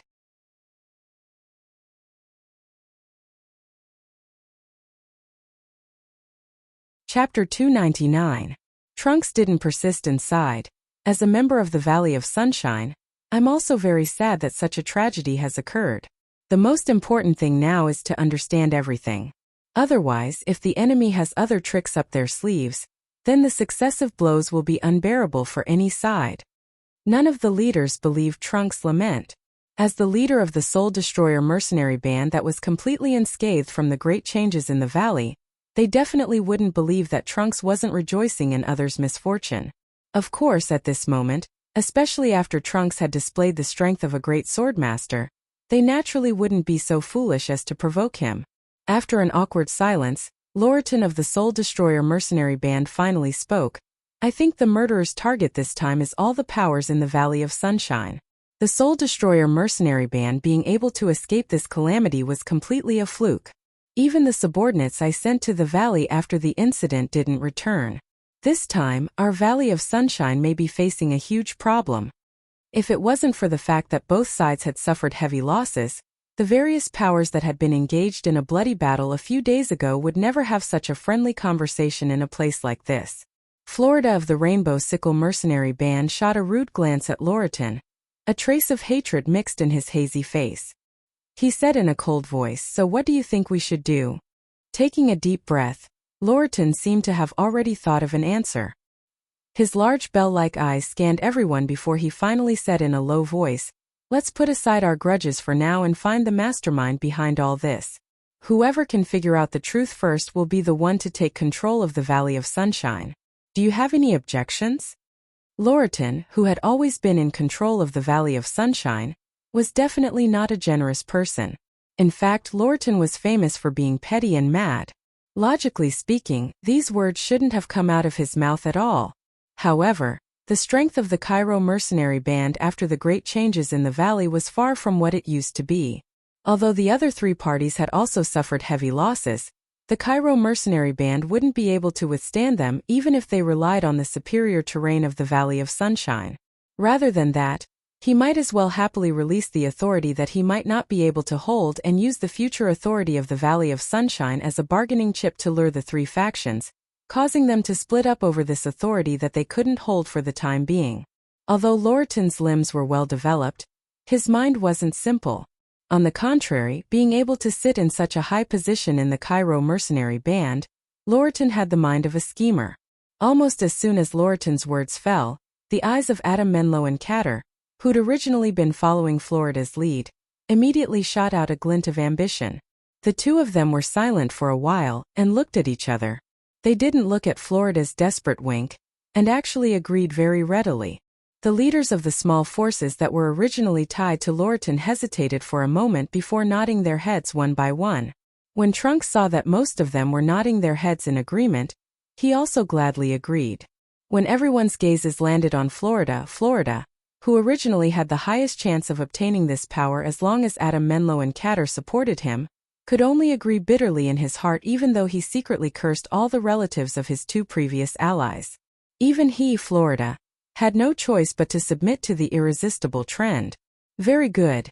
Then we can discuss the details now and even draft up an agreement. All the forces in the Valley of Sunshine will be supervisors to prevent anyone from going back on their word when the time comes. Loriton's face darkened as he grinned and proposed in all seriousness. This kind of agreement was as laughable as a prostitute saying she was still a virgin. However, there were times when it was necessary. Although everyone understood that the agreement would immediately be torn apart as long as one side was strong enough, it still needed a ceremony after all. Especially when everyone had a hidden enemy, this would always give them some psychological comfort. Therefore, the major forces in the Valley of Sunshine, each with their own ulterior motives, came to an agreement that they had to abide by in such a place. All parties would temporarily stop fighting and fully focus on tracking down the mastermind behind the scenes.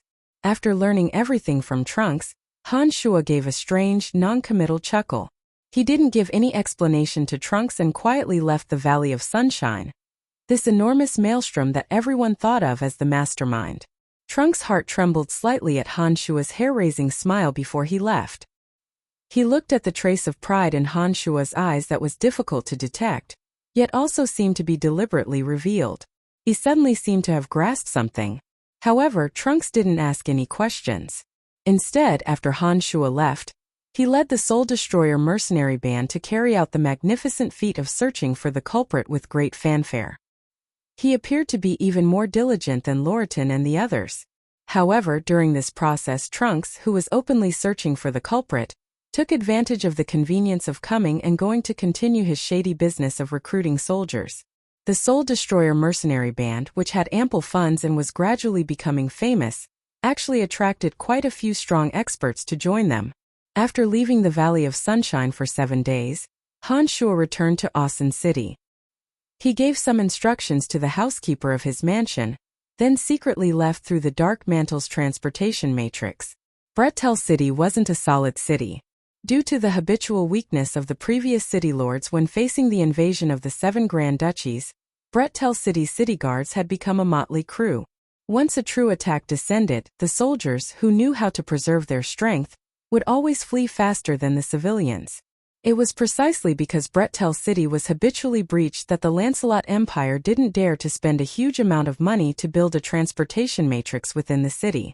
After all, once the Grand Duchies occupied Bretel City, if there was a transportation matrix within the city that led to other places, no one could guarantee that the invaders of the 7 Grand Duchies wouldn't be able to easily enter the other cities and towns of the Lancelot Empire through the transportation matrix. Bretel City was indeed barren, but the Lancelot Empire also had many rich and prosperous cities. If these invaders really did enter the other cities and towns of the Lancelot Empire in large numbers through the transportation matrix, then no one dared to imagine the damage that could be caused. Therefore, as a city that was almost abandoned, this double-edged sword of the transportation matrix project had always been in a state of limitless shelving. Spring has truly arrived, but it's a pity that the scenery isn't pleasant at all. Han Shuo muttered to himself as he sat in a carriage, gazing at the scenery along the way through the opened carriage curtain. Starting from the transportation matrix in Seamus City, which was close to Bretel City, Han Shuo had been sitting in the carriage as it slowly drove towards Bretel City. Along the way, beggars wrapped in cloth loitered all over the place.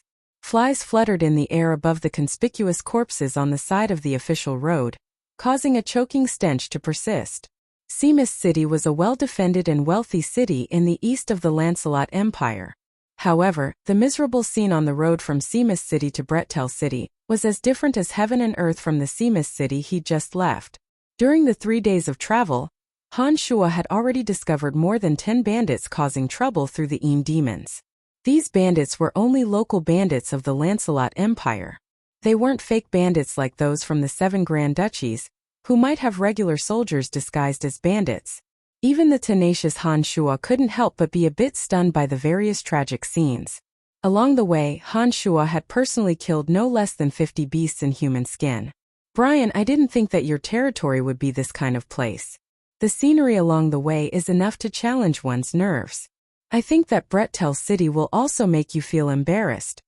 Chester, who was determined to follow Han Shuo no matter what, had given up a good mission led by Emily and willingly acted as a coachman to stick to Han Shuo, insisting on coming to this notoriously chaotic and filthy Bretel City.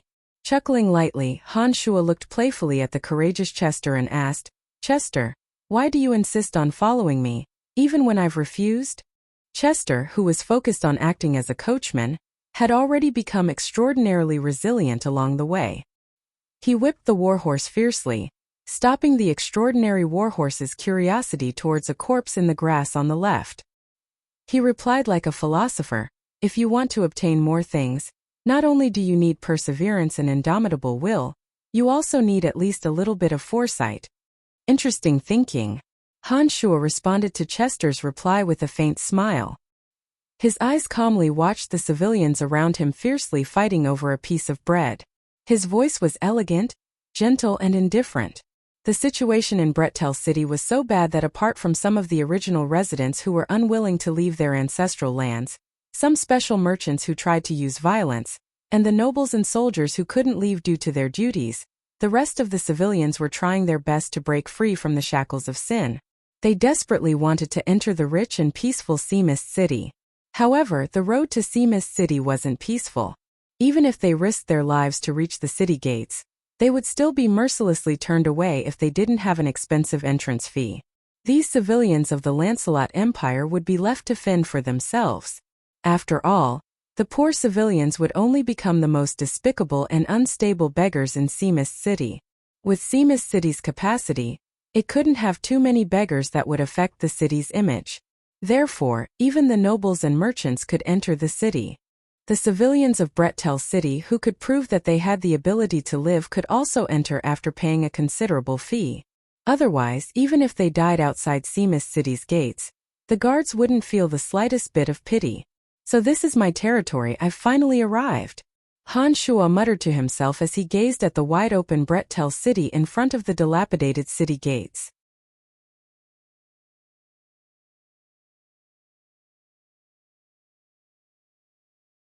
Chapter 300. A carriage that couldn't be considered extravagant sped through the dilapidated city gate. There were few people on the streets. Occasionally, one or two people could be seen with eyes full of resentment and despair. This was a silent protest against their miserable lives.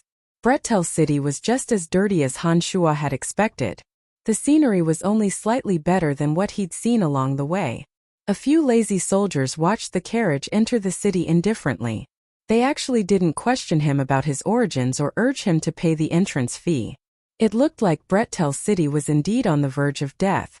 "Hey, may I ask where the city lord's mansion is?" Chester pulled on the reins and asked a commoner who looked like a beggar with a smile. The commoner lay lazily under the sun, picking at the fleas on his body. He didn't even raise his head as if he hadn't heard Chester's question. "1 silver coin. Where is the city lord's mansion?"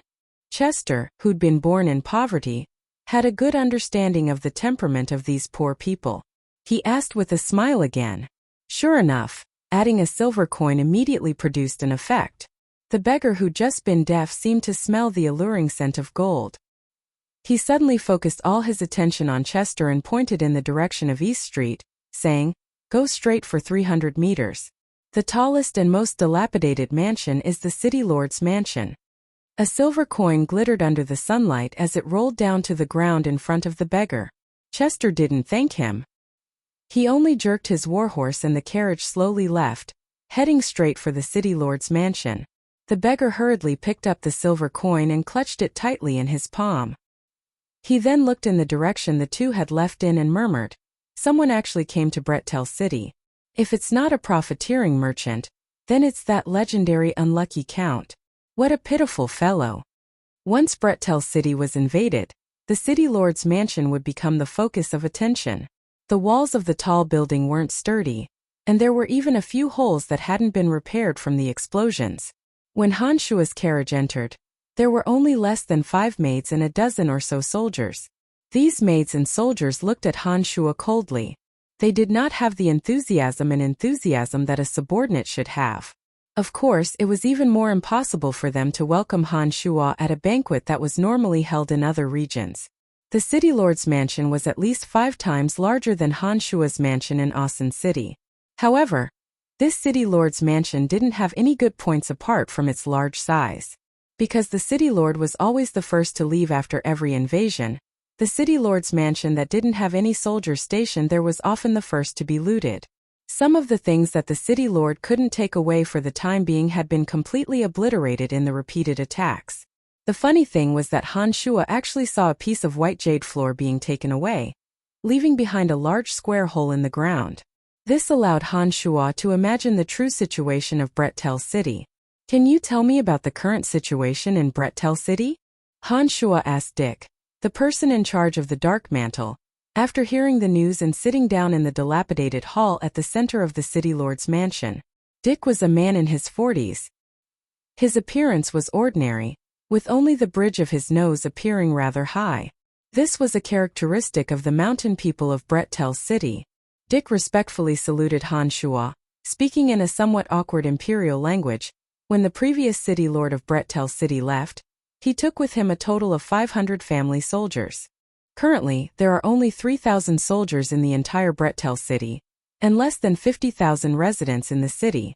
3,000 soldiers is simply not enough to guard Brettel City's city gates. Not to mention that these soldiers often escape faster than the civilians. Brettel City's defenses have been damaged time and time again. Without funds to repair them, the city has almost lost its defensive capabilities. The true local mountain people of Brettel City mostly live on the steep mountains around the city. These mountains produce some valuable ores. Since the mountain people are very familiar with the terrain of the mountains, coupled with the fact that the mountains are indeed very difficult to attack, they have been able to resist every invasion by the 7 Grand Duchies. Up until now, Brettel City has actually been relatively safe. This is because the 7 Grand Duchies have experienced dozens of large and small invasions. They all understand that there's no more profit to be reaped from Brettel City.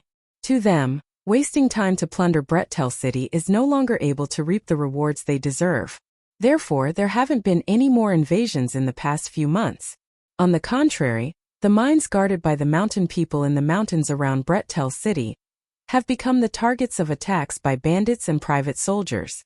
However, the mountain people are not as incompetent as the Empire's soldiers because they have the geographical advantage. Up until now, they have been able to barely pass through the mountains at the speed of a turtle. Han Shuo gradually gained an understanding of the situation in Brettel City under Dick's introduction. When Dick finished, Han Shuo glanced at a soldier in the city lord's mansion and said, "Summon all the soldiers of Brettel City to the front of the city lord's mansion. I want to see what these soldiers look like." "Yes, Lord Count," the soldier replied lazily, riding a weak and thin horse at a moderate pace out of the city lord's mansion. "My lord, you will be disappointed." Dick shook his head and sighed as he said to Han Shuo, "I know. However, I want to make sure that I won't be disappointed in the future." Han Shuo said with a light smile, then furrowed his brows in silence. After nearly 2 hours, the soldiers scattered all over Brettel City gathered in front of the city lord's mansion at a moderate pace, with no order or military discipline. None of these soldiers were very strong. Perhaps it was because of the food they ate, but they had a sickly complexion. That kind of sloppy mental state without a trace of a soldier's spirit was proof that their combat strength was bound to collapse at the first blow. The long swords, bows, and spears in their hands were all rusted and of inferior quality.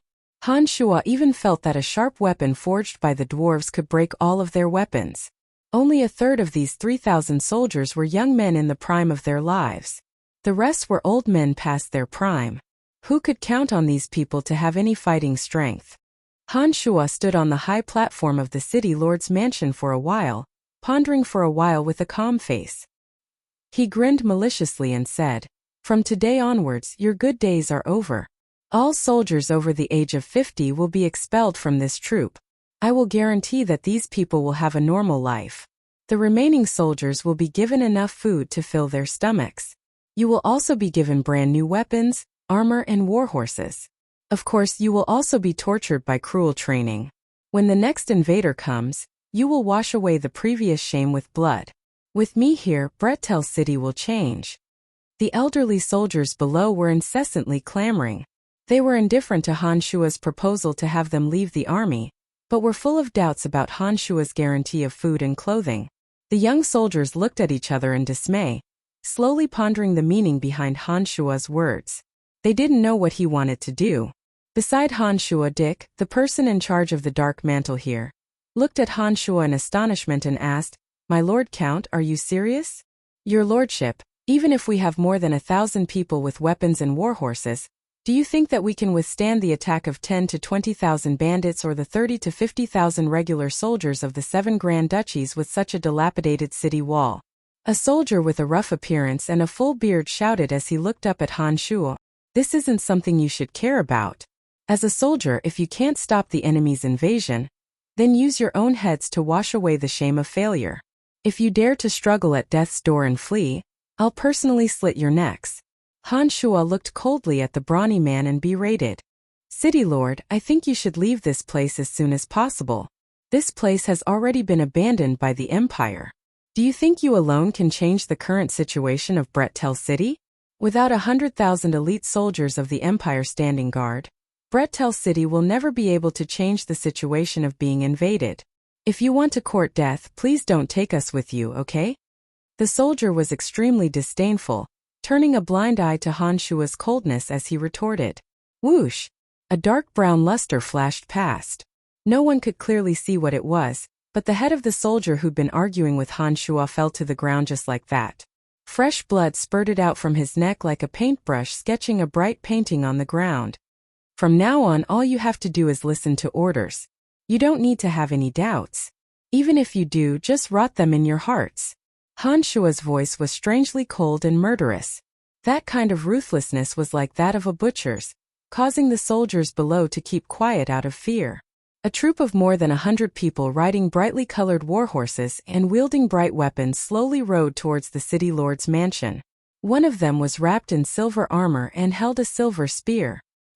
He bowed slightly towards Han Shuo and said, "Sir Count, Earth Knight Fok will serve you and obey all your orders." Han Shuo didn't need to think too much to know that this Fok must have been arranged by Lawrence.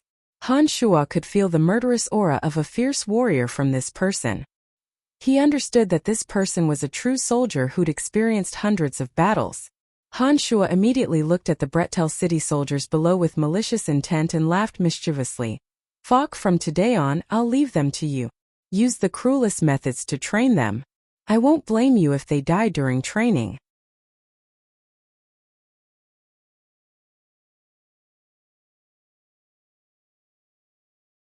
Chapter 301.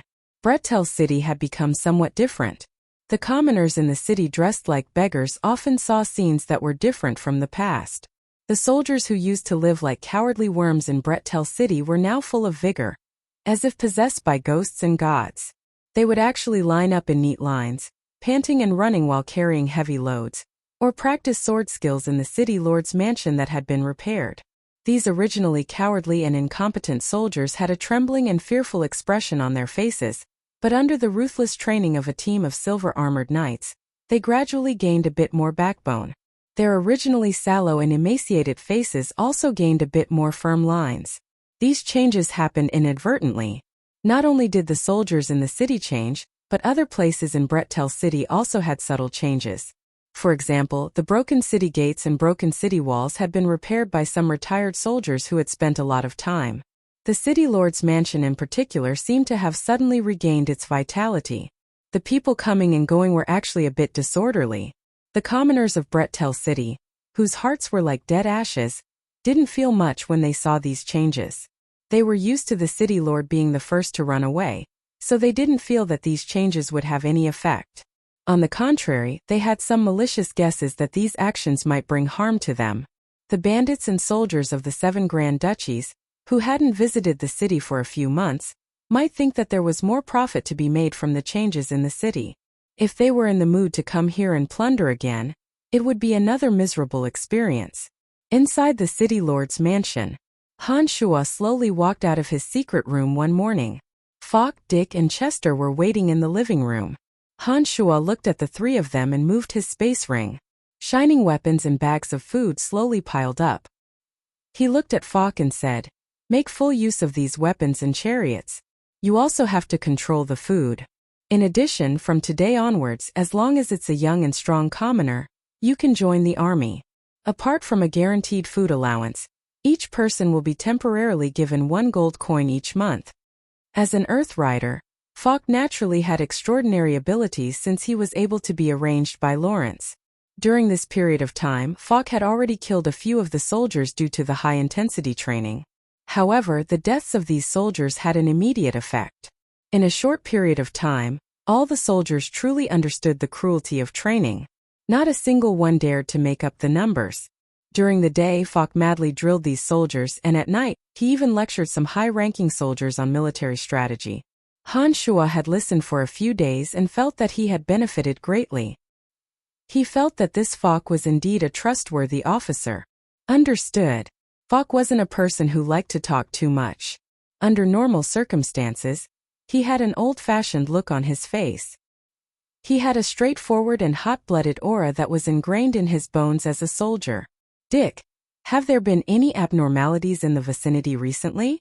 Han Shuo asked with a smile as he glanced at Dick, the person in charge of the Dark Mantle's operations here. "My Lord Count, apart from some commoners who don't understand your actions, there hasn't been anything out of the ordinary around Bretel City. However, according to our Dark Mantle's observations, I believe that a group of bandits will arrive in the next few days. Of course, their target should only be the mountain people on Mount Tali near Brettel City. Dick replied courteously. Although the soldiers of Brettel City were cowardly and incompetent, the Dark Mantle was still operating normally. There were Dark Star envoys hiding in the surrounding mountains. Nodding, Han Shuo said with interest, "Very good. Keep a close eye on this matter. You must find out when those bandits will return, as well as their numbers and movement routes. Fok, perhaps we should also test out these soldiers. If we don't give them a bit of stimulation, I think it will be very difficult for them to truly grow." "My lord, your words make a lot of sense. I will make them more spirited," Fok replied. 3 days later, on Mount Tali to the southwest of Brettel City, a battle that frequently occurred was currently playing out.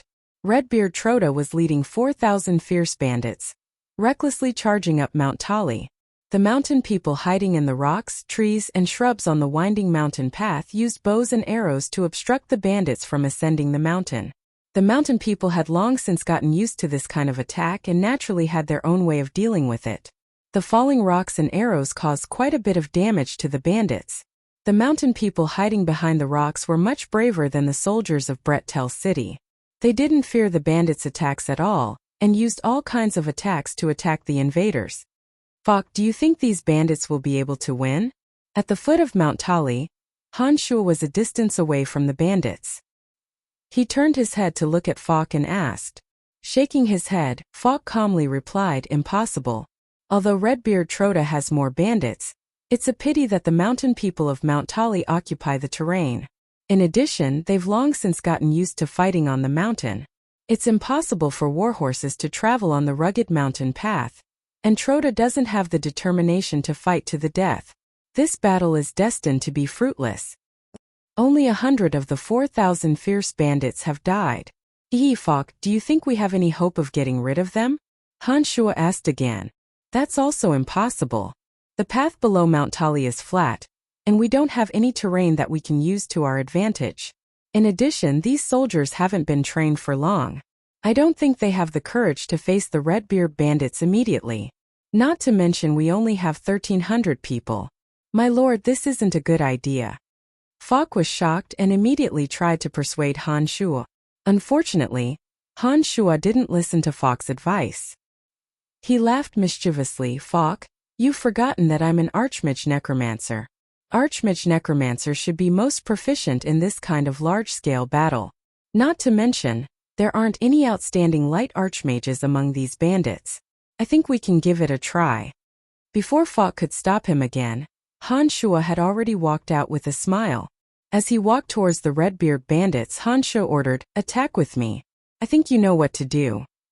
Han Shuo took out the skeletal staff from his space ring and chanted a low incantation. Dark creatures appeared one after another. With the existence of the skeletal staff, the power of a summoning spell was doubled. With the 10 evil knights in the lead, 50 hate warriors, 200 zombie warriors, 700 skeletal warriors, and 300 gargoyles were summoned by Han Shuo using the skeletal staff and expending a large amount of mental strength. More than 1,200 dark creatures, including the terrifyingly powerful evil knights and hate warriors, as well as the fiercely whistling gargoyles, lined up neatly and marched towards the bandits under the command of Han Shuo's skeletal staff. When Fok saw that so many dark creatures had appeared under Han Shuo's incantation in just a few short minutes, Fok's expression became somewhat dazed. Only when Han Shuo's figure was about to disappear from his line of sight did he suddenly react. He abruptly roared at the fearful soldiers behind him. "Today is the day to test the results of your training. You've all seen the City Lord's methods. I don't doubt that he has the strength to kill all of you by himself. Any coward will meet a miserable end. Therefore, all of you can only listen to my command and attack." When the originally trembling soldiers heard Fok's roar and saw the sinister expression on Han Shuo's face as he brandished the skeletal staff, their hearts suddenly turned cold. Courage and fear strangely converged together, and all of them inexplicably gained the courage to fight. They tightly gripped the weapons in their hands, their gazes resolute. They were prepared to not fall into the hands of the city lord even if they had to die in battle. The little skeleton, whose body was covered in sparkling white bones, rode a peculiar undead creature that was 5 meters long and 3 meters tall. Its body was covered in sharp bone spurs. This creature looked like a giant hedgehog that had been magnified 1,000 times. It dragged a tail that was covered in thorns and thorns. It only had a single grayish-white eye that emitted a deathly stillness. The Earth Elite Zombie and Wood Elite Zombie were each riding a fire-spitting, black-armored warhorse that only evil knights could possess. They stood on either side of Little Skull.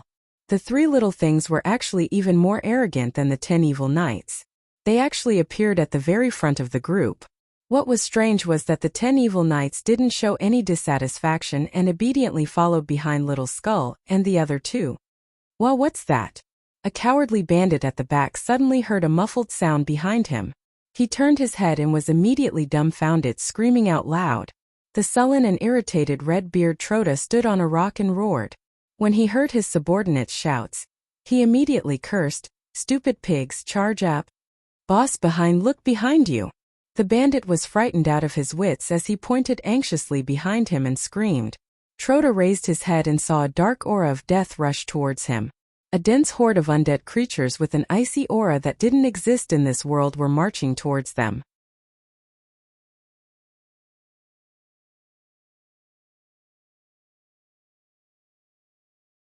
Chapter 302. Why are there dark creatures here? Redbeard Troda was stunned. He couldn't help but pause in his actions of commanding his subordinates to attack Mount Tali. He looked at the densely packed undead creatures in bewilderment. "Boss, I think these damn dark creatures are targeting us." The trembling, timid bandit felt as if the warm spring had turned to winter when he was glared at by Little Skull's purple eyes. He felt a bone-chilling coldness. Light magicians, get rid of these filthy dark creatures. Troda obviously saw that the situation wasn't looking good, and roared at the mages facing Mount Tali. There weren't as many mages on the profound continent as there were knights and swordsmen. The fact that there were a few mages in this bandit group spoke volumes of their extraordinary strength. A light journeyman mage and a light adept mage deeply understood that they would be the ones to deal with these dark creatures. The two had already started chanting magic as soon as Troda's voice fell. Rays of dazzling light swords and balls of light sparkled with a pure and holy light as they slowly shot towards the approaching undead creatures. The Earth Elite Zombie at the forefront scratched its head foolishly when it saw the light magic descending upon it. It suddenly disappeared into the ground from its flaming black warhorse. However, a barrier formed from dust suddenly appeared and blocked most of the light swords and balls of light. A few light swords and balls of light landed among the dark creatures and purified a few skeletal warriors. It was a pity that there were too few of them. Compared to the sea of dark creatures, this level of light magic didn't have much of an effect. After all, the two light mages weren't like Grand Magi like Ferguson who could cast glorious splendor of light. Facing the attack of more than 1,000 undead creatures, the scattered specks of light couldn't stop the invasion of the undead army at all. Especially when there were the three little skeletons who weren't afraid of light magic. Of course, the dark armor of the high-ranked evil knights was also very effective against light magic. Therefore, the entire army of dark creatures didn't stop even a step under the attack of the light swords and balls of light. They continued to charge majestically towards the bandits led by Redbeard Troda. "Stupid pigs. Raising you guys is really useless." Troda cursed loudly and pulled out a gleaming, double-edged broadsword from his space ring. He roared at his subordinates behind him, "Come, smash these filthy bones." Troda took the lead and charged out. There were at least 3,000 bandits gathered around him. These bandits, who had no sense of strategy, followed behind Troda like a swarm of bees, fiercely charging at the dark creatures. Falk led a group of terrified soldiers in a completely different direction from the dark creatures. These Brettel city soldiers looked fearfully at City Lord Han Shua floating in the middle of the undead army. They seemed to remember Han Shua's ruthlessness. None of them dared to cower. "Prepare the crossbows and arrows. Shoot them to death.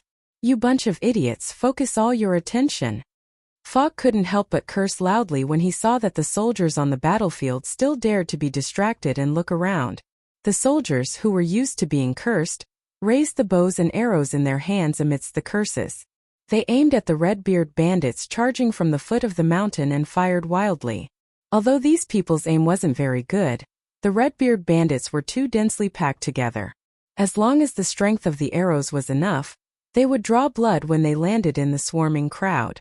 On one side were soldiers who had just been trained for a short period of time and dared to resist the bandits for the first time. On the other side were a group of hot-tempered bandits who didn't know how to fight at all. As the defenders, the arrows and crossbow bolts in the hands of the soldiers had indeed received quite a bit of lethality. Rows and rows of arrows rained down, and more than 300 bandits were killed just like that. Another 500 to 600 bandits were either lightly or heavily injured. The bandits finally charged from the foot of the mountain after paying the price of 300 lives. At this time the bandits had two choices. They could either attack the Brettel soldiers on the left, or the slowly advancing undead army in front of them. Troda was extremely furious at this moment. He finally recognized that the ones who dared to attack his subordinates were actually the cowardly soldiers of Brettel City. This group of Brettel City soldiers who always fled like dogs had always been a laughingstock among the other Grand Duchies and bandits. However, these soldiers had actually dared to pick up their weapons and attack his subordinates at this time. They'd even caused quite a bit of damage. This was an unforgivable insult to Redbeard Troda. Therefore Troda, who charged from the foot of the mountain, immediately roared madly, "Brothers, chop up this group of bastards." Troda once again took the lead and roared angrily as he charged towards Fox's group of soldiers. He didn't attack the undead creatures in front of him like he'd originally planned. However, even though he didn't attack the undead creatures, the dark creatures controlled by Han Shuo and Little Skull wouldn't let them off in a friendly manner. When the dark green canopy of necromancy covered the bright red light of the evening, a thick aura of death slowly spread out from the canopy of necromancy. The bones of the undead creatures that bathed in the canopy of necromancy all shone with an evil luster. Their slow-moving attack speed suddenly increased by 3 times. Even the sluggish hate warriors started moving as fast as gargoyles. Following a string of cryptic and profound magic incantations, gray liquid rippled out from the water and poured down from the sky. The path the bandits took towards Fox's group of soldiers was filled with acidic swamps that were emitting green smoke. The bandits who'd rashly stepped into the acid swamps suddenly howled miserably. Under the corrosion of the acid swamps, their skin and flesh rapidly fell off from their bones. In the blink of an eye, 50 to 60 living skeletons of all shapes and sizes appeared in the acid swamps. "Damn it! Avoid those things that are emitting green smoke," Troda shouted loudly, then glared angrily at Han Shuo, who'd gracefully released necromancy magic. He roared, "Evil necromancer, why do you have to be enemies with us? I've never offended you." Temporarily halting his incantation, Han Shuo glanced at Troda with interest. A charming smile appeared on his face as he said softly, "Brettel City is my territory. Do you think you've offended me by burning, killing, and looting in my territory? Haha, so you're that unlucky new city lord. Do you think Brettel City is Seamus City? Do you think a necromancer like you can change the situation in such an abandoned place?" Troda actually mocked when he saw Han Shuo reveal his identity. "How would I know if I don't try?" Han Shuo replied with a light smile. He pointed the skeletal staff in his hand at Troda and ordered, "Children, tear them apart." Little Skull, who was riding on the enormous undead creature, emitted a hazy purple light from his purple demon eye. He glanced at the undead creatures that were swarming towards Troda, his empty right hand abruptly slapping the undead creature beneath him. This undead creature that looked like an enormous hedgehog suddenly shook out 3 pairs of 5-meter-long wings that seemed to be made of green rotting flesh. The enormous undead creature flapped its green wings and directly carried Little Skull into the air, sweeping towards Troda. This was like a bugle call to charge. As soon as Little Skull and the undead creature flew away, the group of gargoyles circling above quickly flapped their bat-like wings and closely followed behind the undead creature covered in spikes, attacking Redbeard Troda's bandits. Floating in the air, Han Shuo sized up the spike-covered undead creature through the demon. He didn't know why, but he felt that the densely packed snow-white bone spikes on its body was somewhat familiar. After carefully examining it through the demon, Han Shuo suddenly recalled the bone spikes from super-ranked magical creatures that Little Skull and the Earth Elite Zombie had collected in the Forbidden Land. Those bone spikes that contained a strange energy were shockingly similar to the spikes on this undead creature. Could it be that this undead creature that I've never seen before was refined by Little Skull? This thought suddenly welled up in Han Shuo's mind for no reason, but was immediately rejected by Han Shuo with a shake of his head. This idea was too outrageous. As a little skull that he'd refined, it shouldn't have such a strange ability. Don't kill him, I want that leader alive. Riding on the strange undead creature, Little Skull quickly flew above Troda. Han Shua suddenly shouted as he watched Little Skull, and the undead creature swooped down towards him. From Dick?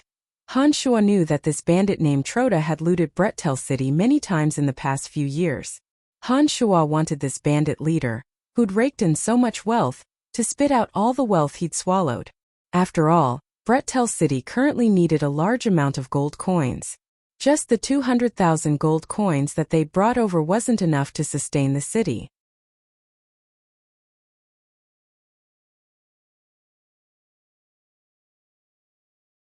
Chapter 303. The undead creature that had been charging towards Troda was patted by Little Skull after Han Shua's shout. Little Skull and his mount suddenly changed directions, circling around Troda and charging into the dense group of bandits.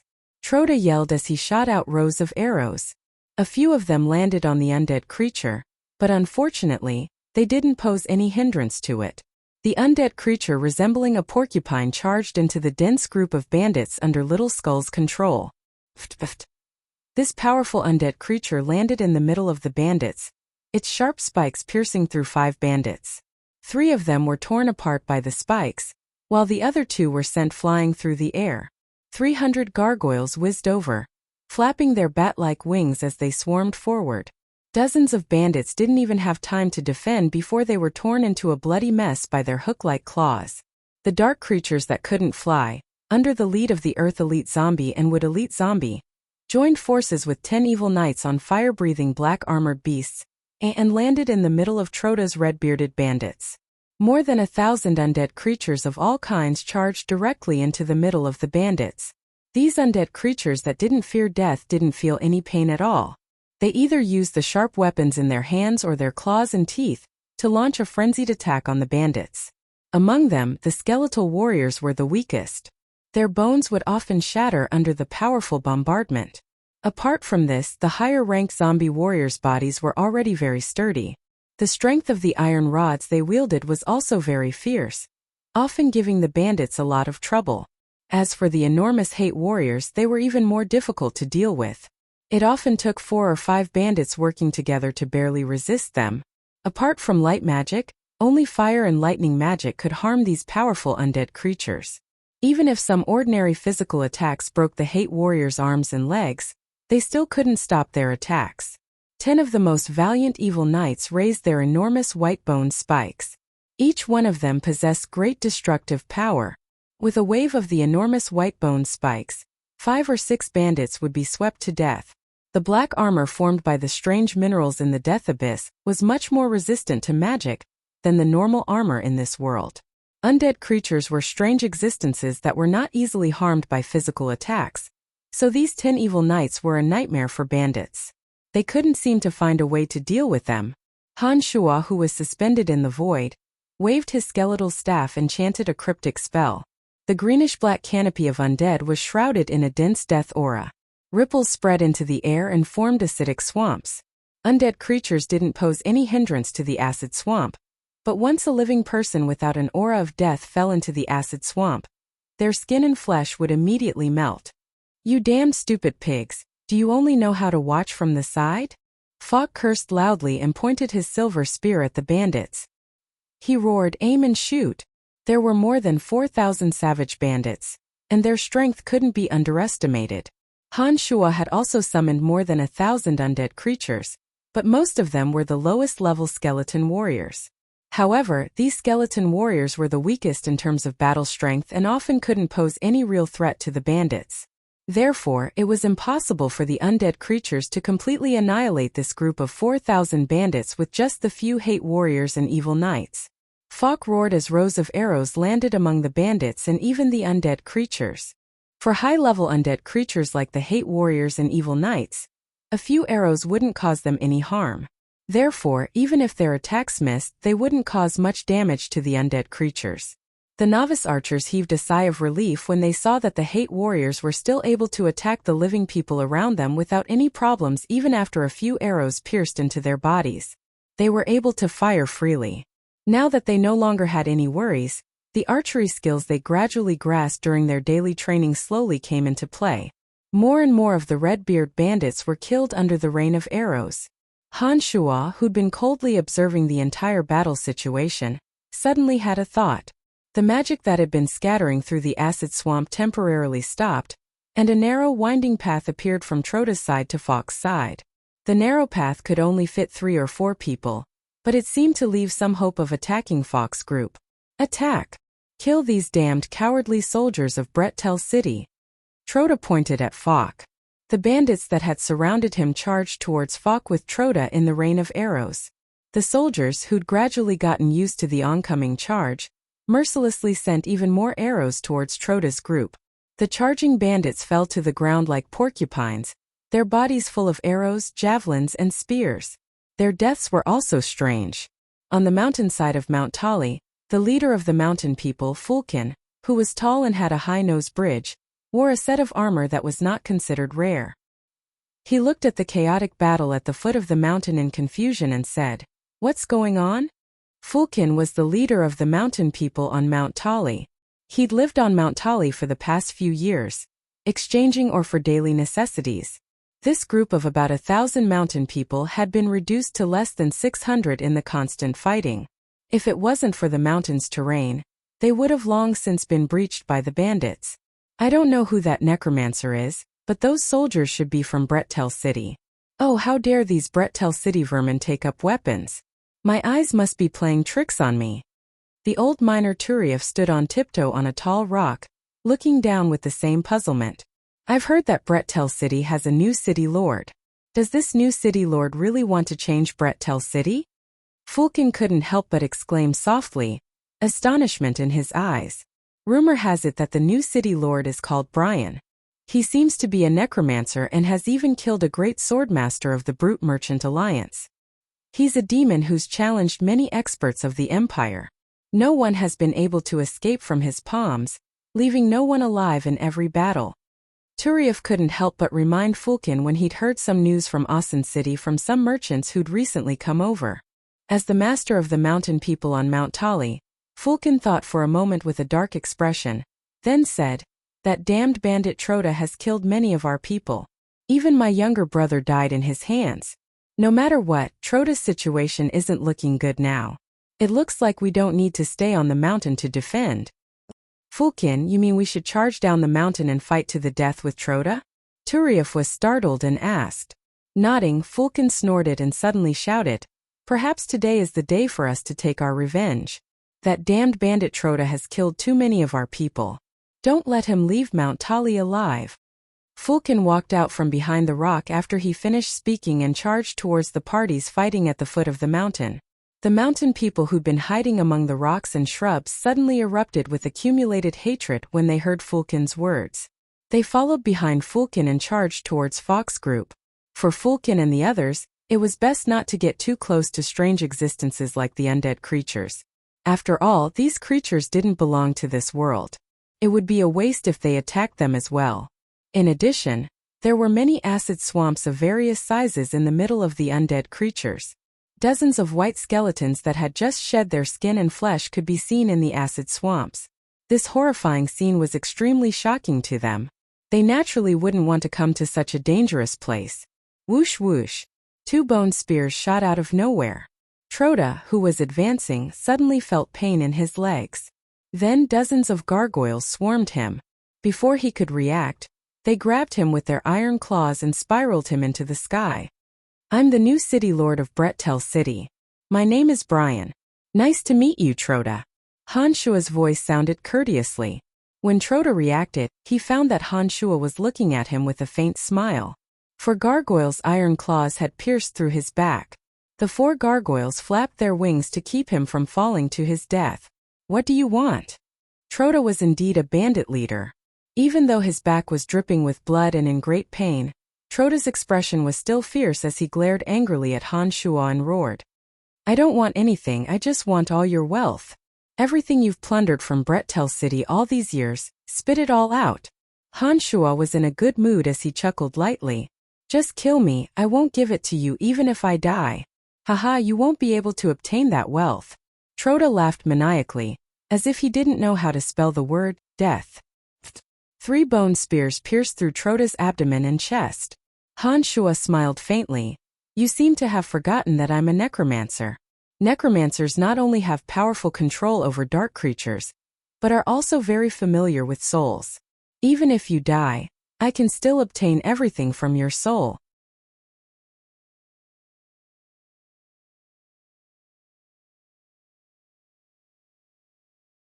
Chapter 304. Boss is dead. A bandit suddenly screamed when he saw Troda being pierced by 3 bone spears. Faced with the undead creatures and Brettel City's soldiers, the bandits had all lost their will to fight after Troda's death. The fearless bandits suddenly began to think about their own lives. No one thought of avenging Troda. Each and every one of them fled in a panic. A hazy green shadow was wrapped up by necromancy magic, released by the skeletal staff. Han Shuo solemnly chanted a cryptic incantation, absorbing the memories in the soul's mind. After a while, Han Shuo waved the skeletal staff and the soul turned into green smoke that dissipated. The gargoyle grabbed Troda's corpse and brought it in front of Han Shuo. Han Shuo reached out to take the space ring from Troda's corpse, then casually tossed the corpse away. Having obtained Troda's memories regarding wealth, Han Shuo let out a light sigh of satisfaction and looked at the chaotic battle in the distance. Under the undead creature's attacks, a portion of the Red-Beard bandits who'd suffered heavy losses rushed to Fox's side.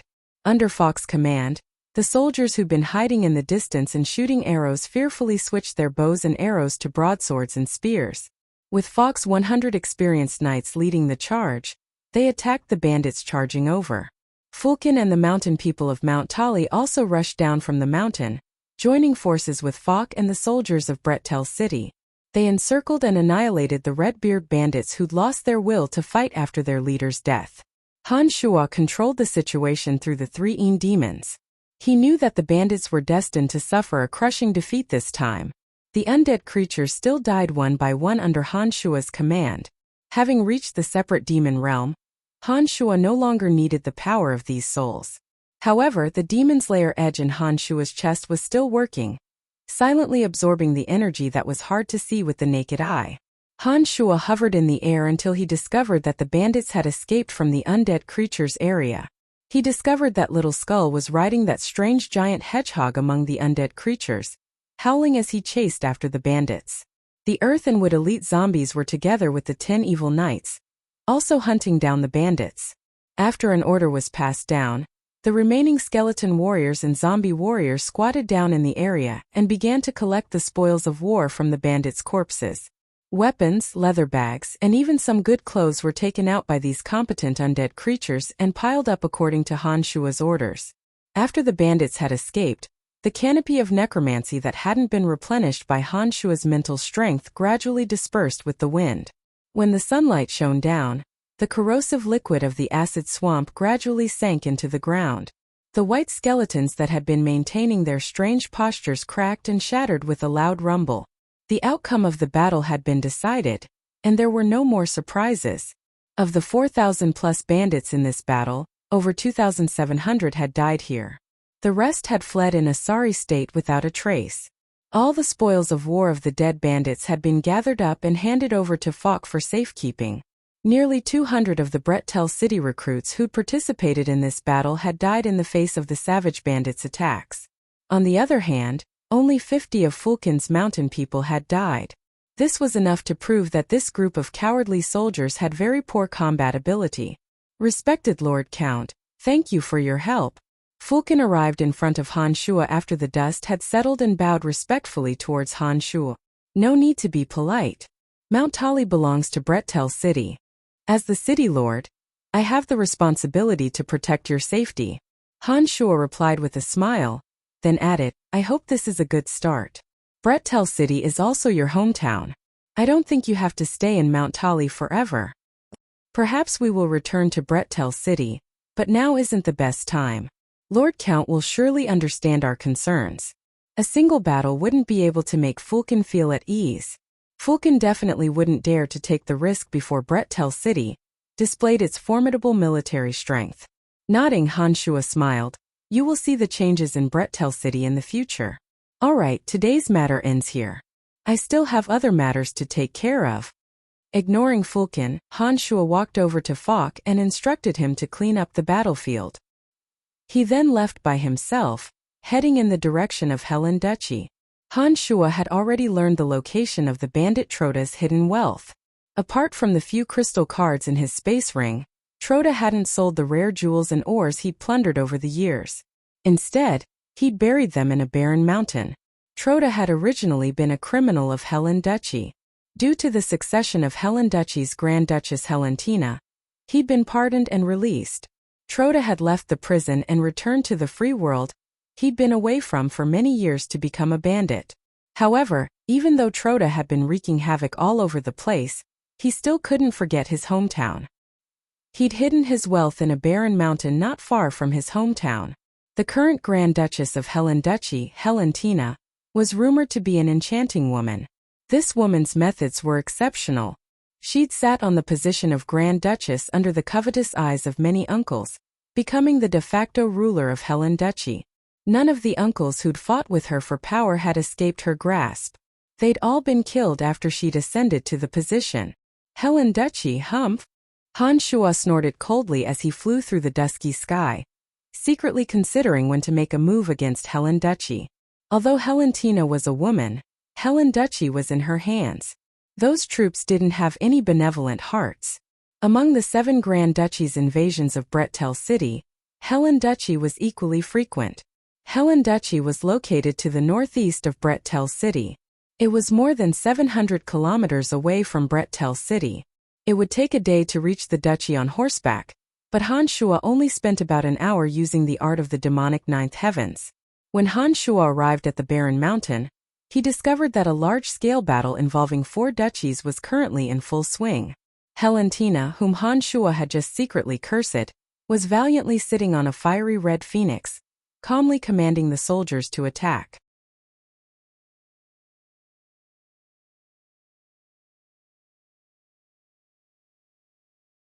Chapter 305.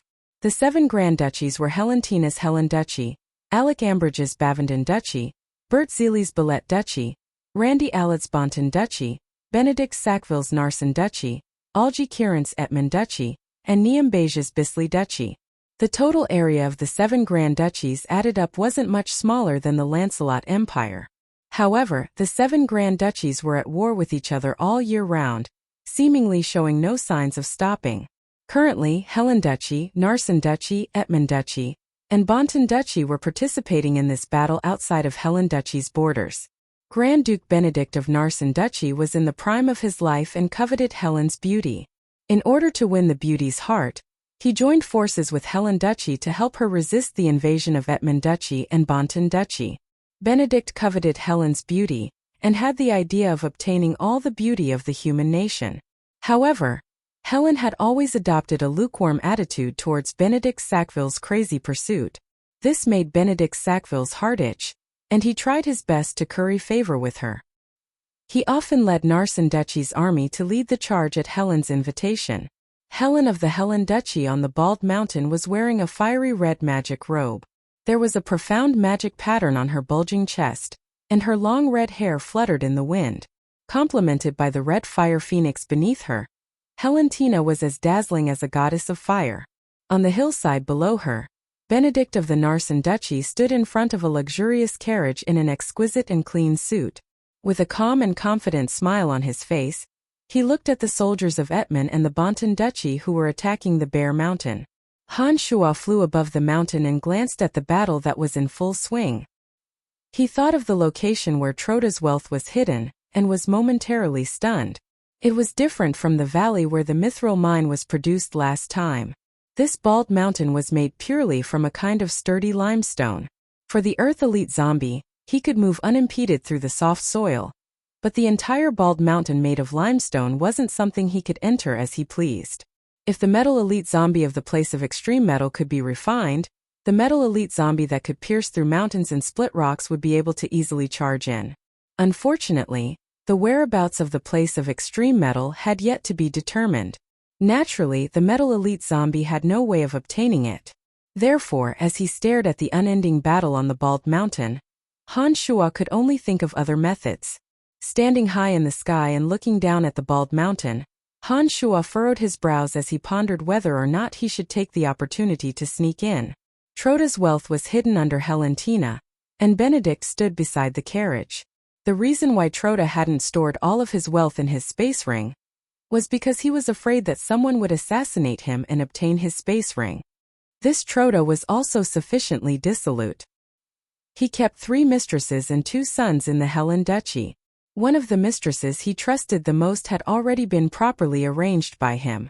Once the news of his death was known by that mistress, the treasure at the bottom of this bald mountain would become the pillar of support for that mistress and his son's next life. Therefore, before the news reached that woman's ears, Han Shuo still needed to plunder the 400,000 gold coins worth of treasures as soon as possible.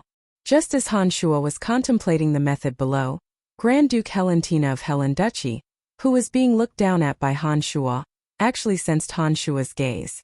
Grand Duke Helen furrowed her brows, and a magic staff embedded with a large piece of firespark stone suddenly appeared in her hand. This magic staff had an amplifying effect on fire magic. Helen raised it and pointed it at Han Shuo.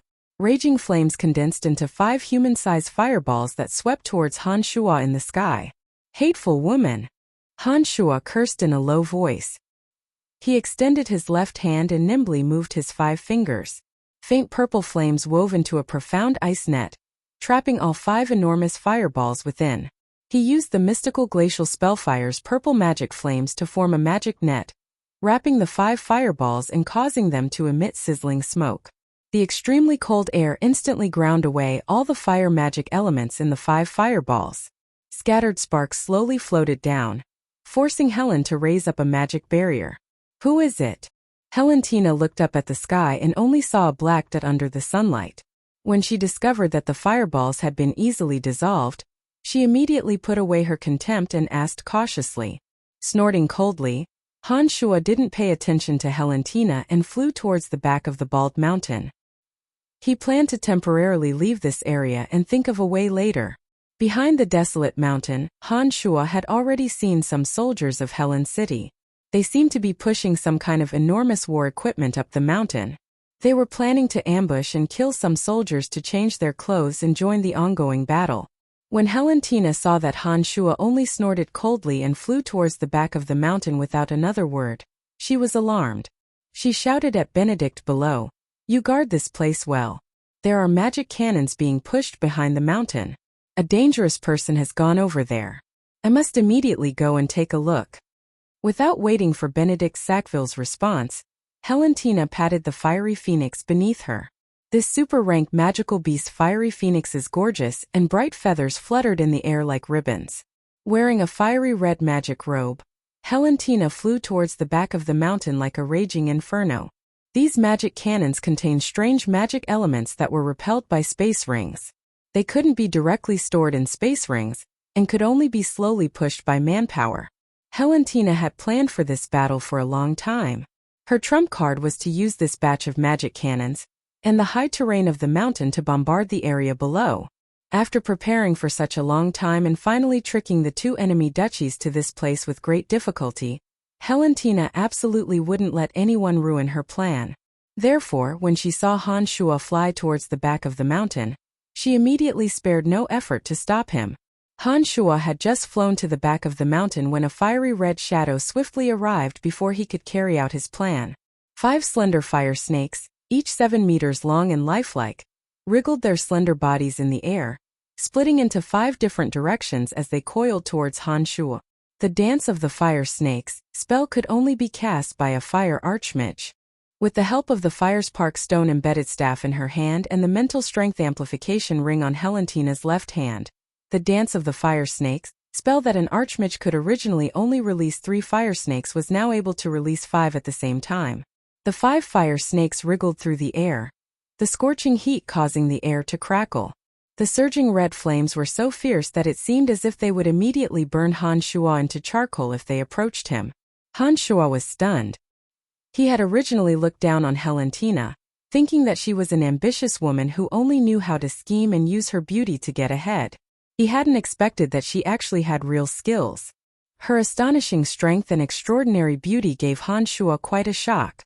The snow-white bone spurs bloomed like flowers, and the hard white bones became soft. Under Han Shua's nimble manipulation, they weaved into an enormous bone shield. Endless darkness covered the scorching sun, and the dark fog also covered the area just as the bone shield appeared in front of Helentina. The red glow of the 5 fire snakes wasn't enough to illuminate the dark fog that covered even the scorching sun. When the 5 fire snakes lost their target and coiled around the bone shield, roasting the hard bone shield until it was pitch black, Helentina suddenly couldn't feel a trace of Han Shua's presence at all. The dark fog disappeared as quickly as it had come. A light breeze blew past, and the thick fog that had covered the sky just now surprisingly faded away. When the rays of the scorching sun once again shone on the small mountain, Han Shua's figure had disappeared without a trace in the clear sky. All that was left was the pitch-black bone shield that had lost the support of its magical power. It scattered into dark bone fragments and fell to the ground. Taking out a white glove with silver threads embroidered on it, Helentina casually grabbed a piece of broken bone that had fallen to the ground. She glanced at the bone in her hand that was as black as ink, and her bright eyes scanned the surroundings vigilantly. She muttered to herself, "It's actually a damned necromancer. Where did this person come from?" After muttering to herself for a while, Helentina didn't have any clues. She naturally assumed that Han Shua had taken advantage of the dark fog to escape. Turning her head back to look at the group of soldiers still busily pushing the magic cannons, Helentina shouted delicately, "Hurry up, move all these magic cannons up the mountain." The shirtless soldiers who were immersed in their work all took the time to shout yes when they heard this. They secretly glanced at the goddess of their hearts, intoxicated. Their bodies seemed to be filled with an indescribable energy, and their strength suddenly increased by quite a bit. In a corner of a large boulder, a soldier who was holding onto the rack of the magic cannons revealed a trace of playfulness in his eyes. He was like a ferocious beast hibernating in the dark, looking at Helentina as if she were its prey. He laughed softly, Helentina. Brettel City's plundering has fattened you guys. It's time for you to shed some blood."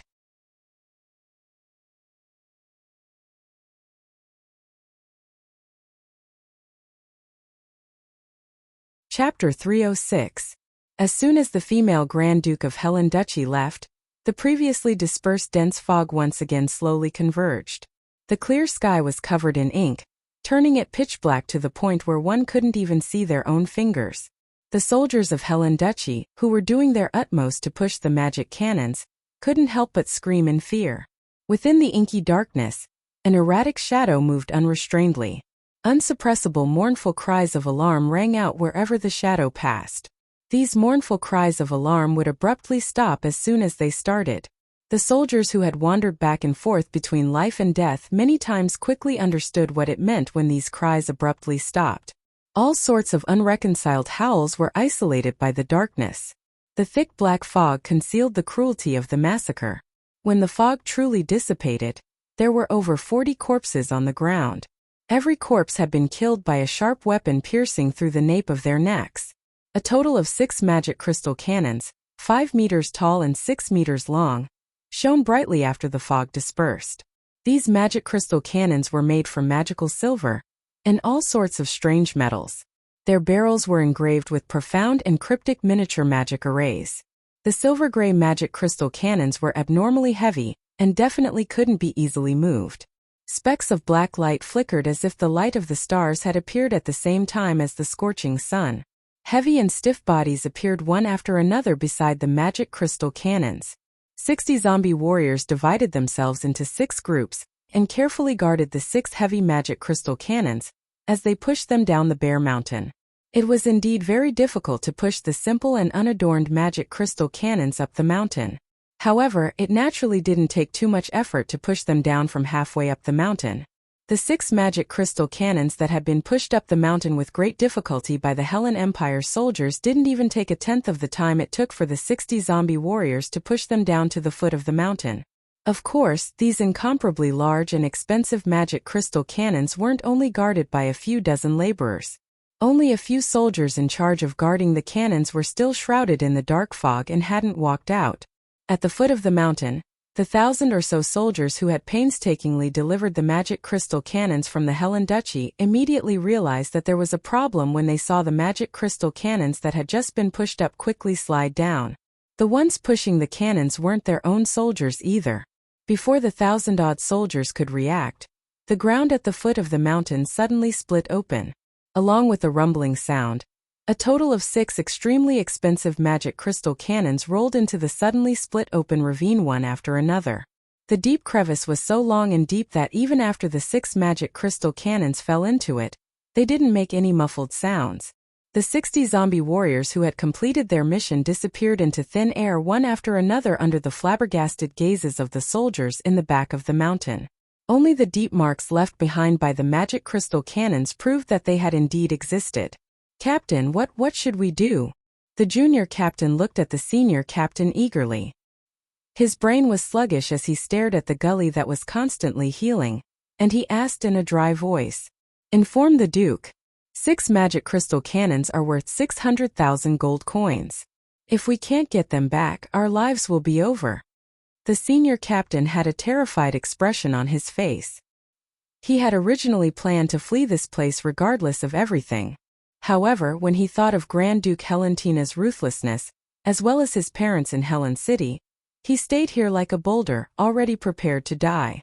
While the two of them were talking, the gully that had suddenly split open in the ground actually miraculously healed after devouring the 600,000 gold coins worth of magic crystal cannons. All of this was unimaginable before their eyes, and the shock it brought to them actually temporarily diluted some of the fear in their hearts. In the sky above the bald mountain, Helentina, who had returned empty-handed, once again returned to Grand Duke Benedict Sackville's side. The phoenix's feathers fluttered in the wind, causing Helentina's figure to appear even more beautiful and radiant. What happened? Nothing unexpected happened, right?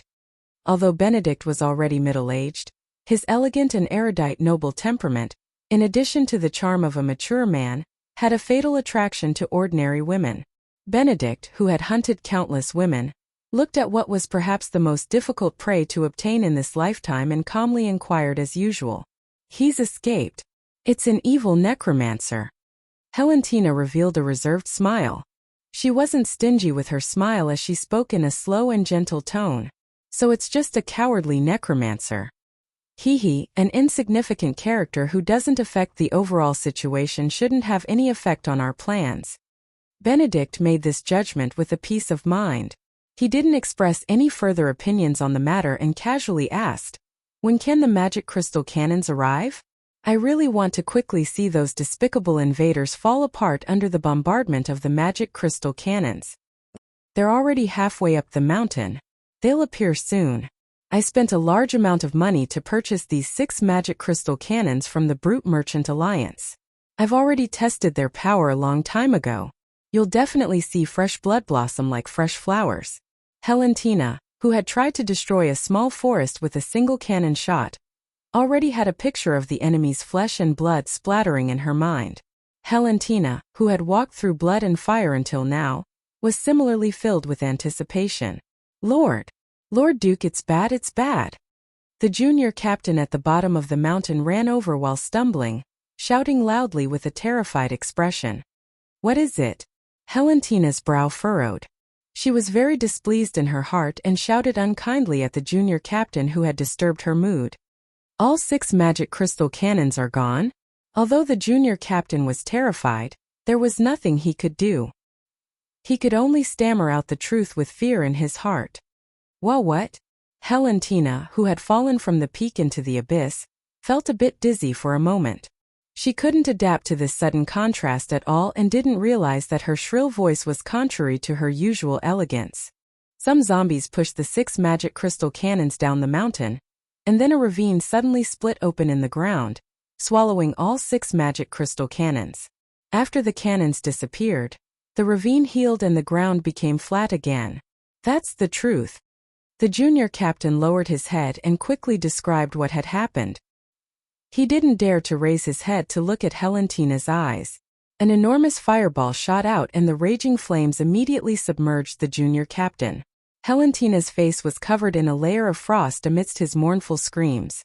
She once again flew towards the back of the mountain on her fire phoenix, her anger soaring to the heavens. The fire phoenix danced gracefully in the air and sparks shot out. Benedict was certain that the soldiers in charge of escorting the cannons were going to be in big trouble. "Lord Duke, what should we do? Do we still need to firmly guard this small mountain?" As soon as Helentina left the bald mountain, a military officer with a straight back and gloomy expression beside Benedict Sackville immediately asked in a deep voice.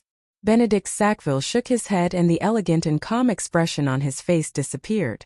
With a calm face he shouted, "Without the magic crystal cannons, this battle is purely a waste of military strength.